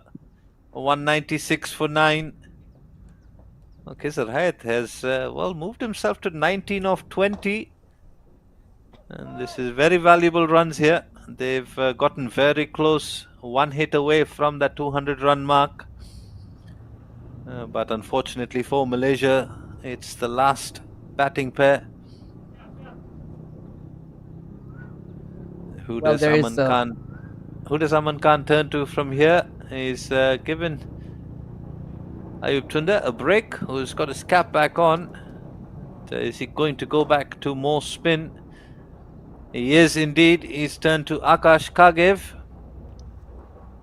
who's picked up quite a few wickets here, and well, he went for a few runs when Virendeep Singh was taking a liking to him after that drinks break.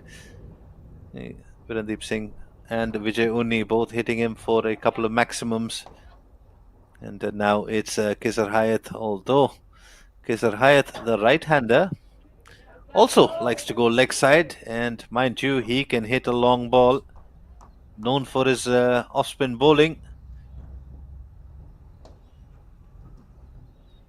Walking across there, trying to slog it into the leg side.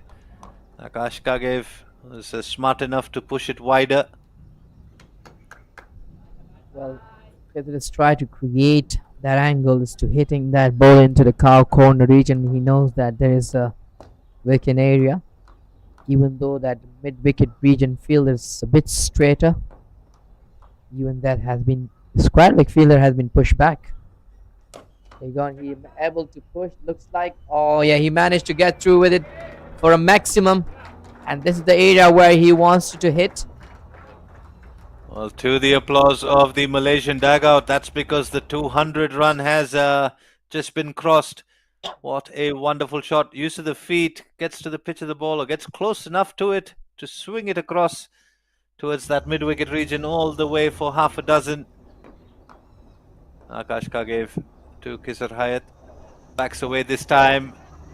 cuts it, and only as far as that fielder at backward point, who makes no mistake. So Kizar Hayat will have to walk back alongside Wafiq Irfan. Malaysia have been bowled out in the 48th over with the score on 202. The batting card for Malaysia, well, plenty of starts, couple of decent scores here.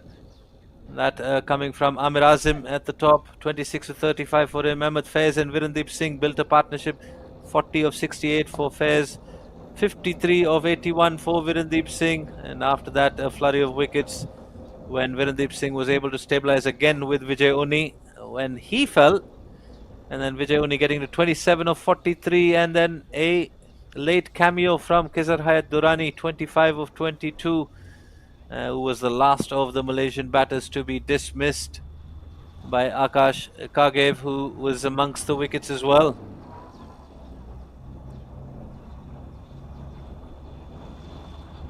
So looking at the bowling figure, right at the bottom of the bowling, Akash Karge having a full wicket under his name, giving 35 runs, just 6.3, impressive. And followed by Adil Ayub with the pacer, taking 3 wickets, giving 32 runs in 7 overs. And the third one, Raghav Goyal, has been always impressive, 10 overs, 34 and 2 for 2. The economy run rate has been great. All of them has been contributing well enough to making sure put the Malaysia batter under control and just allowing them 202 runs in 47.3 overs. We will be having, when we come back from the break, Pondicherry will need 203 runs from their allotted 50 overs at a required run rate of just over 4 and over. We'll take a short break here in the comm box and come back to you when action resumes in the run chase.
Hello and welcome back to the BAYUEMAS Oval for the final fixture of Cricket Association of Pondicherry Men's Tour of Malaysia 2025.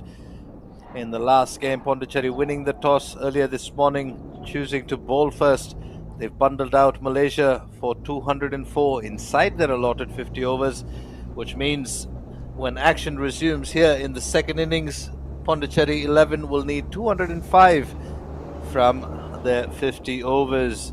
They've got the batting lineup to do it, and Malaysia, and they're going to have to bowl out of their skins and field pretty well. A few drop chances in the previous games. They can't afford any of that. But one person who's thoroughly impressed has been that man who's going to be bowling left arm over the wicket with the new ball.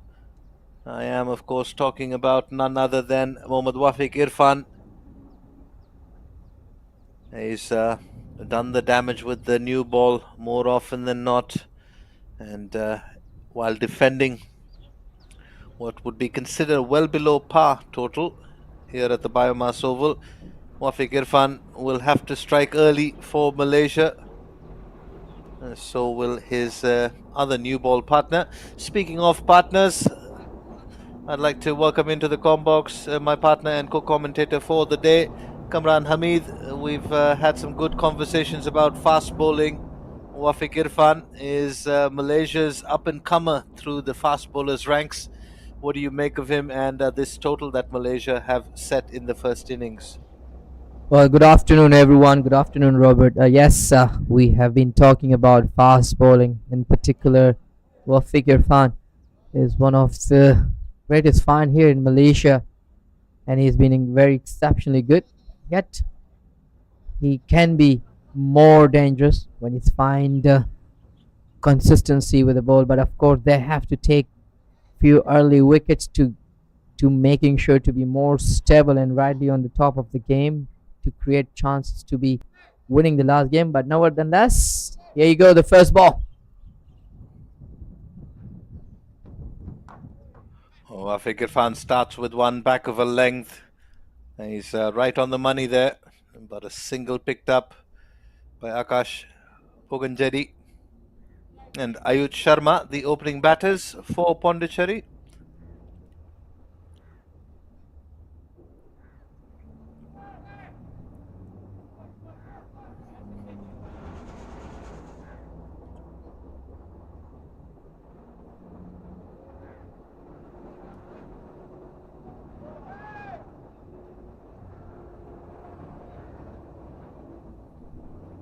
Radley started.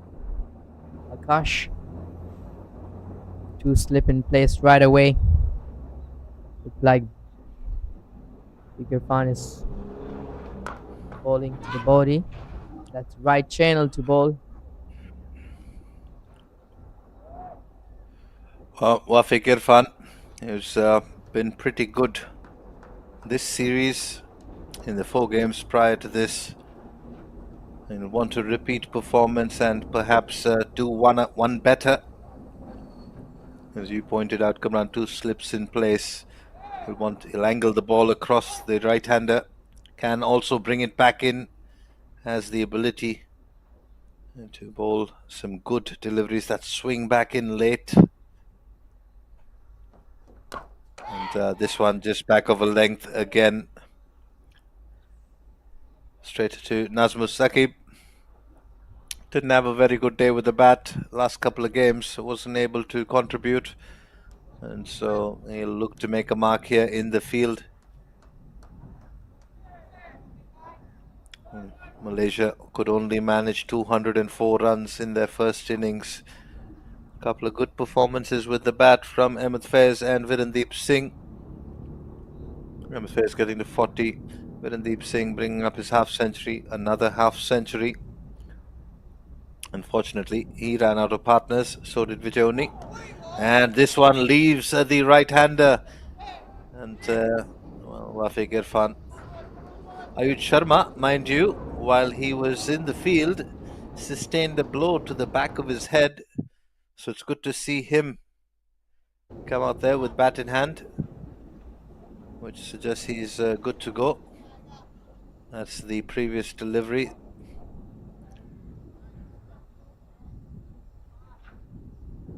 Well, definitely, Wafiq Irfan is rightly on the money, hitting the right area.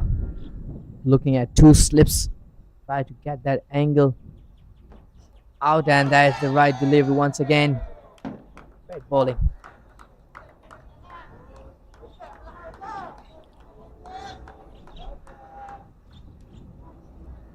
Well, that will help him a lot, in particular this series again, this top quality batting lineup. As a bowler, when you bowl to the top tier batter, in particular well crafted batter, that will also help you as a bowler to be even more skillful.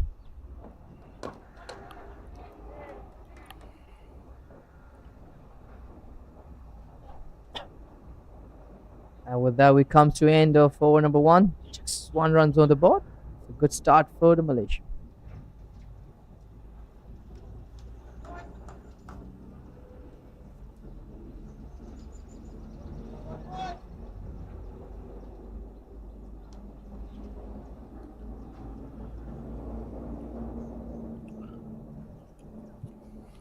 Well, it looks like it'll be the skipper from Malaysia, Syed Aziz, opening proceedings with Wafiq Irfan from the other end.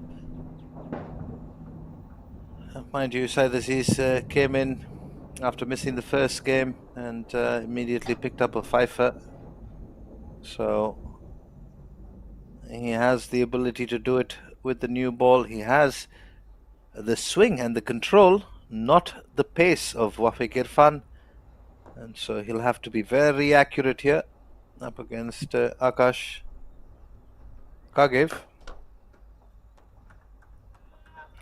who swats that through the offside. Full and wide delivery. Akash Kagev says, I'm not going to miss out on that. First boundary for Pondicherry, and Kagev. Not really well executed. Tariq missed his line completely.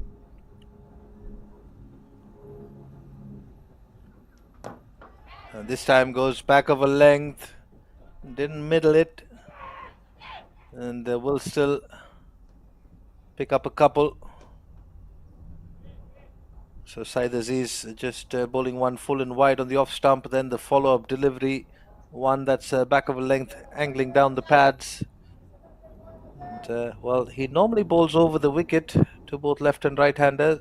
This game, he's decided to start around the wicket.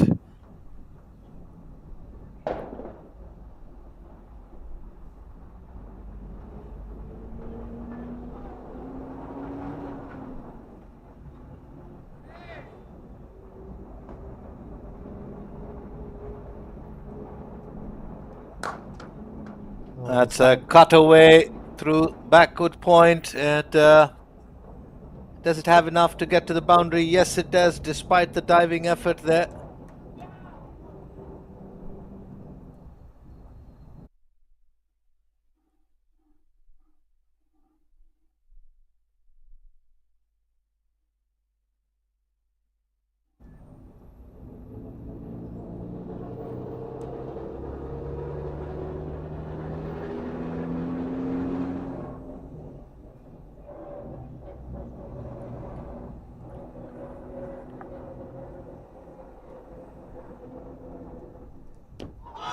Much better delivery from Syed Aziz. An expensive start here, 10 coming off the first 3, then a dot ball.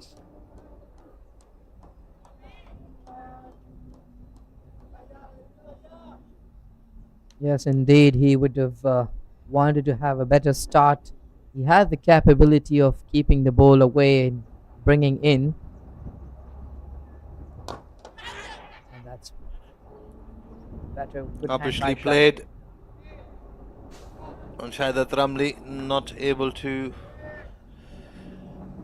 do much with the bat. He's an ever-present character, likes to influence the game, whether he's batting or fielding. So he's always in the thick of things.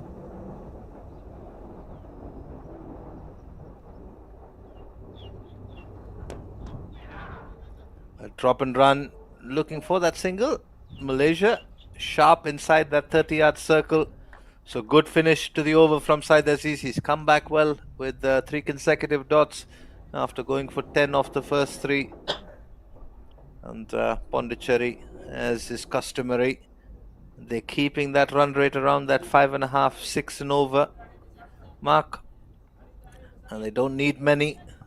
There's 205 for the win and a whitewash and a clean sweep of their tour of Malaysia.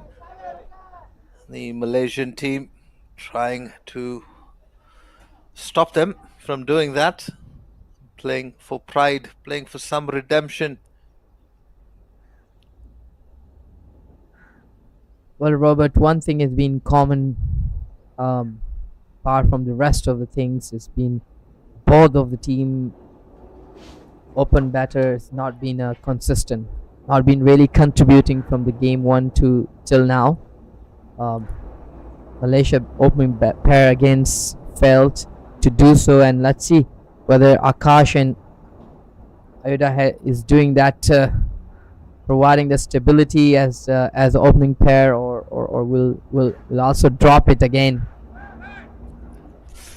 Well, it's been a script that's similar for both teams. Their top order not able to contribute too much in this series. It's been the middle order that's saved the day for both these sides. Left alone by Akash Kagev, who had a wonderful day with the ball. Once again, coming in towards the second half of the first innings and doing the damage there.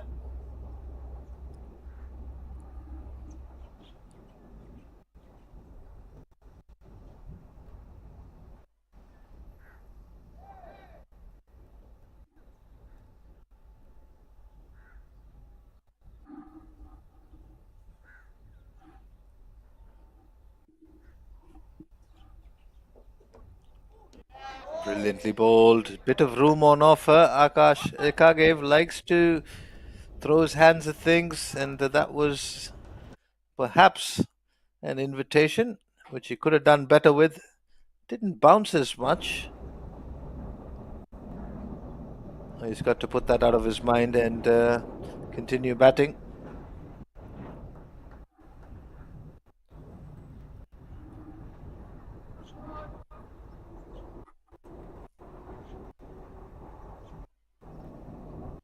Single, 2 dots.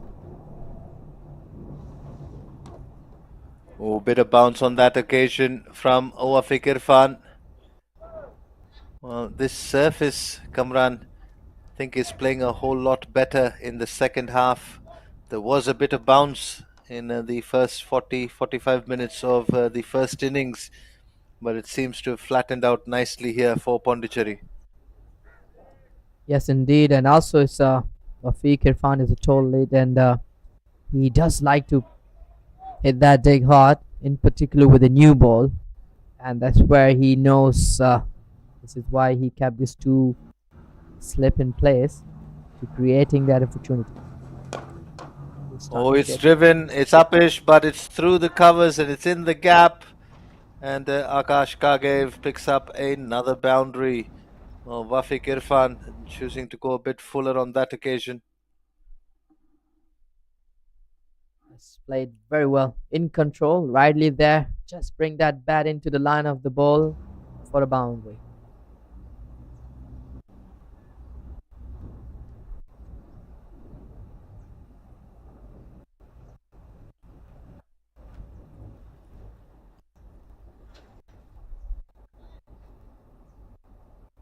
Well, Robert, I understand one thing that even though I've mostly now these days T20 games has been played much more, a lot comparatively the 50 over games, and all these batter players so used to play this T20, and the mind and muscle memory has been built accordingly. It's not easy to switch on off when it's come to 50 over game. 50 over game required more patience, more reading in terms of skills also. uh, it's challenging, don't it? Well, that's why you become a very special and in-demand player if you can transfer your skills across all formats. Of course, each of these formats requiring the same skills that you would need for batting, bowling, and fielding, but it's a difference in mindset, it's a difference in approach, it's a difference in temperament. And the longer the format, the more you're tested in all of these departments. In the shorter format, however, it's a fairly simple equation. You have a limited amount of time to do the most amount of damage, whether it's with bat or ball. But in the longer format, it's about a lot more than just outcomes. And perhaps, as we saw in the first innings, at a certain phase of the game, when they lost the 3 wickets, Ahmed Faiz and Virendeep Singh having to apply themselves and having to navigate that tricky passage of play where they could not afford to lose another wicket. Now, Virendeep Singh himself likes to see himself in for maybe 3 or 4 overs, then likes to go big. But he had to curtail his game and play well within himself because that's what was required for Malaysia at the time. And so, adaptability is going to be a player's biggest strength the further up he goes in his career. And if he can play across all formats, then he becomes almost invaluable to a team.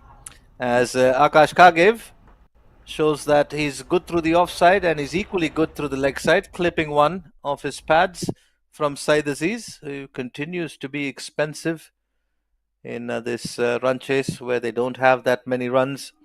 But to answer your question, and you get that only through the longer formats, Kamran.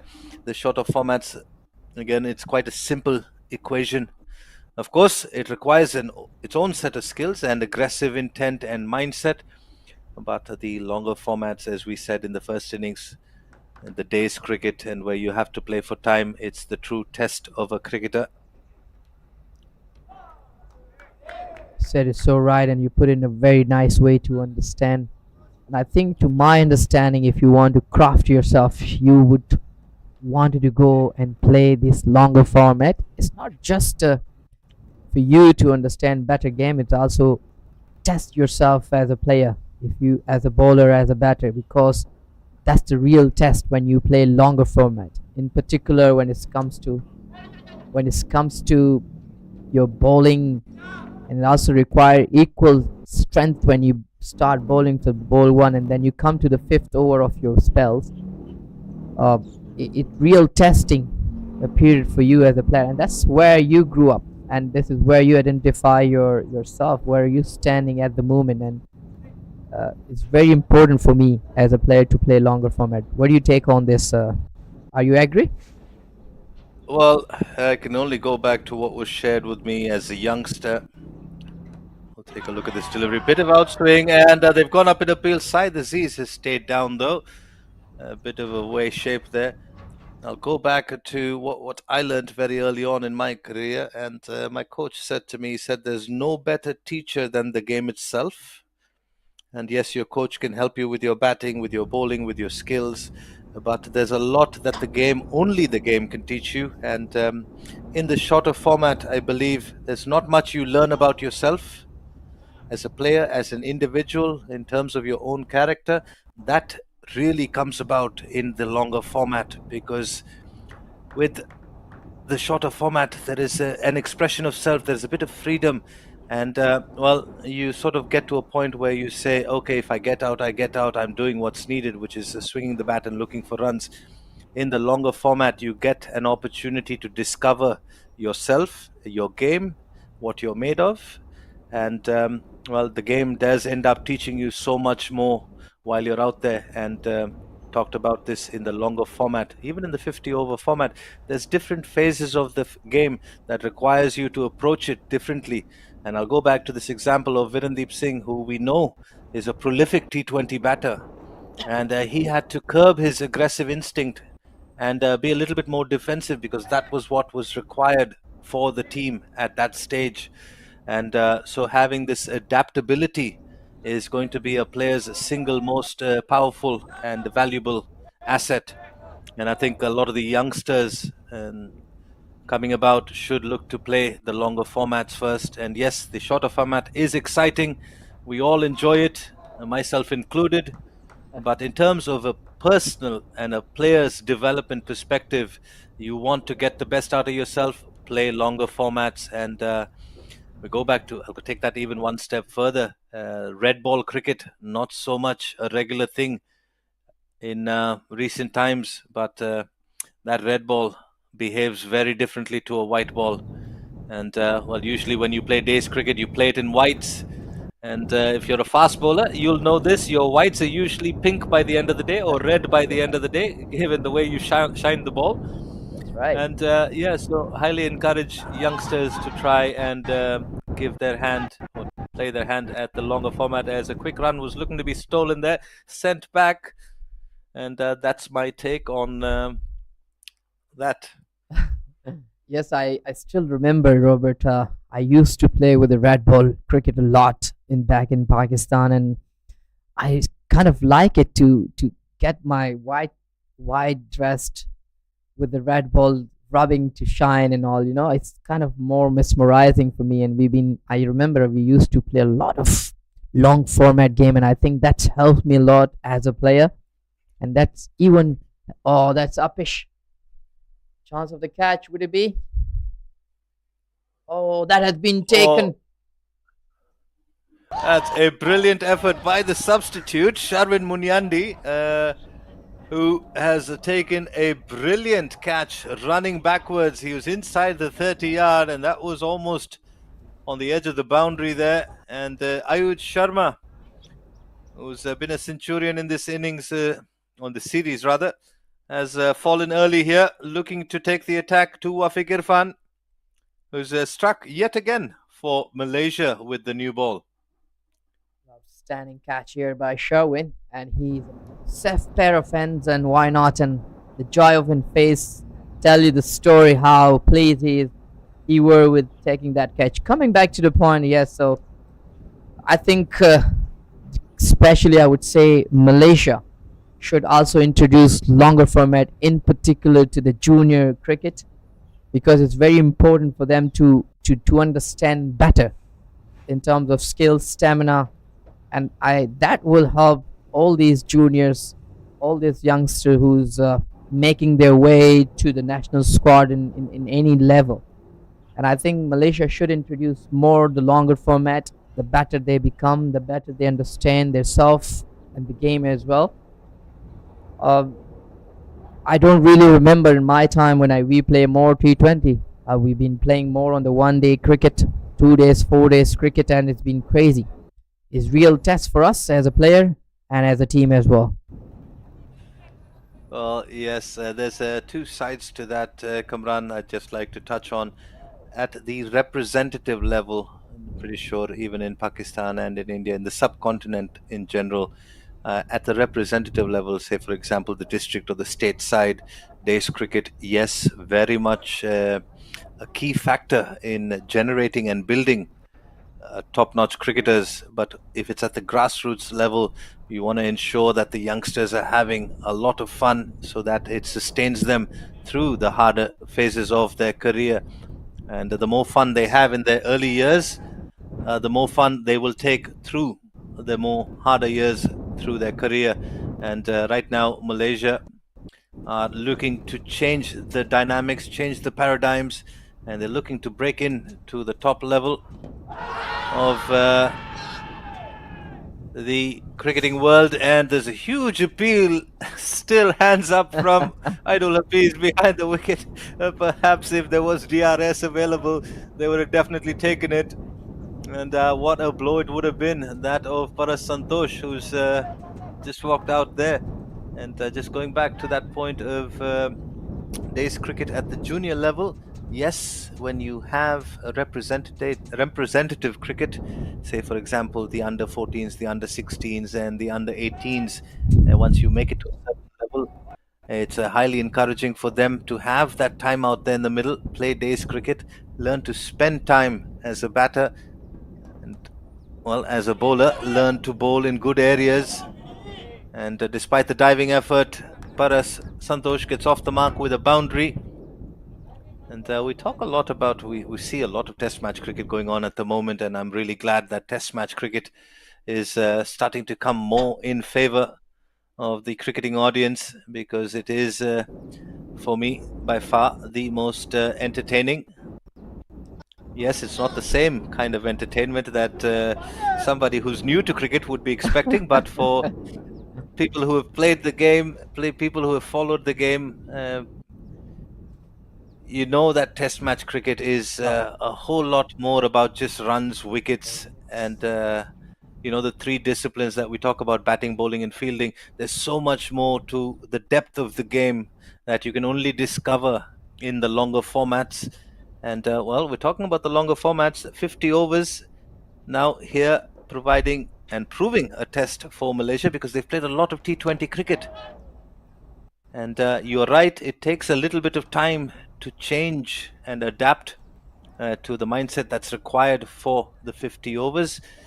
And well, we can only hope that Malaysia will take the lessons that they've learnt from this series against Pondicherry.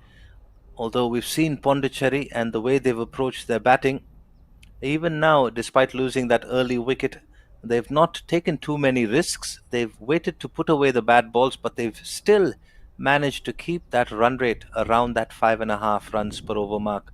I don't think there's been too many rash strokes played either by Akash Kagev or Paras Santosh. And so this just goes to talk about the mindset and playing the phase of the game that you're in. Mind you, this is still the power play, which means only two fielders outside. You could well and truly say, well, Pondicherry could go all guns blazing here, but they've decided to have a more steady approach, not lose too many wickets. As we talked about, the top order for both these teams not being able to contribute, and just goes to show that the 50 overs is going to require a slightly different mindset, slightly adjusted mindset in terms of approach. That's right. Well, you said I would. It's very important. It's also, of course, very different approach required in terms of patience. It's required more patience, more good eyes on the ball, comparatively T20. And I still remember, I would share here, when I was playing under 14, was selected for the state back in Pakistan. It's called Talent Hunt program. Thousands of people work there. That's sticky outside edge. Just been able to get one run. So yeah, I was lucky enough to be selected for my state for under 14. And I still remember we were in a camp for 3 months, and we've been kept in the hostel in the stadium. And we have 3 sessions in a day: early in the morning, right after 7 to 12, and then we have in between 1.5 hour break to fresh up, to have a lunch, and then we have another session. And after that we will have another break, which is only for 1 hour, to change, fresh up, as Tariq is finding his way, seems like to be. And then we will have remember, I was just 13 or going to be 14, and 3 sessions in a day. And then in the evening we would have a fitness test of fitness session with now the guy who's with the Afghanistan team. He was our trainer. Oh, that's been picked. Stick outside just for the single. So coming back to my point, and we would have till 7. So we would have long day, and that's not breakable. It's every day the same routine, different skills training, and every weekend we will have a games. So that shaped us in 3 months. It extremely in a different guy. I still remember when I was selected, I was someone else, and after 3 months I become someone totally, completely different mind with a different body.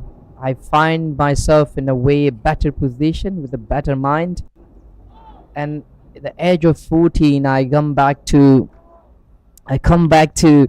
my place and where I used to train at a club back in my city. I remember one of the first class cricketer would always give me a new ball and he always asked me to bowl from more further than the crease. And after 3 months when I back, he told me now you bowl from the crease.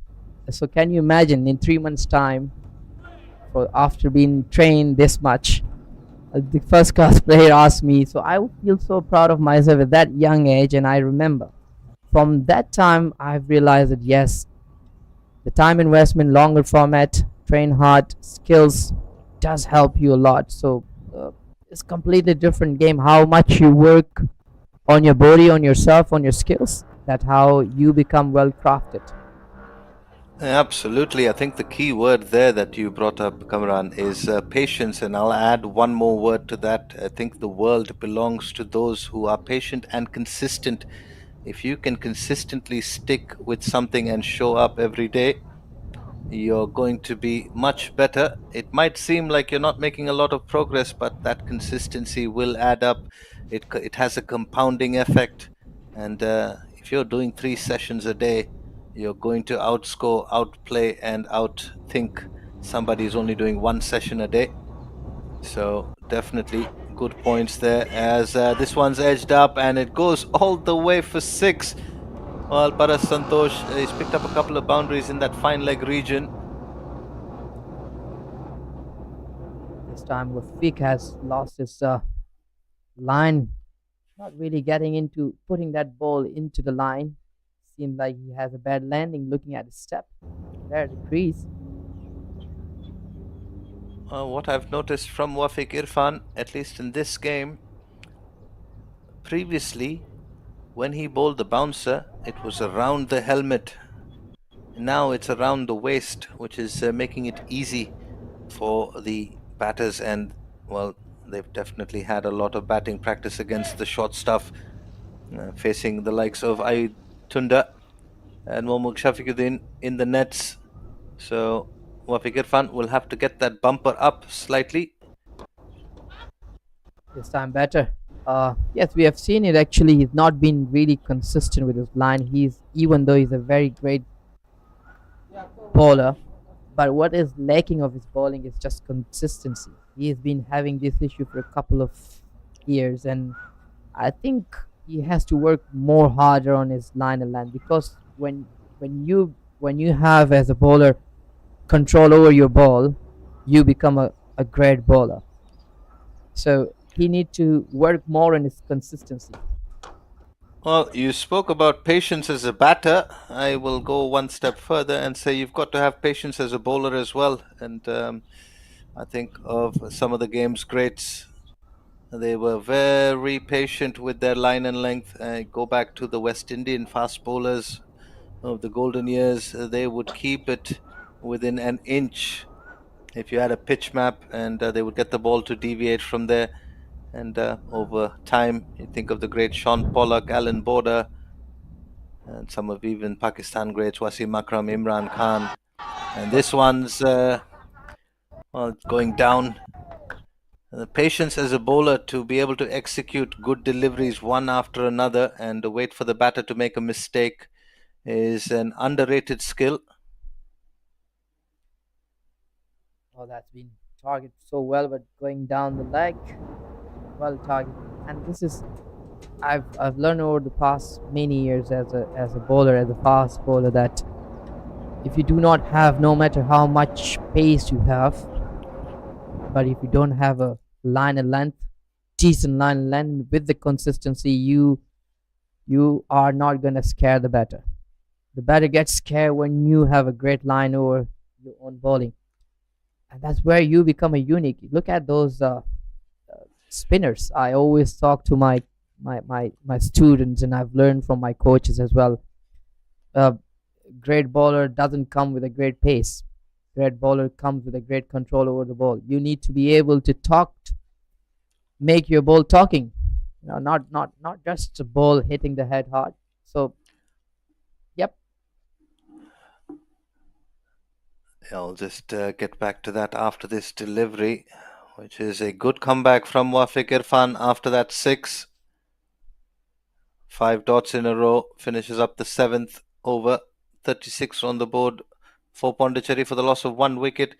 And well, I think this is another thing that we're going back to, Kamran, that in the shorter format, for example, the T20, you can't be predictable. The requirement of the game in that format, as a bowler, you can't be predictable. Whereas in the longer format, you are rewarded for consistent and accurate execution. And so the requirements for bowlers changes quite a bit and quite considerably as they play the longer formats. And I think that's something that you only learn from playing the game in its different formats. And well, the best of players can adjust. So adjustability is the key word here.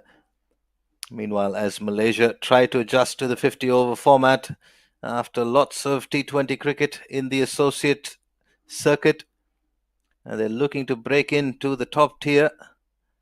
And they've made some changes and bringing about some drastic measures to try and get their national team up in the rankings of the ICC. And it all starts here. They're up against a very strong Pondicherry team who've given them a run for their money, but they've showed up and they've competed. It's not that Pondicherry have had it easy throughout the series. There have been moments where they've put Pondicherry under pressure. And that's easy 2 runs on the leg, just tickle down.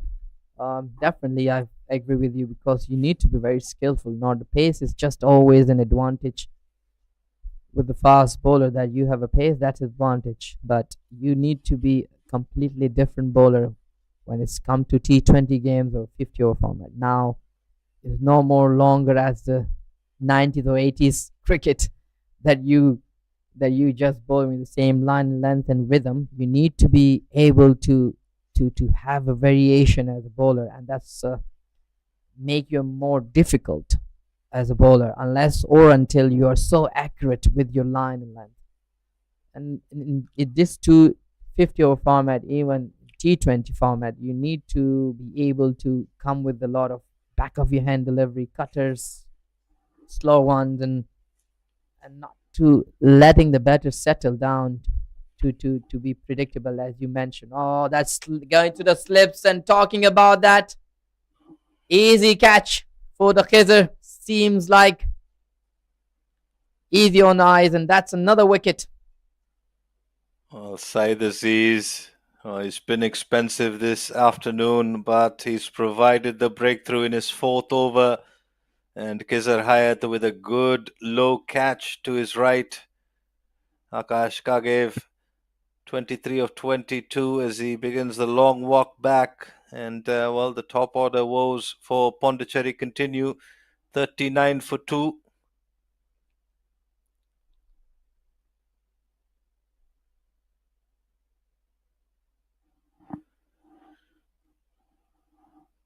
Well, a further 166 required.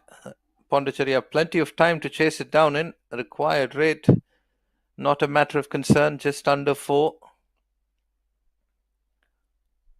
Gautam Dilip, the wicketkeeper from Pondicherry. Let me tell you one thing, Robert. It's getting heated here at the biomass over. I'm sure you're feeling it right, as I do. Even though we are in the comb box, we feel exactly how these players are feeling. The sun is rightly on top of the head. Still, these players are rightly on the game. Well, it's been impressive from both these teams, their fitness levels. And, well, yes, the hot, humid conditions of Malaysia continue to prevail. It's better this than the rains, so cricket will continue. Saeed Aziz takes one away. Credit goes to the keeper. He's been up on the top. It's not easy to cap right behind the stump for a fast bowler like Aziz, who likes to keep the ball away and in the batter. It goes to well kept. I know.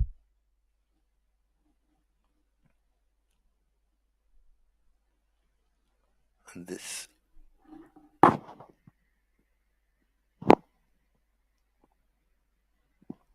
Yeah, he's doing great with the gubs behind the stump. It's not easy job. I've seen the hands of those keepers, my friends all around. The fingers are old here and there, broken fingers, out of the shape, and that's a sacrifice.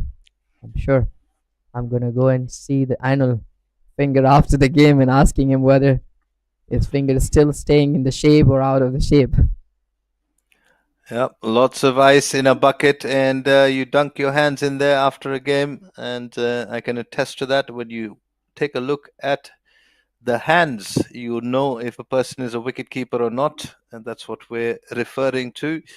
So, those of you who are wondering who the wicket keeper in your team is, when you shake their hands, have a look at their fingers. If they're all pointing in different directions, that man's your keeper. That's right. And 8 now, overs gone, 39 for 2. well, now these keepers has a bit of better safety compared to the long way back. Talking about good gloves, good material, more protection. Well, change in bowling here. They've turned to spin in the ninth over. Vijay Unni. Well, what can he do? Normally likes to fire it through, bowl a flatter trajectory, but if he wants to get some purchase, he'll have to slow it down, give it a bit more flight. Quick run. Well, Robert, I've been wondering how brave those batter were. Again, those lethal fast bowler. I'm talking back 80s, 90s without playing or without visor. How dangerous they will be living on the crease. Well, you're talking about batting without a visor. The helmet came first, the abdomen guard came next. So, uh, yeah, just to put things into context. Well, they celebrate a wicket here against the run of play, looking to steal a quick single. And, well, chaos has ensued here at the BAYUEMAS Oval as Paras Santosh has to depart. As he was called through for a quick single here, he was hesitant. He did not want to go for it. And once again, good fielding from Malaysia, resulting in the second wicket. He's not happy with himself or his partner, but he has to begin the walk back to the dugout. The third wicket to fall for Pondicherry with the score on 41. Can Malaysia turn this into a game? Definitely, they are Riley up in the game at the moment, taking 3 wickets. It wasn't a run straight going to the hand, but great job with the fielding, but also with the gloves, the keeper. I know. Yeah, coming back to your point, they have introduced the helmet before the abdominal guard, and Uh, yeah, it was you had to have some courage back in the day. The protective gear not as well suited for safety as it is now. I mean, we look at the evolution of the game. The bats have changed, the equipment has changed. The ball, however, hasn't changed so much in terms of the way it's been manufactured, in terms of the way uh, the elements that go into making a cricket ball. So that has stayed the same, whereas everything else, you see the stumps now. We've got technology in the stumps with the microphone, the camera, the bails being lit up if the bails are dislodged. So cricket going through its natural evolution. And yeah, credit to the people who played cricket in the past, risking life as they did that and providing us with entertainment. oh yes, if you ask me to play with the same equipment at the 80s, 90s, player were playing with a bat or just like a stick, would none of the batter these days will play with that. Now these equipments assure you safety, and that's where you become so brave to face 140, 150 This pace of friction of seconds coming to you, and that's a good thing. Absolutely. You can't be looking to attack the ball if you're concerned for your survival. And that's the advantage of having good safety gear. You can think about going up against a delivery at 140, 150, and you're trying to paddle and pull and play all these innovative shots that the batters do. You wouldn't be doing that if you knew the ball could hit you anywhere on your body. So that's a hit straight back to Vijay Uni. Well, that's been bravery from the great. That's why they become a great of the great games. Name it. And every generation is remember, even though they have not been born in that era. But if you're talking about a cricketer, you will remember Sunil Gavaskar, Richardson, and all these big names who have been dominating with the bat. Impressive against those lethal bowler like talking about the West Indies, Lathan Nambit, Courtney Ambrose, and all these Wasim. Oh, dear. How they're surviving. Well, a great story is that of the great Vivian Richards. If you go back and look at the archives and the footage and even the interviews, look at the interviews of the players that competed against the great Vivian Richards. You'll hear a lot of, well, speaking of, that is a great catch. Saeed Aziz has struck again. And the fourth wicket for Pondicherry has fallen, and a bit of trouble here brewing in the final game of the Caps Tour of Malaysia in 2025. They're fired up, the Malaysian team. Yes, indeed. Nazmul Saqib has not been contributed for the past two games, but he has been contributing enough with the catching. He's been placed there for catch, and he's been not been disappointing apart from the previous game dropping one catch. But this is the time where he has shown us why he's in the team.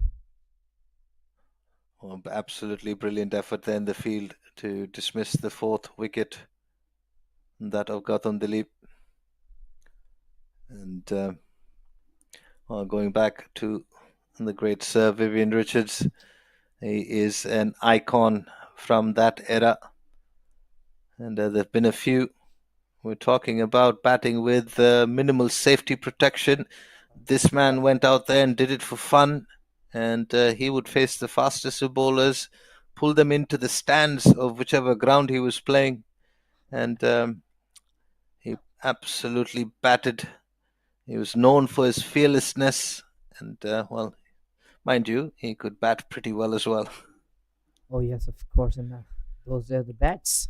Have you noticed the bat? How it's just like a stick of wood, and they've been batting with those kind of bats brilliantly, stroking miles far away, hitting the ball hard. Is just completely out of this, out of mind. How well they've been, how strong they were mentally. Well, speaking about being mentally strong, Malaysia will have to be mentally strong here. They've got Pondicherry in a bit of a corner, 4 for 43 in the last over of the power play, the 10th. Aziz, skipper of Malaysia, has picked up 2 for 23. He's come back well after being expensive in his first couple.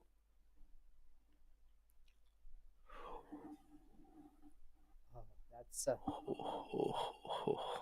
another chance of the catch, but lucky for the batter, not for the. Geez, that would have been a significant blow had that one gone to hand. It was not far away from that fielder at point.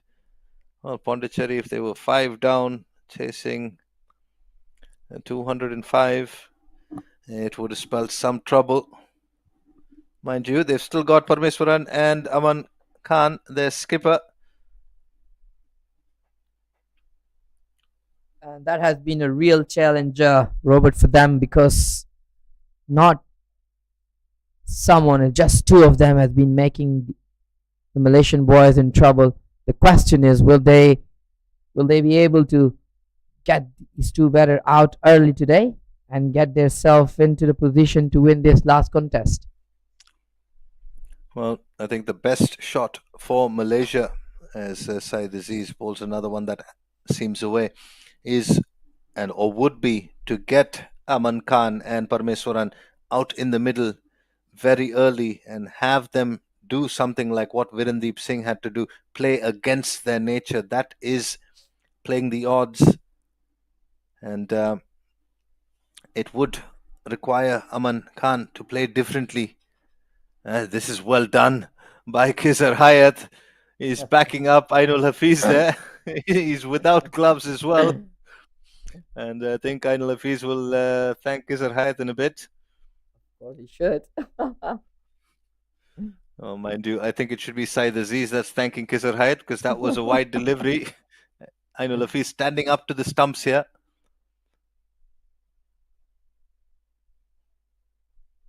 Saeed Aziz is getting some good shape away, Kamran, and I think he's making good use of the surface. Yes, indeed, he's way able. Actually, he's able to, as I mentioned, he's able to put that ball away and into the right hander. He's that capable. But the question is, most of the time he's been very productive, and we have been seeing him trouble in the first over, but he's making his comeback very well. Yeah, we talked about patience as a bowler. Saeed Aziz being exceptional with that. Stayed disciplined, kept moving the ball away. Of course, he's doing what bowlers would consider a setup, meaning you get the ball to shape away, shape away, shape away, shape away, and the batter gets accustomed to that, and then he starts aligning himself for the ball to leave him, and then all of a sudden you bring one back in, and you open up the chance for bat pad bowled or LBW, and well, we'll have to wait and see when Saeed Aziz decides to bring one back in. At the moment, two very new batters, Akash Puganjedi and Sivamurugan, are both batting on one. Sivamurugan has played 7 deliveries, Akash, very new to the centre. Vijay Unni will continue.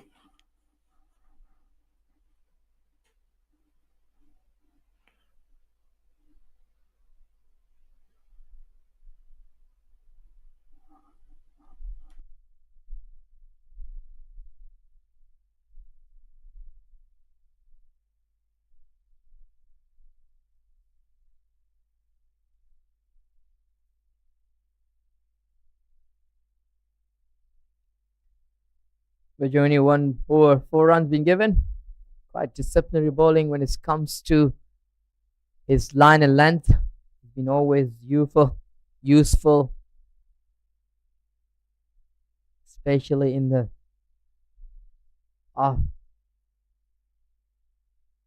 power play and the out of power play. He's been a reliable bowler, and any team would want him to be.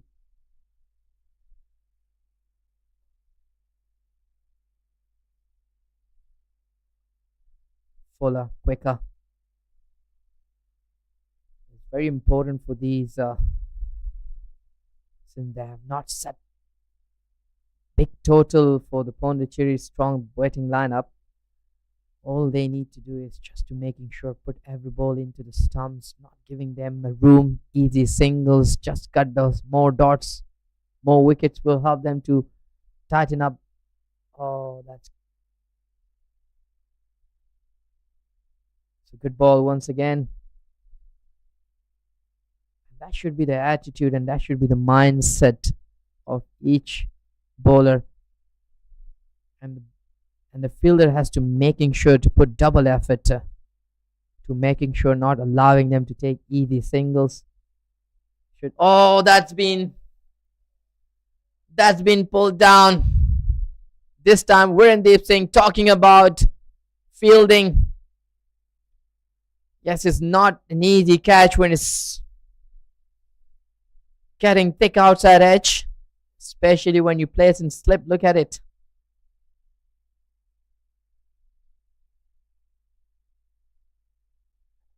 That's wanted to hit to the mid wicket region, getting thick edge. Great bowling. The chances has should not be given, and that's what they say: catches win the matches.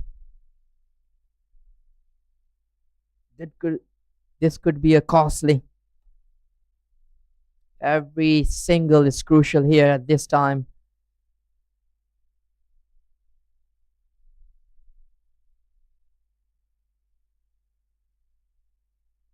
That's wall target just staying low. Almost getting a toe of the bat. Good bowling. Another great over by Vijay. 48 for 4 wicket loss after 11 overs.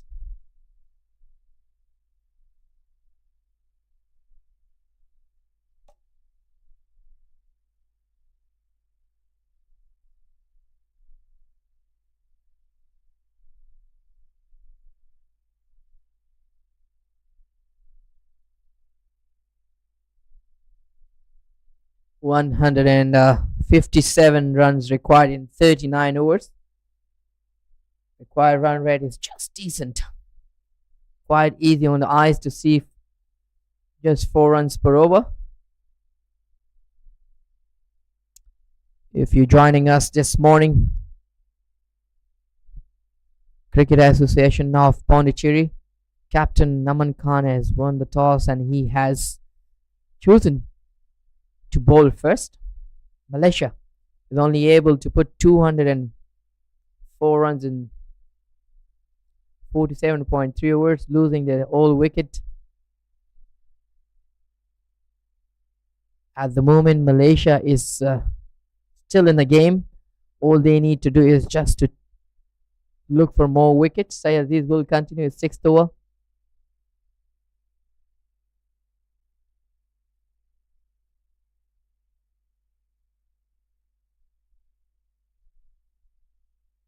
More wickets will help them to put Pondicherry at the back foot.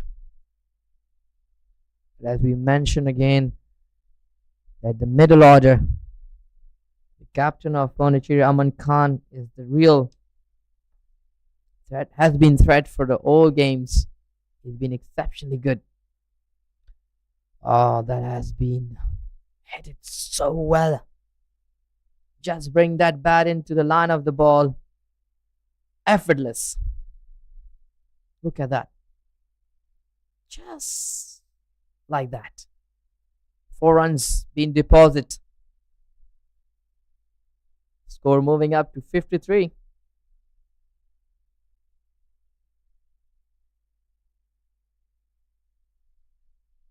Very easy on the ice. Where it was capped up on the 30 yard just before that. Well left, well read.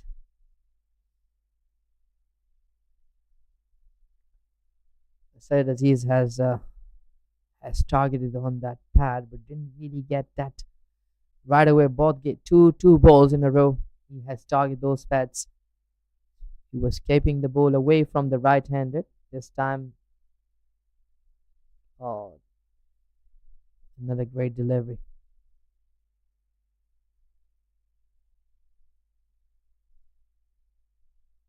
And definitely he is looking at another breakthrough for the team.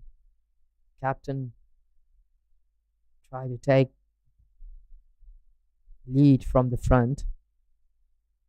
Keep trying, keep trying. Oh, this time completely missed by both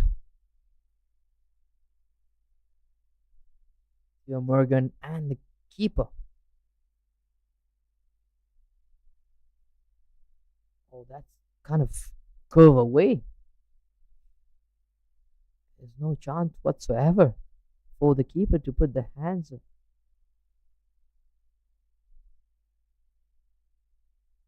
And that's the drill. Anand has just demonstrated.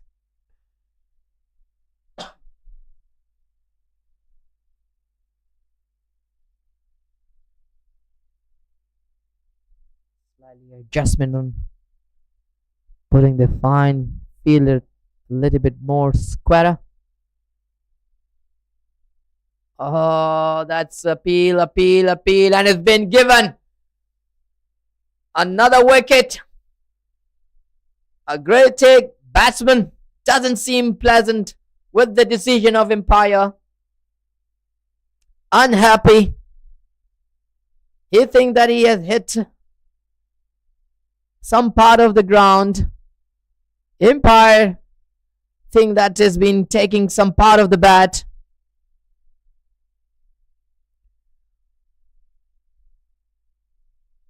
Still refused to walk out. And there is some kind of discussion.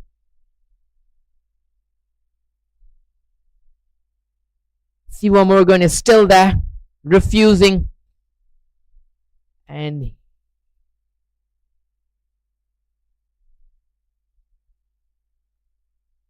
he is completely disappointed of decision of the umpires. Let's have a look once again.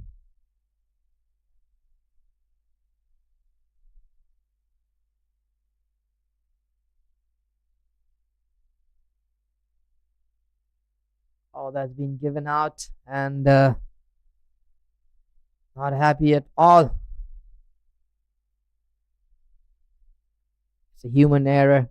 The all human can be, it cannot be. But at the end of the day and the end of the time, we need to give a respect to our decision. But nevertheless, disappointment, frustration, unhappy, still thinking, oh dear, completely disappointed, unhappy of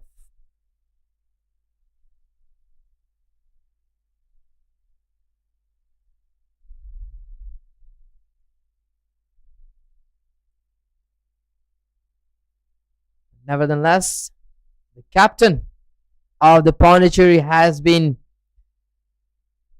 make his way out to the middle, and this is the real challenge now for the Malaysian boys. Do they have a plan against him?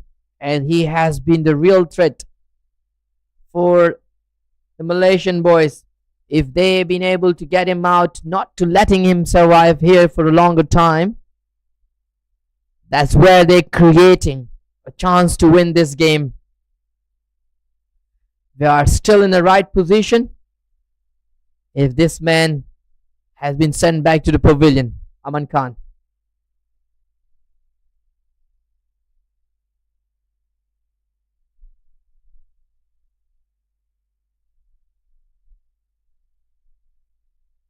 Will you continue his third over? It's right, bright and sunny here in the UKM over. The last game of this cap tournament, touring to Malaysia. Credit goes to the board association who's been conducting this series, been learning lesson for both the teams. Both the teams will take from this series a lot of things, and which will help them in one in another way to craft as individual and as a team. In particular, Malaysia boys will take more from this game, and it's very important to play against quality teams, quality players.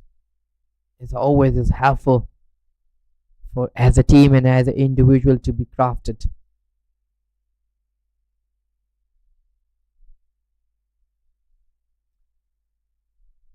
Down the line, Empire says no.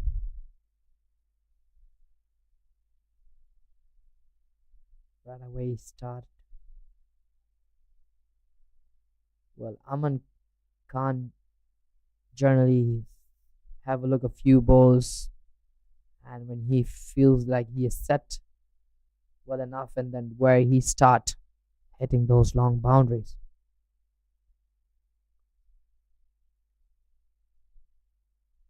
The journey is one of the kind of bowler who does not give much enough time to a batter to settle for the second delivery to face. And the quality of his bowling is not just in between the balls, also when he delivered, he put some decent pace on the ball and tied you up to the pads. Another good over. Let's have a look at the batting card of this Pondicherry 11. Once again, the opener has not been promises in this last game. Even the middle order are also struggling at the moment. There is no such stability at the moment from the Pondicherry 11. But here, these two will look into a longer partnership to chase down 204 runs.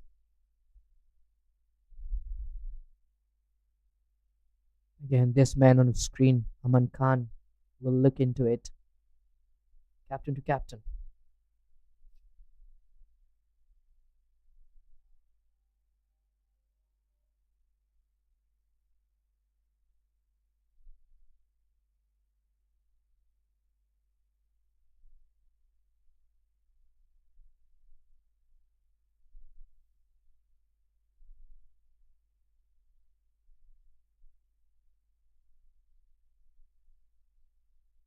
Great stop there.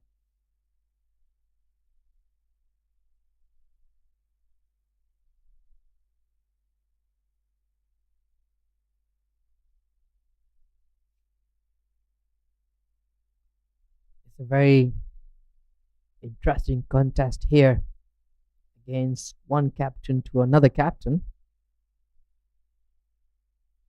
Oh, swing and a missed.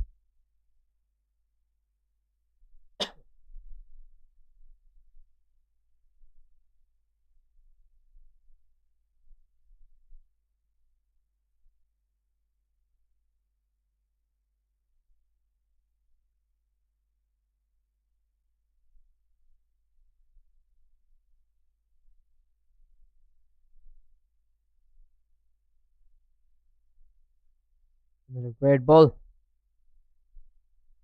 Well, this is what the quality is. Aman Khan is providing. Is always he comes out, he take his time a bit. He been so watchful at the beginning of his innings. He try to understand the behavior, the surface, how the bowlers just try to do, and what the ball doing it. Oh, that has been hit completely with the full authority, straight in an arrow. 4 runs, glorious 4 runs.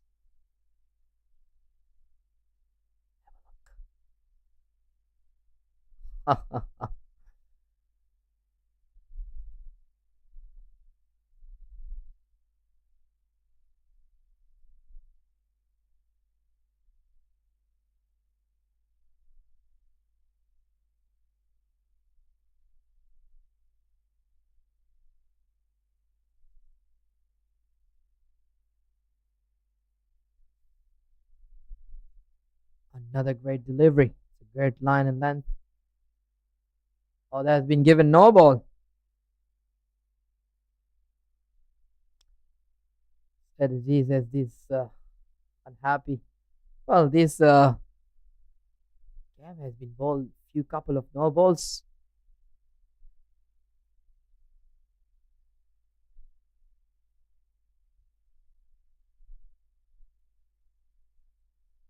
Which ball he's gonna come with? Is he gonna bowl fuller or a slow one?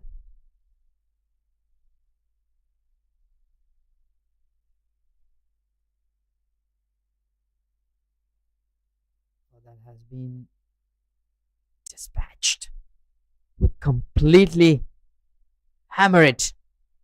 What a ball! What a shot it was! Oh, that was there for him to hit, and he will never let it go.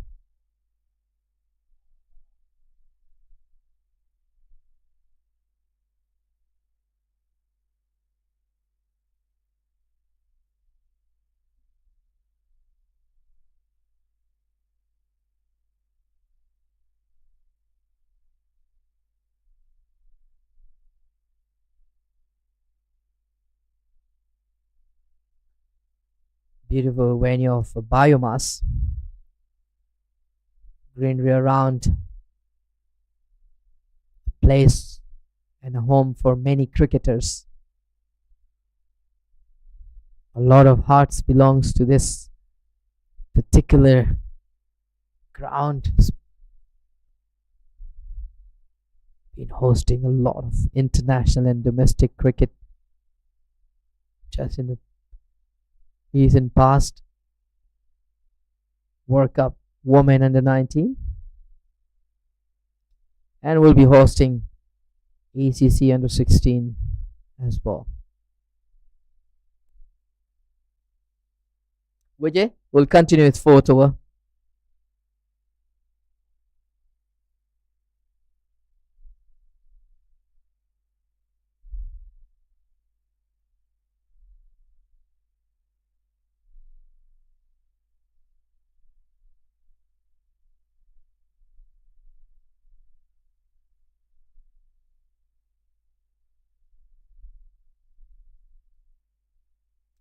Oh, that's was very close, getting thick outside edge, but impressive run between the wickets. Still 3 runs.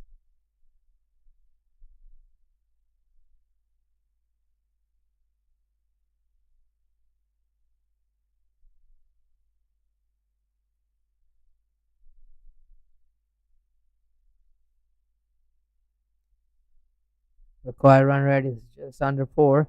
Pretty comfortable. All they need to do is to just tickle around. Single is double. But Aman Khan has another way to go. He's so clean striker of the ball.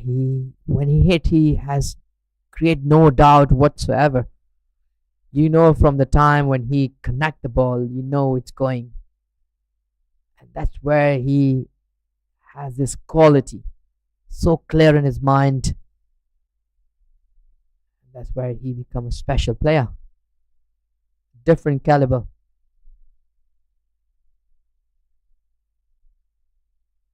Fumble of the ball, steal the runs for a single. There you go. Man.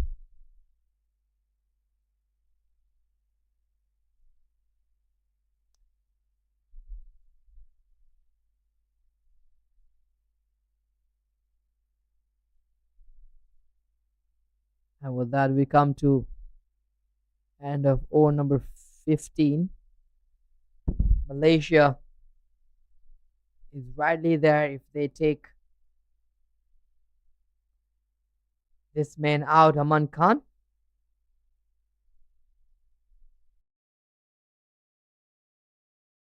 Short break.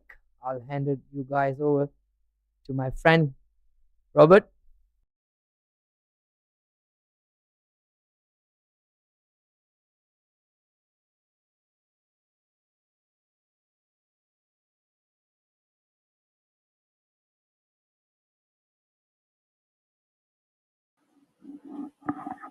Said Aziz will continue, and Aman Khan will continue to drive beautifully down the ground. He's been pretty phenomenal with his form as Said Aziz continues to be expensive, but he's also been effective in terms of picking up wickets. He's picked up 3 so far.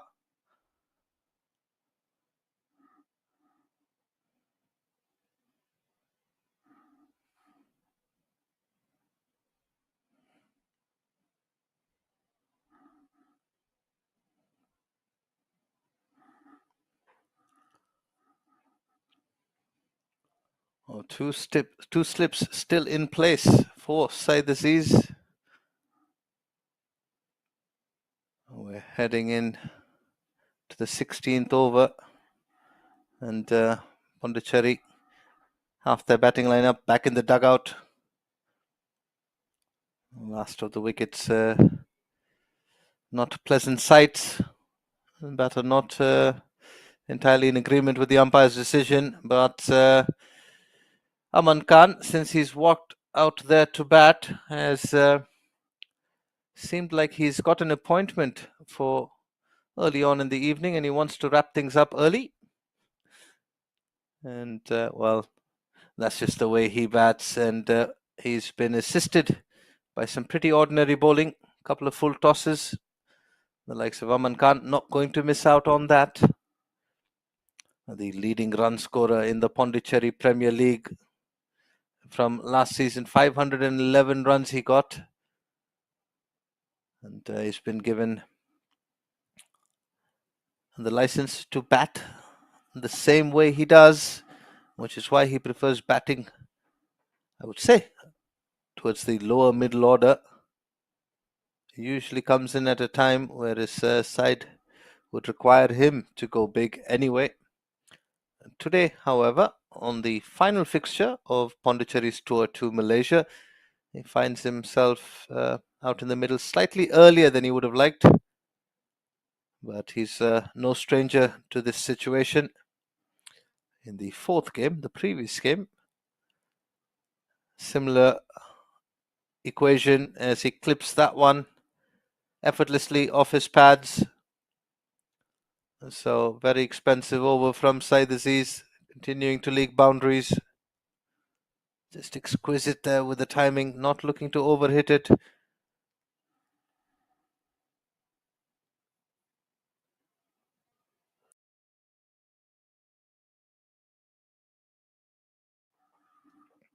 Three for 55, one delivery to go in his eighth over. Expensive figures for the captain of Malaysia. Aman Khan's 26 of 18, responsible for most of that damage.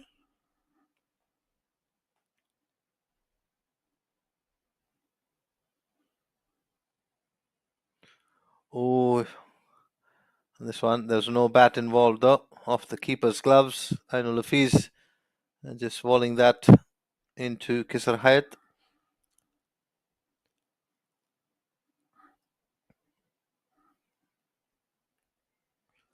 16 overs have been bowled.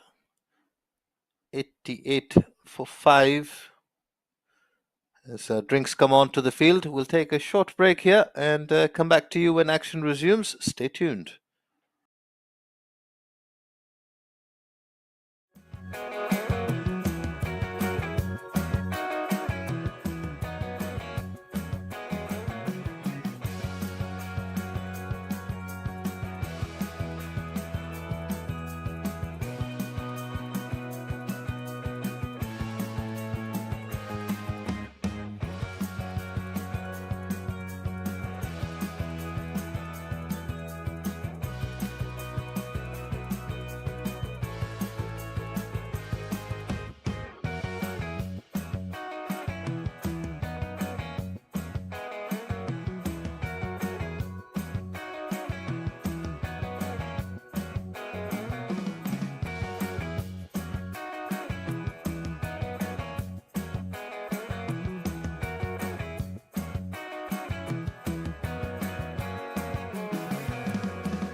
Welcome back. Drinks have been had. As on the other end of the drinks break side, the Z's giving away 14 runs with the 3 boundaries, 2 boundaries, and a maximum in that over. It'll be Vijay Uni to continue, who's bowled very economically, just 13 runs from his 4 overs. Akash Puganjeri has been a spectator from the other end, while Aman Khan has provided the fireworks. But it's a very important knock from Akash Puganjeri at the moment, 8 of 13. Pondicherry have lost 5 wickets in this run chase. And it's just given Malaysia a slight opening into this game. Mind you, the likes of Virendeep Singh, who's standing at slip, will be itching to have a go with the ball. That's hit brilliantly down the ground. And top effort from Sharvin Munyandi, who's subbing on the field. Certainly saved a couple of runs there for Malaysia. It's going to be crucial. They all add up. 90 for 5 midway through the 17th over. Mind you, Parmeswaran, who's been amongst the runs for Pondicherry, not playing this game. That's pulled away yet again towards the vacant long on region. So Malaysia throwing bodies around, desperate in an attempt to save runs.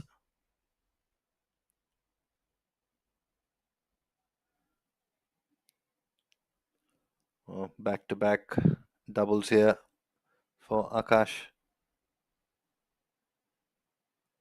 This time looking to pull, it's uppish, but it lands safe, and it'll just be a single. Well, this is interesting here. The off spinner to Aman Khan. We know he likes to hit the long ball. He's got long levers as well. Tall lad. He likes to play aggressive and attacking shots. One delivery in Vijay Uni's over. And he's edged it straight to Kizar Hayat. And it is the all-important wicket of the Pondicherry skipper, Aman Khan. Well, Malaysia will be ecstatic to see the back of that man. And Vijay Uni, well, the man with the golden arm, strikes for Malaysia. Kizar Hayat there. Beg your pardon, that was Virendeep Singh. We'll bring you confirmation of that in just a bit, but it was indeed Virendeep Singh. And Aman Khan, well, he'll be very disappointed he didn't see his side through on the last fixture of their tour to Malaysia. Otherwise, he's been pretty phenomenal. He's had an amazing series, the leading run scorer, and can only manage 26 of 20 in this run chase of 205. And mind you, Kizar Hayat and Virendeep Singh, both of them are top class performers. We're itching to have a go. I think we're going to see the first look of Kizar Hayat today. Yes, we are. As he marks his run up, see the body language from the fielders in customary black and yellow. It's a bit hyped up.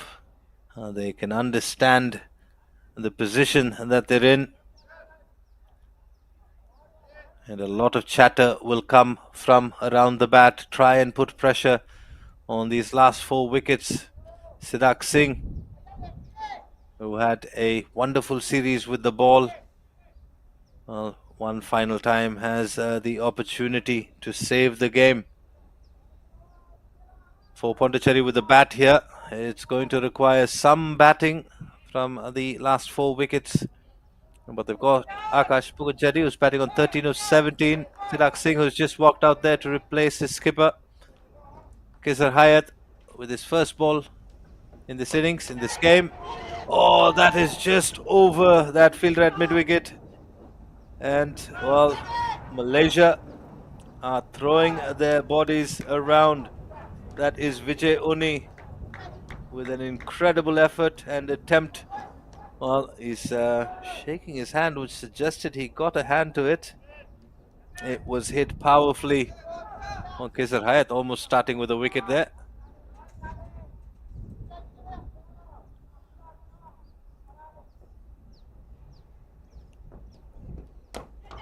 Oh, starts with one back of a length. Has he got hold of it? Yes, he has. And, well, Akash has decided after the departure of his skipper that it's going to be his responsibility to put away the loose ones. Kizar Hayat, long hop, says thank you very much. And it deposits that over the cow corner region of the field. So Kizar Hayat put under pressure straight away from Akash Pondicherry.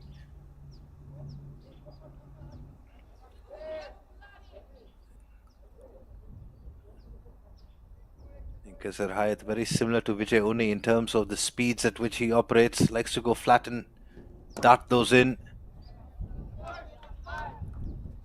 Just a bit too short on that previous occasion, giving Akash enough time to rock back on that back foot. He'll look to just be slightly fuller in length and do that as often as possible. Batter and bowler colliding at the non-striker's end, but everything seems to be alright. Well, this game is turning drastically. The shift in momentum has been topsy-turvy, like a thrilling roller coaster ride in an amusement park. Malaysia have managed to pull the game back, picking up the important wicket of Aman Khan, which sees Pondicherry 102 for 6 here in the 18th over.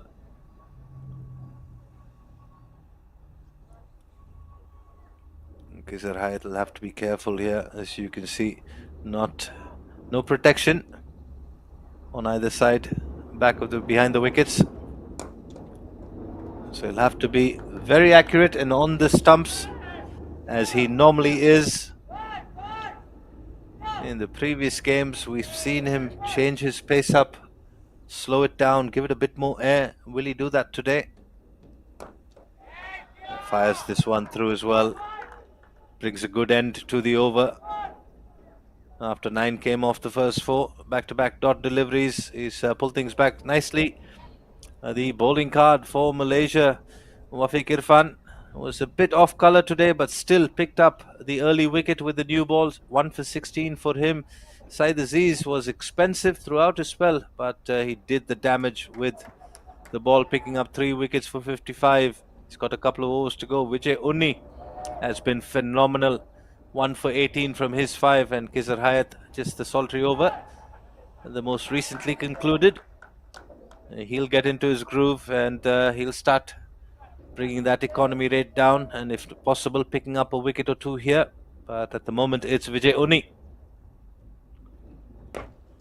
And Akash has gone again as he got hold of it, and then some, about 15 yards past the boundary rope. Vijay Uni just a bit too full on that occasion. This is good awareness here from Akash. He knows he's not got much batting left in the dugout, and so he's got to chance his arm. Anything full in the slot, he will go for it. While his captain was out there, he didn't have to take too many risks. But since Aman Khan's departure, Akash has started to aggress. And looking to go again. He'll have to be careful here. Vijay Uni is a smart operator. He's got the pace variations and a couple of different deliveries in his armory. And they'll pick up 2 there.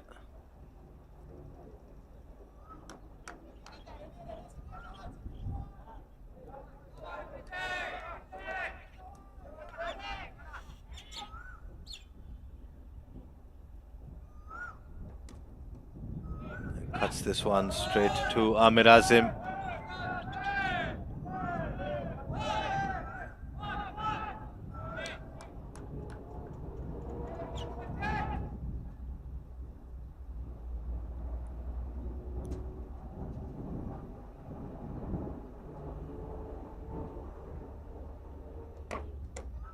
Oh, he's gone again.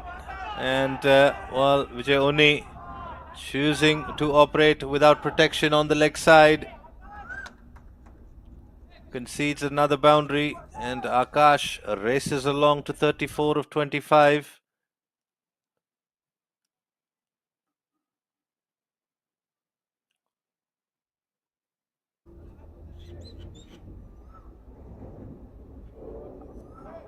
Well, 91 now required.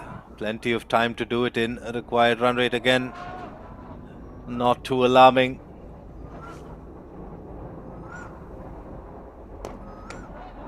It's beautifully driven through the offside. And a sense of urgency now coming off the bat of Akash Puganchetti, and the running between the wickets as well. They've picked up to Siddharth Singh. Malaysia should take note of this, given the change in approach from Akash. They should register the fact that he is going to look to take on the loose deliveries, because if they can pick up his wicket here, they'll be well into the tail of the Pondicherry batting lineup. Much better from Vijay Uni. It was a bit slower through the air, but the damage was done already at the start of the over. A 6 and a 4 and a couple of 2s coming off it. Vijay Uni 1 for 32 from his 6. 19 overs gone. Pondicherry 116 for 6.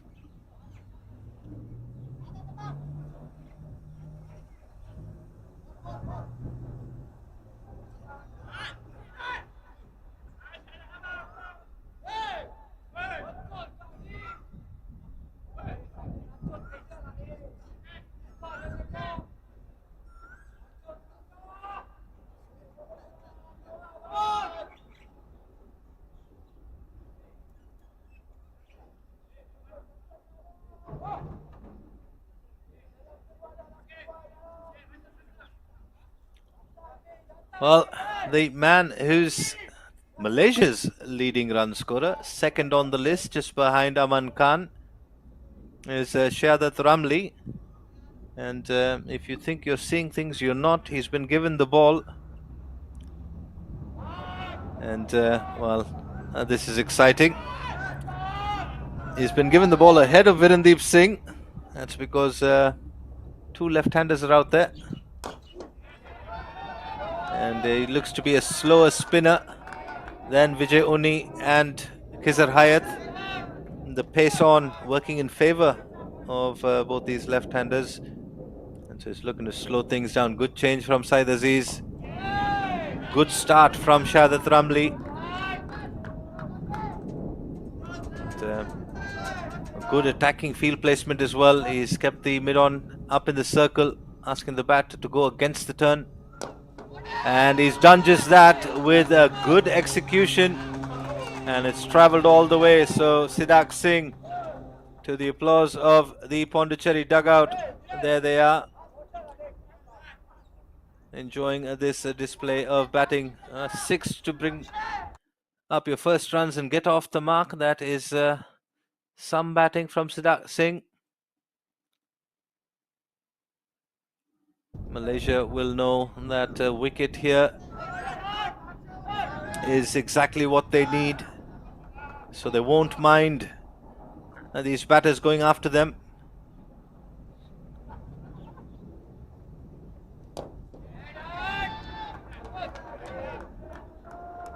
Well, even a defensive stroke here now receiving applause from the Pondicherry dugout. You see what it means to them. They're 4-0 up in the series, and they still do not want to concede any ground. They want to have a clean sweep of it.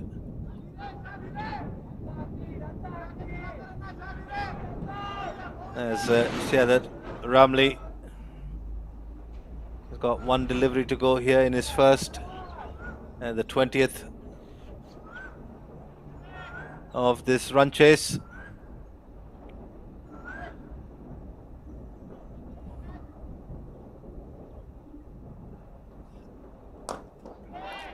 driven through the offside. Smart batting from Akash. He'll pick up the single and keep the strike.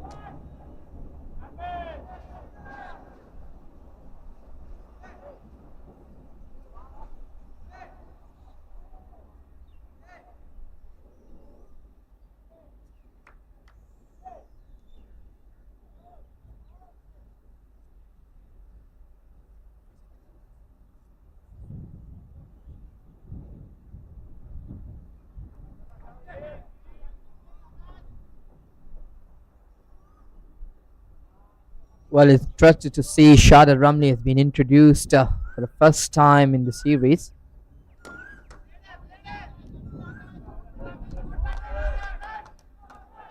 They have taken out Aman Khan, but seems like they have not breaking their momentum. Akash has been playing the role now, taking responsibility, hitting some great shots. Seems like he has been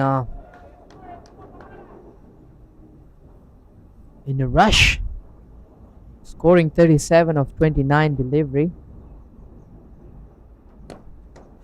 On another hand, Siddharth can also show some intense, getting that glorious. The required run rate is just below 3, still very under control.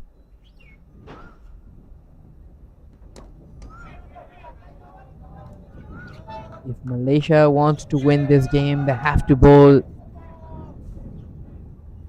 with a decent line and land, tight bowling, and they need to be rightly on the toes to cut off those singles. They are looking for 2, but a great work at the deep. Sharvin Muniandi, he is the guy you can always count on when he is marching up on the boundary line. He's taking a really great catch on the Wafiq Irfan bowling, walking back, and it's a difficult catch. It's not an easy catch. Great pair of hands, nice.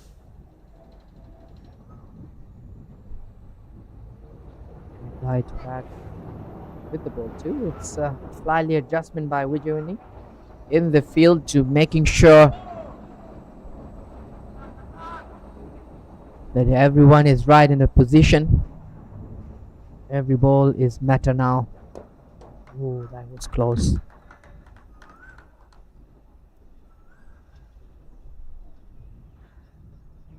And the beautiful venue of BAYUEMAS sings the story of every cricketer here. Lush green. But let me take you through the Pondicherry batting lineup once again. No promise from the top order, and there's a bit of clips here. This time Aman Khan, the captain, also not been there for a long time, and just these two are now depending on chasing these runs. 80 runs required. 29 shot. It has been brought back for his second over. He's been costly a little bit in the first over. He likes to give some air to the ball. Comparatively, Khazer and Vijay and Khazer like to put pace on the ball, keeping that tight line and length to the stumps and pads.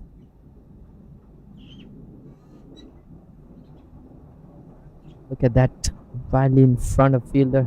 Seems like bowling gonna bowl straight and out. That's hurt.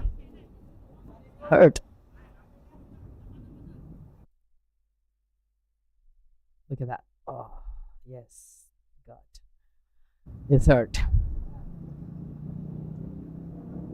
So these single has to be stopped. All these singles matter because they do not have much runs work on, and shot at Rumley. Oh, that's great bowling.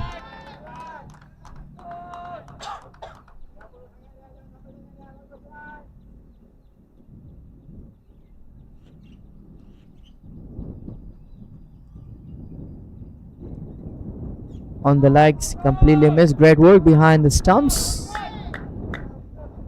Heather has been very productive at the back of keeper. Just been productive with the ball, but he's been great with the slip region. Oh, shuffle down, chance of the catch. Would it be taken? Oh, that's a great effort. Fell a bit of short. Nazmul Saqib. It could have been turned to a great catch. Upish, and there you go. A great effort. Well done.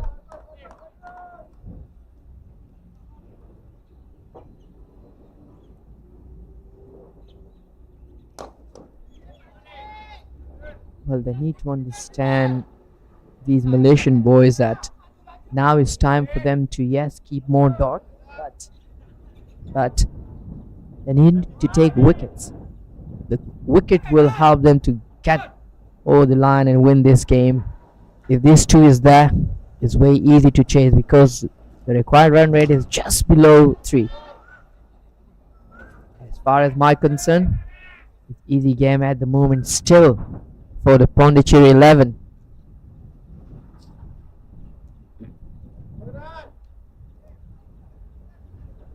So they need to come up with a better plan and a better execution. Every ball matter here from now on. Loose ball has to be cut off. Every ball has to be putting 100% focus. And with that, we come to end of over number 22. 1-3-2 on the board with 6 wicket gone.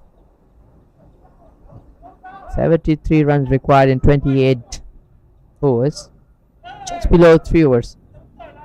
And it's time to have a look at the match summary. The batting lineup from the top 3 batting. Virendeep right on top, 53 on 81. Ahmad Faiz was just 42 of 68. Vijay was the 3rd highest scorer, 77. And Akash is taking the 4 wicket. Adil Ayub 3 and Raghav Goyal is 2. Outstanding bowling figure. And looking at the batting, Akash is still at the middle, not with the ball, but this time also with the bat. 40 runs at 35. Aman Khan has not been much contributed this time. 26 just for 20. And Akash has also been company. So that's the story as of now.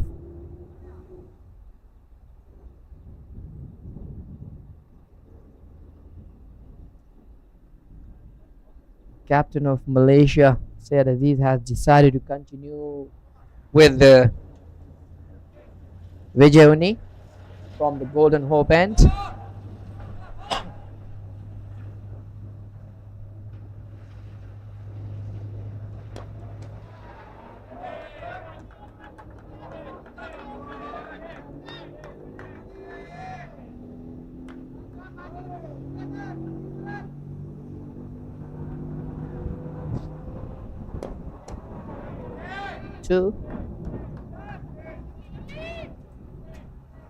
Two dot balls so far.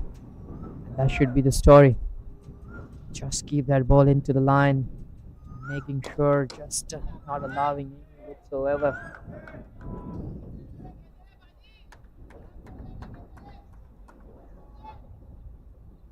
Sun is rightly bright and hot right at the top of the head. Sizzling hot, humid. At the biomass over.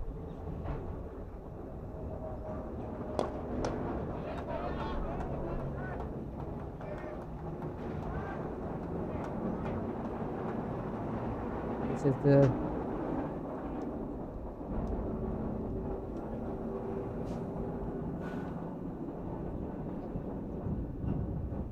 CAP tournament. Cricket Association of Pondicherry has 2 tour of Malaysia. Taking great initiative by both association been conducting this series. A lot of learning from here.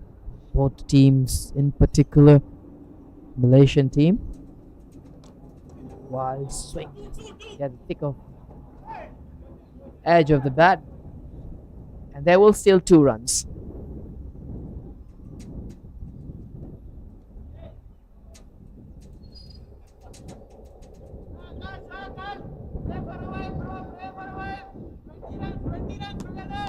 "23" hold on, 136 for 6.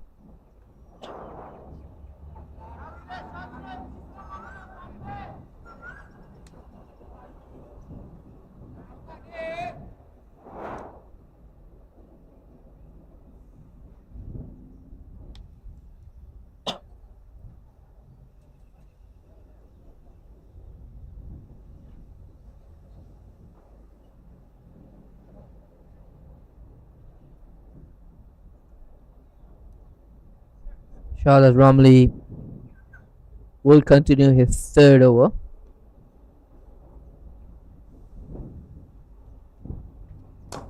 Oh, that's straight to the hand, and this is where they're looking for. Strike right away from the first ball. Very happy. All of the Malaysian boys here, they know how important is this wicket, but look at him. That has been hit hard.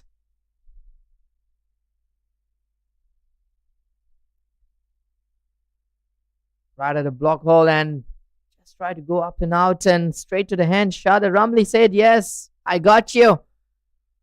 There you are. After some time, he realized that my hands have been hit hard. A bit of relax of Malaysian boys looking at here.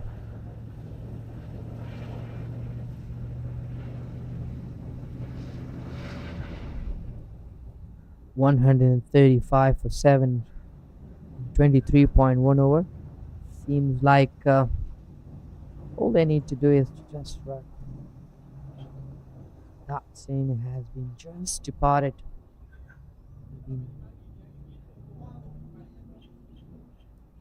Spending a bit of time in the middle, and it's time for Raghav Koyal to shine with the bat.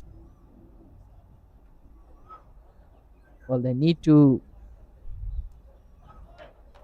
make sure to just take this guy out, and probably they can find their way to create more chances to win this game, which is this guy Akash, who's been there for some times and scoring 42 runs of 36 delivery.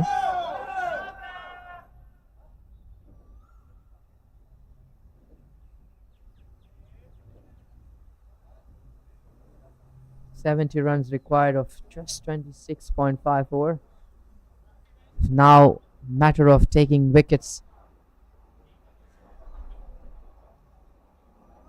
Run rate required is just below 3, which is pretty easy.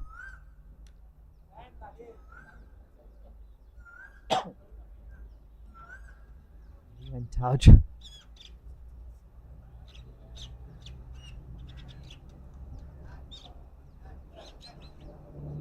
This guy on screen,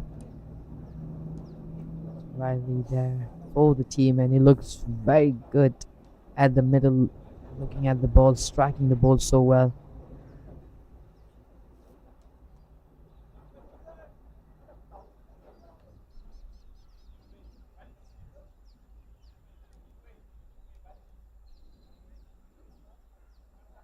Pretty hot, pretty humid here in the BAYUEMAS Oval, but the good thing is a bit windy, which provides you a bit of breathing. It's always pleasant when you feel the wind around you and kept you feel fresh enough. Look at the beautiful venue here. It's glorious.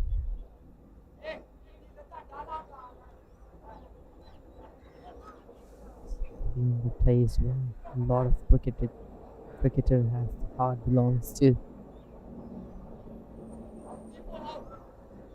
The Malaysian Cricket Association has put a lot of hard work to making sure to providing the best facility for all these cricketers, working on the grounds and infrastructure.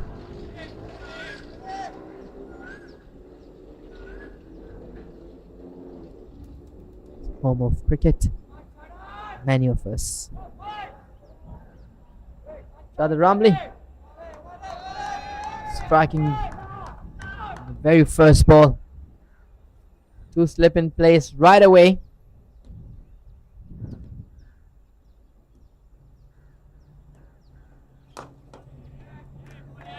Put right in front of it, asking to come and drive. That's right ball to ball. So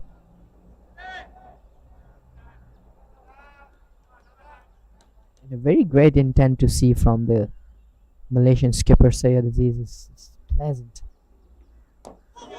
There you should be brave enough to take a little bit of risk and try, because of course any new batter comes in, it's not easy on the eye to go with the very first ball. Great thinking, brave captain.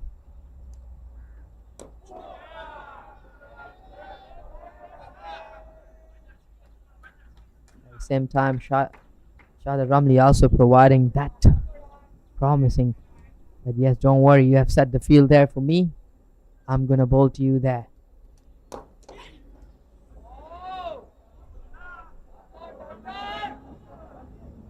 But a bit of shot, could be another trailer.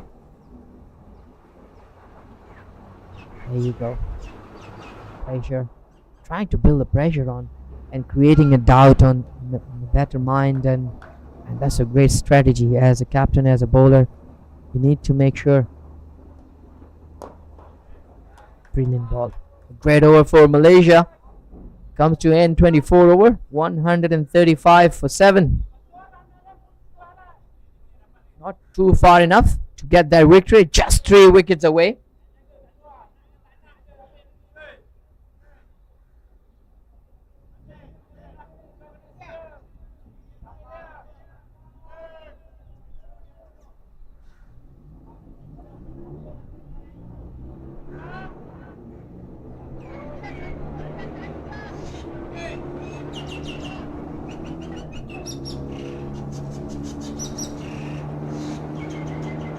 Like captain of Malaysia, Syed Aziz has found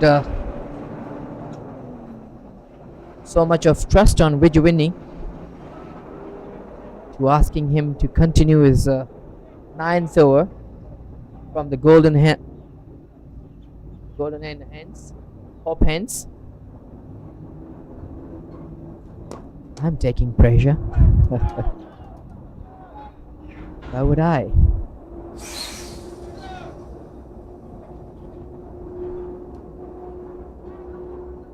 Oh, that's silly. That's silly. That's irresponsible. This shouldn't be happened. Every single run doesn't matter. And look at that. That has been hit with the bat, I guess.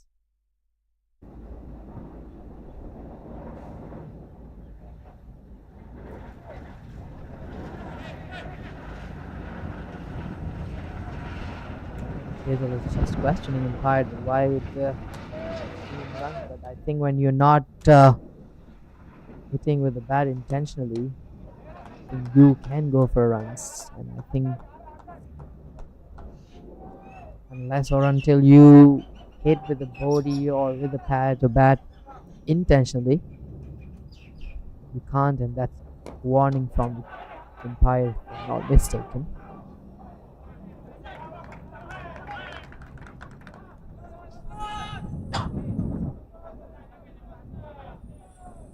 These two umpires, Nasser Ali and Dinesh, is doing great job here in the middle, making sure the game going smoother.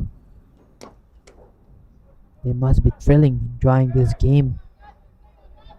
This has been a kind of roller coaster 1 minute up, another minute down.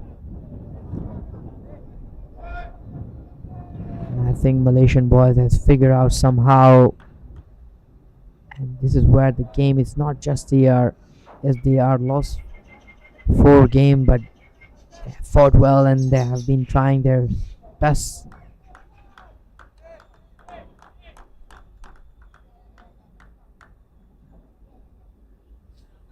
Oh, a bit of changing, I guess, and oh no, dear, this should not.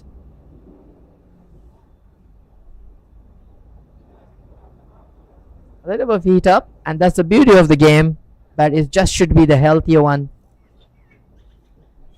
Oh, goodness me. Well, Empire is taking over, and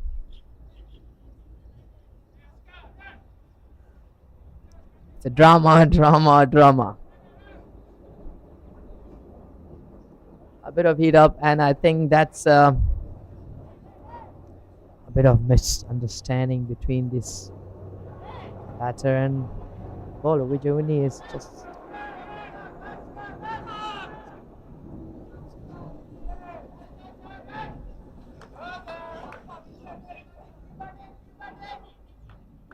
And that's good to know. Everything is good. Let's go play the game.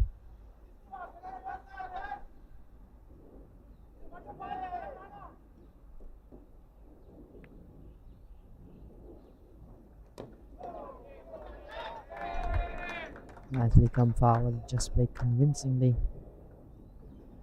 Patience with the good eyes and footwork.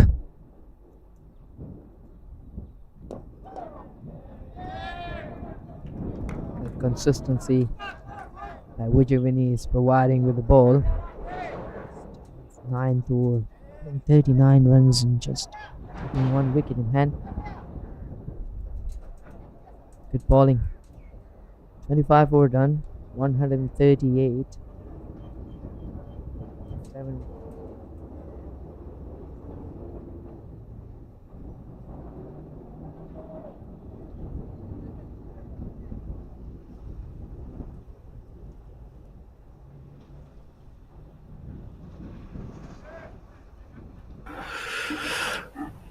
Well, halfway stage of this run chase, 25 overs have been bowled. Bobby Reina and Kamran Hamid bringing you the rest of this run chase.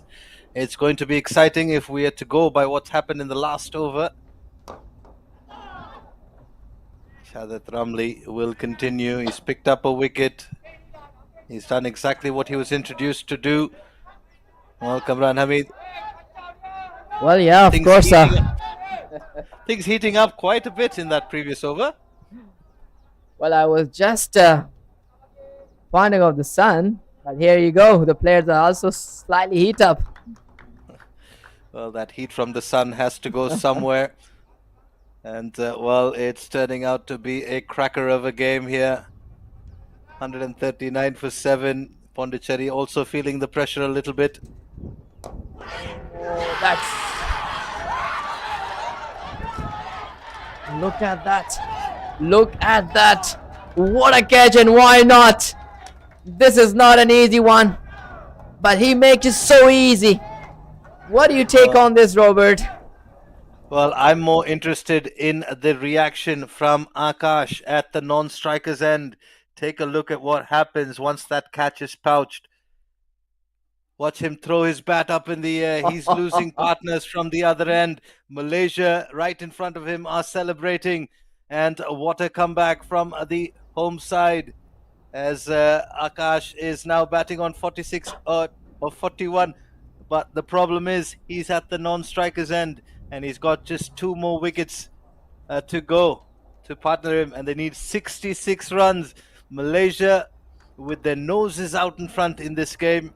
They'll know that they are slightly ahead, but anything can happen in this beautiful game. As long as Akash Puganjedi is still out there, he's batting phenomenally well on 46 of 41. Raghav Goyal, however, did not trouble the scorers. But now it's they're well and truly into the bowlers over Shafiquddin. the pacer from Pondicherry walks out to greet Akash Pugunjedi. Well, it's a long way from here, and Kamran, Malaysia will sense it.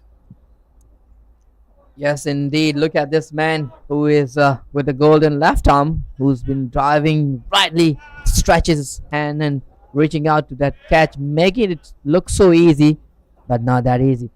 But coming to this guy who's been exceptionally impressive with the bat, now he's somehow from nowhere been introduced with the ball, taking 2 wickets in a 3.2 over and giving 16 runs. How impressive that is, Robert. Well, credit to Shahid Ramli and more credit to the skipper Saeed Aziz for bringing him on when he did. Mind you, it was a gamble, and it's a gamble that's paid off in favor of Malaysia. They're just 2 wickets away, and well, Pondicherry. Again, you would not look at this game and think that Pondicherry are winning the series 4-0. Pondicherry don't want to concede anything. Malaysia are fighting for their first win against Pondicherry. Every run matters. You can hear the background. The Pondicherry players cheering on every run. Malaysians getting excited, throwing their bodies around. It's all going down here. We are in for one cracker of a finish, ladies and gentlemen. 140 comes up in midway through the 26th over. Well, yes, indeed. They have found the momentum, and why not? They're just 2 wickets away, and they know there is a chance for them to just take that one game from them, and why not? Rightly up in the driving seat. Just a matter of this guy who's in strike. If they're able to get this guy out, they will be rightly deserved in the driving seat, Robert. Absolutely, a lot rests on the shoulders of Akash Pugunjedi. Picks up another single. He's showing trust and faith in his partner, Mohammad Shafiquddin, who's in the side for his contribution with the ball. Now he's Pondicherry are relying on him to just perhaps see out this next delivery and give Akash the strike for the next over. That's pretty much the gameplay for Mohammad Shafiquddin and Pondicherry. He'll turn that single down. End of the 26th over, 141 for 8. Well, that's has been the roller coaster, and we've been entertained, especially in particular this game. In every time in the end of the game, we get so much entertained by these two teams, and we have seen the dramas, and there was a bit of more heated up. We have seen before the game it was just a light one. This one kind of a bit a bit more over. And then looking at Shahid Ramli coming and striking well with the ball this time, providing that breakthrough that they were looking for. But more impressive, showing Captain Saeed Aziz is more in trust and more trust on Vijay, bringing him for the last over. He's been impressive. It's been an incredible spell from Vijay, 1 for 39 into his last over. And I'll tell you what, I've had a chat with quite a few of these Malaysian players. I know they speak Tamil, so do the Pondicherry players. And going back to that incident that happened between Akash Pugunjedi and Vijay, a lot of it would have been spoken in Tamil. And just going by the body language, Vijay and then Shavin Munyandi having to get involved. It is all theatre, all drama happening here at the BAYUEMAS Oval between the home side Malaysia and Cricket Association of Pondicherry. Well, that's good to see that been a bit of drama, but is it a good thing or bad thing? Appeal in over, but now entrusted Empire. It's a good thing, a bad thing, Robert, if it's someone get to understand your language and you try to say something. Well, here's what I would say. In the heat of the moment, you've got to understand cricketers are people too. They feel emotions like the rest of us. The only thing is that they're good at channeling those emotions and dealing with what's in front of them. However, on occasion, things might get out of hand. And we talked about the heat of the sun, the heat of the moment. Getting to perhaps both of them, Akash Pugunjedi and Vijay, although there was no aggression, there was a bit of words being exchanged. And yeah, well, you can always use that in your favor. I speak Tamil myself, and a lot of the times I keep that as a secret while I'm out batting. And when I'm playing against sides that actually discuss their bowling plans in Tamil, I make sure I bat myself in, get to maybe 50, get to 100, and then start speaking Tamil. And then all of a sudden, the fielding side is a bit surprised. So yeah, you Robert. can make it work in your favor. You could make it work against you. It's depending on how you use it. You've got a limited amount of resources, and what a spell from Vijay Oni. Just the one run coming off his final over of the day. 1 for 40 from him. He gets high fives and low fives from his teammates. 142 for 8. 27 overs gone. Pondicherry have got plenty of overs to go. It's the wickets that are worrisome for them. 2 wickets in hand, but they've got Akash Pugunjedi out in the middle batting on 48 of 48. A lot is going to come down to him, but he's up against the game changer, if we can call him that, in the second innings. Shahadat Ramli, 2 for 18 from his 4. And 2 runs away from the 50. Let me tell you, Robert, nobody will believe that you can speak and understand Tamil if someone know you, unless them. I wasn't believing that you could speak Tamil and you can understand when I look at you and I'm like, no way, this guy cannot. And then Appearances can be deceiving, Kamran, my friend. And, well, a lot is being exchanged from outside the boundary line. The Pondicherry team in the dugout, very vocal when they're cheering on every run. Malaysians inside the ground, you can see the body language. They're scampering around. Well, this is cricket entertainment at its finest. Well, Pondicherry winning the series before going into this game 4-0. Malaysia looking for that one elusive win. Right on the edge of victory here. They just need 2 more wickets. But this is a funny old game, Kamran. A lot can happen in very little time. yes, indeed, this is something that I really looking forward to, and we all wanted to have something for us in the end of the day, and this is something that is we were looking at. Look at that drum! Oh, Derek, it would do. Lucky enough to get home on time. Otherwise, it's gonna be a nightmare for them. Oh, Sharvin Munyandi, one of the better fielders in this Malaysian unit. He's on the field as a substitute. But boy, oh boy, is he active. Look at him. He faked that slow start. The non-striker thinking there was a run there. And in the end, a direct hit would have seen him walk back to the pavilion. And Malaysia 1 wicket closer to victory. Not to be for Sharvin Munyandi and Malaysia. They continue to fight for the win. And beg your pardon, it was Akash Pugunjedi at the non-striker's end, thinking he could take on Sharvin Munyandi. That's full toss been offered, but just tickle guiding towards long on single. But yeah, anything can be had. And of course, pressure building up from both sides because they know if we lose 1 wicket, we are in big trouble. And also, we cannot afford leaking more runs, so both teams are really up on the toes. But quite interestingly set up this field, planning that field in particular for this particular shot that's been caught. Look at that. Oh, they complete the single, and with it a well-deserved 50 for Akash Pugunjedi. Not much of a celebration, just raises his bat there. He knows there's plenty of work to be done. He's got 2 wickets left, and quite a distance to go.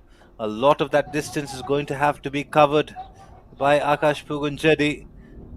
1 4 and 2 6s, so it's been a labouring knock from him. And well, what an exciting contest this is, Kamran. yes, indeed. I've been mesmerized by, in particular, the last few overs. It's been exceptionally entertainment for me. Well, I missed you in the middle there. One of the decision was made by umpire, and he was not happy at all, and he's been hammering the bat to the ground. That was a lot more going on. Yeah, highly emotional game this so far. And well, the emotions are at an all-time high. And Well, for a neutral supporter, you are going to be absolutely entertained. And regardless if you're a Pondicherry fan or a Malaysian fan, you'll be on the edge of your seats here. Because this game is not done yet, not as long as Akash is out there. Mohammad Shafiquddin, who's showed some responsibility and has batted pretty well for his 2 of 7 deliveries. Can he keep his patience? We've talked about this word quite a bit. He's got to maintain his composure. He's got to let Akash Pugunchedi trust and believe in the fact that he can hold on to one end. Well, it's very interesting to see Khazer has been not much introduced with the ball. He just bowled his first over and he's been brought back. He's this bowling attack has been quite strategized for me. Oh, that's on the pad, appealing. But that's that was very close. Mohammad Shafiquddin, he walked across a long way his stumps there, and a bit of excess turn from Khazer Hayat, perhaps telling the umpire might be missing leg, but it was a very close call. Umpires have just a fraction of a second to make that decision. Well, this is yes, indeed, I am at Riley at the corner of my seat and on my toes, almost standing position, looking at this current scenario, making me wonder what's gonna happen next. Every ball is challenging. Well, this is good cricket, at least in this over so far. Sensible cricket. And perhaps Malaysia might have to have a rethink, at least on the last ball or the second, fifth and sixth delivery, if they've got Akash Pugunchedi on strike. And that looks very plumb from here on, but could be going away from the leg. Empire has a better eyes from us, the right angle. Yeah, it's quite easy for us to sit here in the comm box and have a second and perhaps a third look at things and then adjudicate and decide. The umpire has, from the time of ball release to the batter being struck on the pad, to answer 3 questions. Did it pitch in line? Did it hit in line? And is it going on to hit the stumps? And if he's unsure in any of those, usually they tend to rule in the favor of the batter. So you can understand that was very close, but well, Mohammad Shafiquddin, he's still out there alongside Akash Pugunchedi. Shahadat Ramli, well, 2 for 21 from 5. We normally talk a lot about Ramli with his bat. Today he's turned things around with the ball. Oh, he's cleaning up! Well, Shahadat Ramli, the man is definitely the one with the golden arm. He has dismissed the important wicket of Akash Pugunchedi with a flighted delivery that landed in the block hole. And he's cleaned him up there. Well, 9 down with the score on 148. Kamran, talk to us about this. Oh my goodness, that wasn't expected to be. You just call his name and look at that flighted delivery. Didn't really read it well and don't know what was he thinking. Didn't even come to the ball, line of the ball. Robert seems like he's having a different thought in mind. But Shahadat Ramli is doing this time with the ball. He's going to be very disappointed, is Akash Pugunchedi. He's worked his way to 52 or 55. And, well, 148 for 9. Shahadat Ramli is turning this game on its head. Malaysia are 1 wicket away from an emphatic win over Pondicherry, and you'd have to say that Pondicherry sort of losing their way in this run chase. They lost a couple of early wickets, but towards the middle overs, it was the big wicket of Aman Khan that looked like it was going to change things. They picked him up, and since then, Shahadat Ramli, 3 for 21, continues to spin a web. around this Pondicherry batting lineup. 1 wicket to go. And just wait and watch. Look at these Malaysian players. If they can manage to pick it up, they've got plenty of time and a few runs in the bank to defend. 57 now required for the last wicket from Pondicherry. Oh, goodness, Robert, if you can see me right now, look at me. I'm rightly standing up. I'm rightly on my toes. Just so much excitement. What's going to happen the next ball and next ball? This is going a really great contest so far between bat and ball.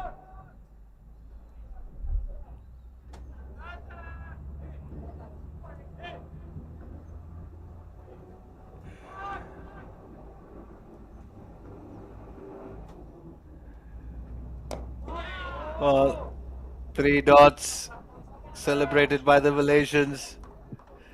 Adil Ayub Tunda and Mohammad Shafiquddin.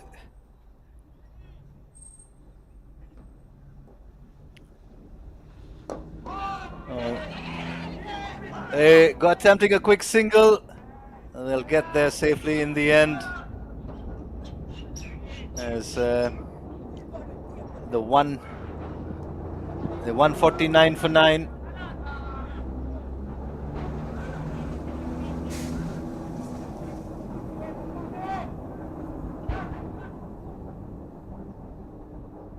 Syahdat Ramli, 1 delivery to go in his 6th over. Flights it, it's driven. Shahrid Munyandi fires one through. Well, you might be on the edge of your seats and on your toes, Kamran. So are the Malaysian fielders, not allowing any runs. And this is exceptional performance so far from Malaysia. They've had to fight to come back into the game. Yes, perhaps you could argue a decision or two going this way or the other. But Malaysia, I've seen over the years, have been on the receiving end of some not so favorable decisions. It's the law of averages. Some go your way, some don't. But it's been a top-notch effort with the ball from Malaysia. After they posted 204 in the first innings, you feel they were a little short.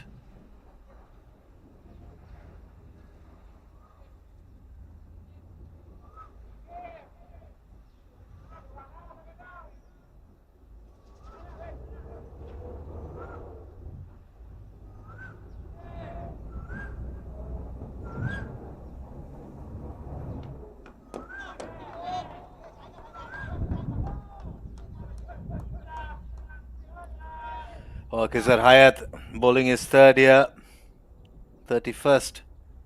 Plenty of runs. 1 wicket to go.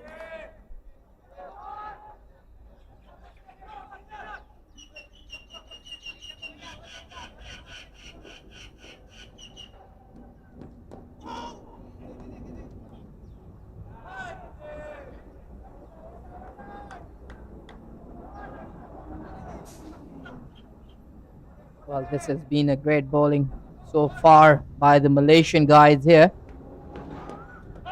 We have been talking about their bowling, and they have pulled up in the end pretty well. And now giving a hard time to a Pondicherry 11. Just 1 ball away. Good ball away. 1 wicket. Matter of 1 wicket. And that's the victory for the Malaysian boys. And look at them. Everybody is rallying up on the toes, including me.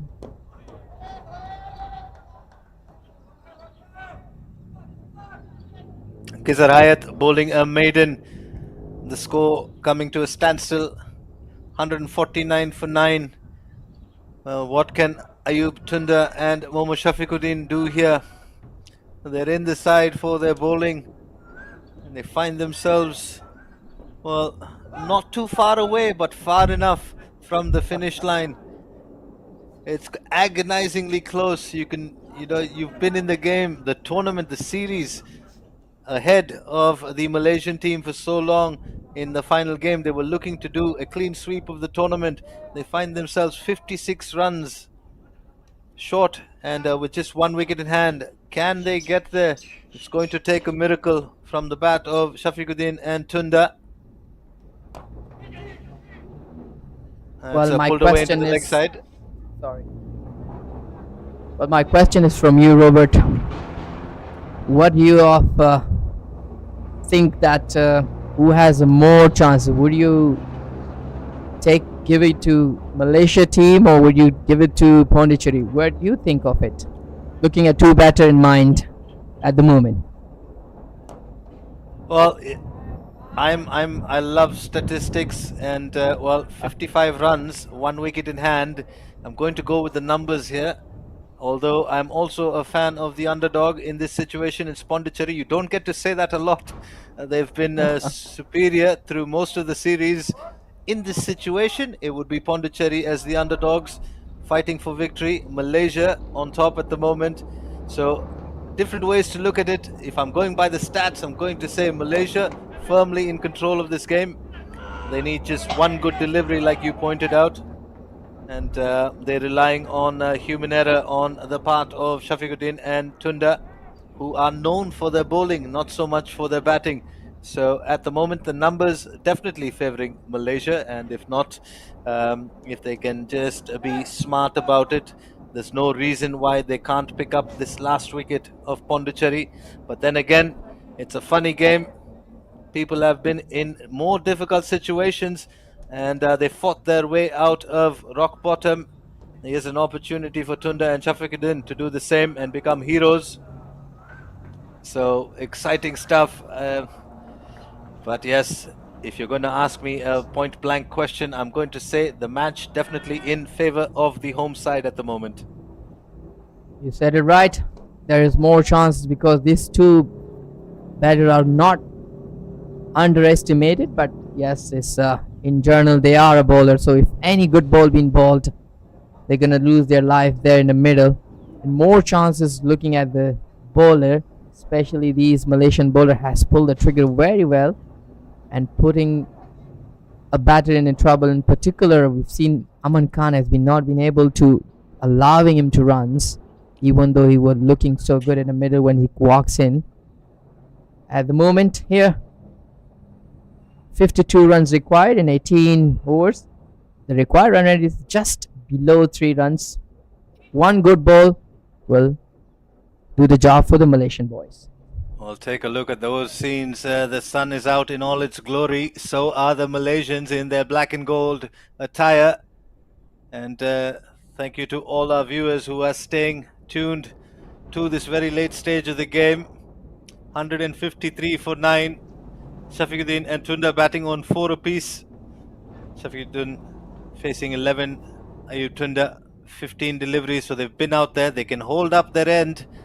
And they've got plenty of time, overs, and the required run rate. Not a worry whatsoever for Pondicherry. It's the number of runs and the number of wickets that is the issue. Oh, Kaiser Hayat with a very quick one. I was just about to mention, sorry to cutting you, Robert. I know this guy so well from years and years, and when it comes to this kind of talent, he would love to either bowl so quick or just leave it in the air, to asking them to look at the field setup as well. So let's see what he does. Well, Shafiquddin will have to be careful, but he's played that very well. He likes to walk across his stumps. And Kaiser Hayat, not a very big turner of the ball. And this will encourage Kaiser Hayat to go just slightly back of a length and make one try and hold its line. Well, the finger, given the way Shafiquddin stands in front of his stumps. Oh, yeah. And he's wrapped it up. Kaiser Hayat, like you were saying, Kamran, has flighted one, invited the batter into a false stroke. He was through the stroke by the time the ball reached him. Took the inside edge and rattled the timber. And, well, the celebrations begin for the home side. Malaysia have won the game by 48 runs. It's been a game that's been up and down like a roller coaster. The momentum shifting both ways. Kamran, give us your thoughts on the game. Well, that's right, and I would want you to tap my shoulder. I said it's so exactly correct because I know this guy so well. But this time Malaysia boys has played so well. I give a credit to them. They must be very pleased with this victory. Robert, take it on. Thanks, Kamran. As you go get ready for the tournament presentation, we'll bring you the summary of this game. Take a look at this absolute scenes from the BAYUEMAS Oval. Malaysia, they haven't had much to celebrate this entire series. They were trailing 4-0 going into this game. Pondicherry put up their best playing 11, perhaps just missing Parameswaran there in the middle order. But the summary will have a quick run through. Pondicherry winning the toss, choosing to bowl first. They dismissed Malaysia for 204. Virandeep Singh again with the bat, 53 of 81 for him. Ahmed Faiz, 42 of 68. A good partnership between those two. And then Virandeep Singh and Vijay Unni. Vijay Unni getting to 47 of 43 for the bowlers from Pondicherry. Akash Kage once again being introduced late in the innings, picking up 4 for 35. Ayub Tunda early on with the new ball, and then one with the old ball, 3 for 32 for him. Raghav Goyal, the leading wicket taker with 11 wickets this tournament, 2 for 34 for him on the day. But with the bat, well, not much. It was Akash Pugunjedi, top scored 52 of 55. It was low down the order.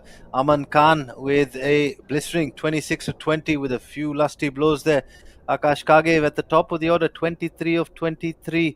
But the bowling for Malaysia, one man stood out. It was, well, a bit of a part-time gamble, turning to Shahadat Ramli for his slow right arm off spin, and that changed the game. A brilliant inspired decision from Saeed Aziz. 3 for 26 for Ramli from his 7 overs. Saeed Aziz expensive, but taking 3 wickets for 55 from his 8.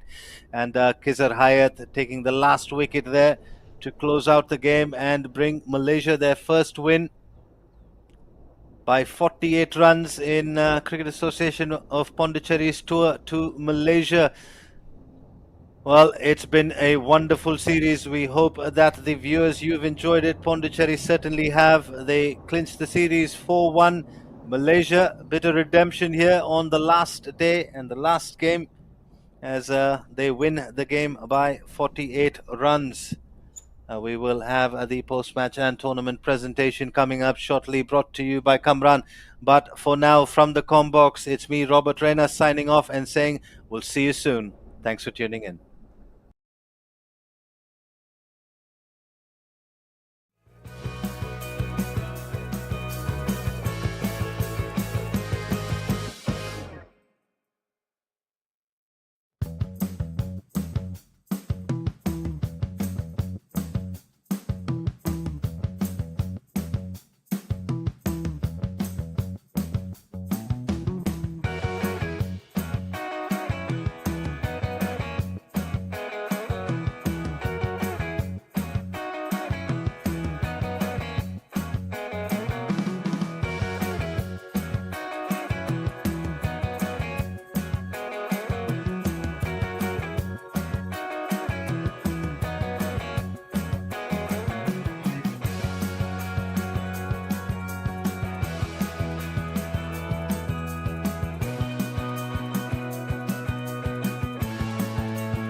Well, it has been a roller coaster game, and why not? What an ending we have, and welcome to the post-match presentation. This has been a great game to watch.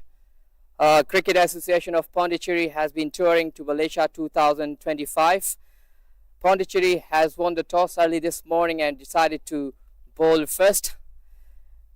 Malaysian batter has put it good batting lineup, but Wirren was the top scorer with scoring 53 of 81 deliveries, followed by Ahmed Faiz scoring 42 of 68. But there was a great bowling display by Akash Gargav, who is taking 4 wickets of 35 runs being given. And also, another highest wicket taker was Adil Ayub, exceptionally good with the ball, 3 wickets with 32 runs. Malaysia has only able to put 204 runs, losing their 10 wicket in 47.3 overs. In return, Pondicherry batter has made their way out, and Akash was the one who's scoring 52 of 55 deliveries. One man stand is scoring well. Aman Khan was unfortunate, not been delivering much, but still the second highest scorer on the batting line, 26 of 20 deliveries. And of course, the captain of Malaysia, Syed Aziz, has providing that stability with the ball. 8 over 55 for 3, outstanding bowling, taking the lead. But the guy who is shining with the bat throughout the tournament, but this time he has shined with the ball. 7 overs, 26 of 3 wickets, outstanding. And with that, I would like to call upon the runner-up captain, Mr. Aman. Please come forward and have a few words.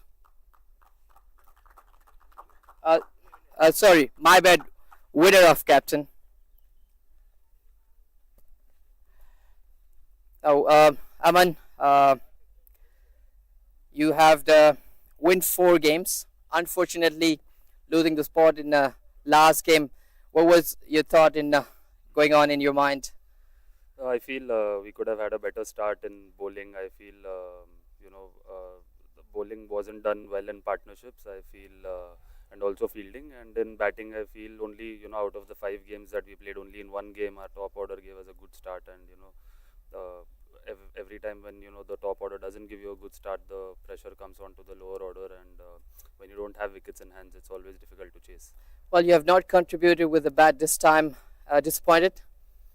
Yeah, definitely. I mean, I could have taken my team, over the winning line, but unfortunately, I edged that to the slip.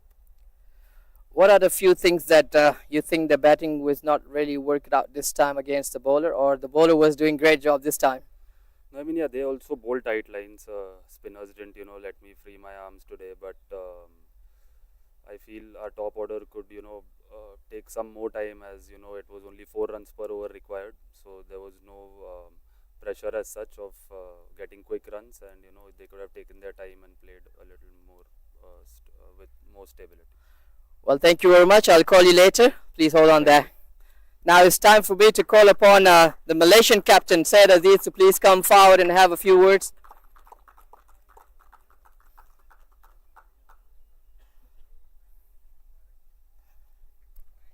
Well, Aziz, long way.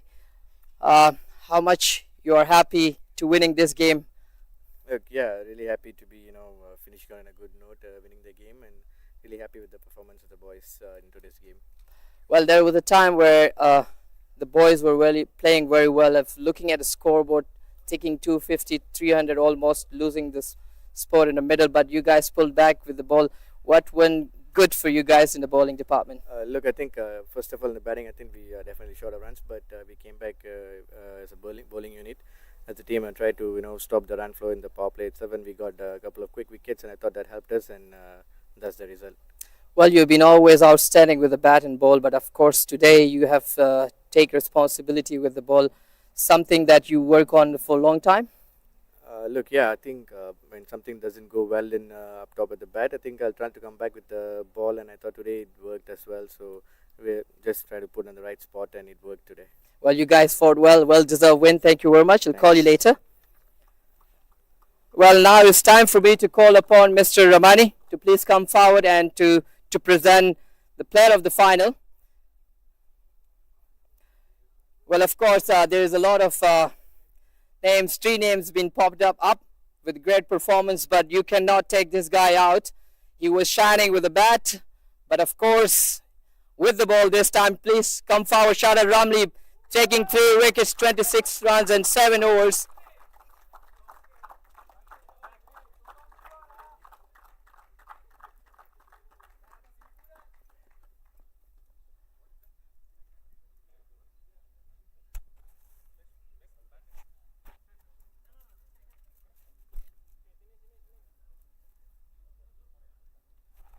Shahid, I would like, thank you very much, sir.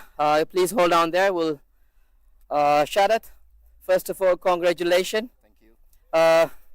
Great batting, but this time, let's talk about your bowling. Where it's come from? I don't know. I just get a possibility from the coach, and then this one I just come and bowl whatever what captain give me to set the field, and then I just bowl. Well, you've been exceptionally great with the batting, but now you're taking the award with the bowling.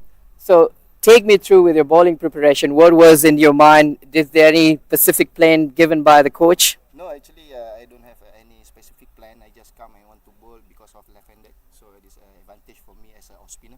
So I just bowl according to field placing, and then I just not think much about taking wicket. I just bowl and then get the batsman doing a mistake.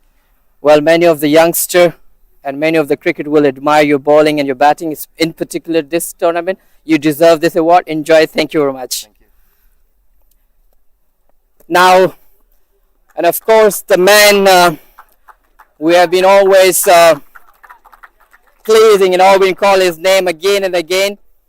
I personally call in a com box. This guy is from different planet with exceptional talent, glorious hittings, and why not? He's been shining with the ball and bat, in particular entertainment. So the best batter of this tournament award goes to Aman Khan. Please come forward, and he's been exceptionally well. Runs 351 runs, 5 matches. The outside 176 runs and strike rate 184. Exceptionally clean batting display. Aman, please, I would like to hold you and have a few words. Seems like you're enjoying yourself more with the bat here. Take me through, how do you enjoy when you find yourself here in the middle? Like I've always said, I back my strength, and because I have a good reach. Usually the balls that are good at a good length for the other batsman, I get it under my bat. So I always back my strength, and I try to hit it as hard as possible when I'm trying to hit it out. Well, we have seen you, we have observed you. Your reach is phenomenal. You try to get close to the ball, and you have no second doubt of hitting the ball. Do you any specific work on this skills? Not really. I mean, just basic stuff. In the nets, I don't try to stop myself. Because what you do in the nets, you're always going to do in the match. So this is what I do in the nets. I always practice hitting, and against normal bowlers only. Nothing, no specific drill or anything. But yeah, I just don't stop myself. Well, it's weird, but I want to ask this question: are you enjoying your whole long boundaries? Yeah, definitely. I mean, no matter how long the boundaries, I always back myself. Like I said, I back my strength, and I always try to clear it. Well, thank you very much. You have been exceptionally great with the bat and ball, but of starting well done. Thank you very much. Enjoy your award. Well, now,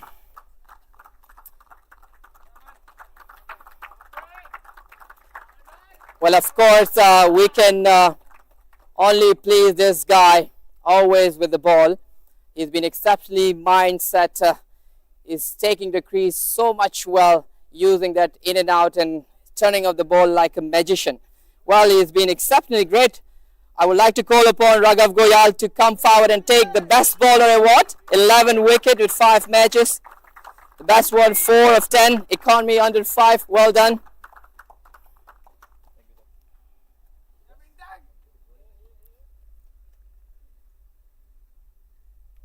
Raghav, please do not go away. I'd like to have a few words. Raghav, tell me, how much you happy to holding this award by end of the tournament? Yeah, really happy after having this, but we wanted to end on a winning side, and we were supposed to go for a whitewash, but we had a good match today as well. We got them. They made an order. They were almost 80 for 2. So we bowled really well in the middle overs, but didn't end up on the winning side. But yeah, really feeling good after having this. Well, I've seen you coming with a lot of variation. Does any specific drills that you have doing it? Maybe you can share with us. No, nothing. It's just 2 variation. A leg spinner has mainly googly and leg spin. So I had to try to work on both of them and execute on the main time. That's it. One thing I admire you with your bowling is a really great control in your line and length. Tell me, I'm sure you must be working on this something. Yeah, I always bowl to Aman most of the time. So whenever I bowl him, I just give him match situations and like I'm bowling in the match only. So it makes me feel comfortable and it's a bit harder for me to bowl him. So yeah, I enjoy bowling to him and other good players as well. So yeah, always play in match and that's it. Well, you have shined a lot with the ball and now you shine with the trophy. Well then. Thank you so much. Well, it's time for the big one. And it's time to give award of the player of the series and the guy who has been taking big responsibility with the bat, with the ball, and of course the leadership has been one of the things is the captaincy. So now it's time for call upon again, once again, player of the series, Aman Khan, please come forward and receive your player of the series. He's been exceptionally good with the bat and ball, but of course as the leader has been right there on top.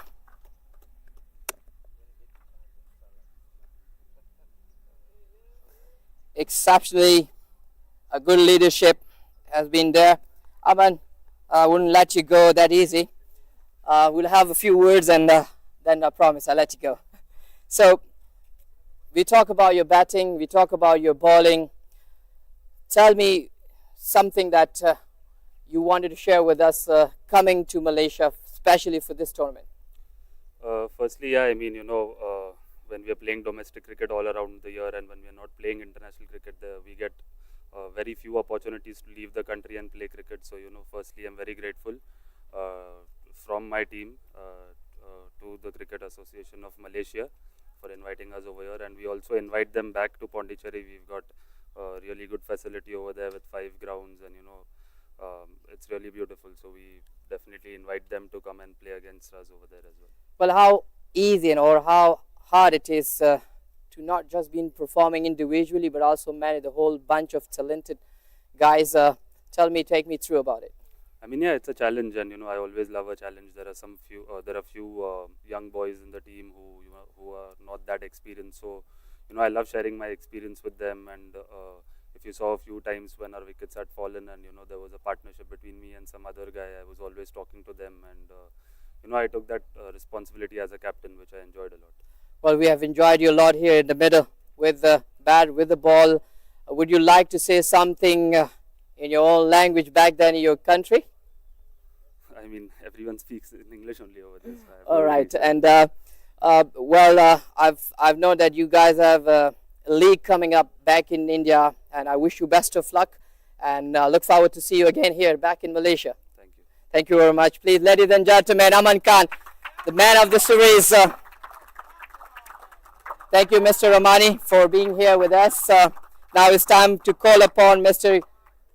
Kalavani to please come forward, the manager of the Cricket Association of Pondicherry, to come forward and present the runner-up award. I would like to please call upon each one of the Malaysian team to please come forward and collect your award. Just everybody please follow by the captain. Ladies and gentlemen, the runner-up of CAP tournament touring to Malaysia, Amir Azim, open batter, Azik Aiman, a stretch it, left hand catch, outstanding. Bringing game to life with the captain of the Malaysian cricket, Syed Aziz, and a dynamic open batter, Zubaidi. He's been exceptionally good talent, and why not the left pacer, Rezwan Haider, and followed by Azimus, and the laden fast bowler left arm Wafiq Irfan, and the dynamic outstanding catch to stick the first one, Sharvin Muni Andy, and Virendeep Singh, the guy who's the golden hand, and Vijayani, who's providing stability. And ladies and gentlemen, Shahid Ramli, who's been rolling in the middle from the ball from the first game to last. And Khidr Hayat Durrani, and the captain who is behind the gloves protecting. And Ahmed Faiz, outstanding batter. Thank you very much, sir. Thank you very much. Now it's time for me to call upon Mr. Saiful to please come forward. He's the event manager of the Malaysian Cricket Association, to present the medal and the trophy to the winner. Ladies and gentlemen, let me present to you the winner of this Cap Tour to Malaysia 2021. Please come forward and receive your award, followed by the captain. The captain leading always from the front, Aman Khan. A dynamic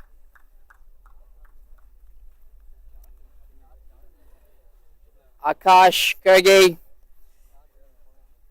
and Ayudi and Pravesh. Outstanding bunch of guys. Peak, Akash and Praveen, Itipuran and Raghav, who's been a best bowler of this tournament. Gautam Dilip and Raghav has been exceptionally good. MD Muhammad Shafiq, Sivanagam, Paras, and the pacer of Adil, who's been so lethal with the ball. Capado and Sikh. Thank you very much, please. And it's time to please call upon the captain of the Cricket Association of Pondicherry, Aman Khan. Please come forward and receive your winning trophy. Please give a big round of applause. You deserve this trophy. Hard work paid off. That's outstanding. Well done. Please come forward and have a chill. Ladies and gentlemen, this is the winner of the Cricket Association Pondicherry Tour to Malaysia. I would take you all to enjoy and celebrate the trophy here. And thank you very much. I'm signing up here from the BAYUEMAS. I will catch you soon for the next page. Thank you very much.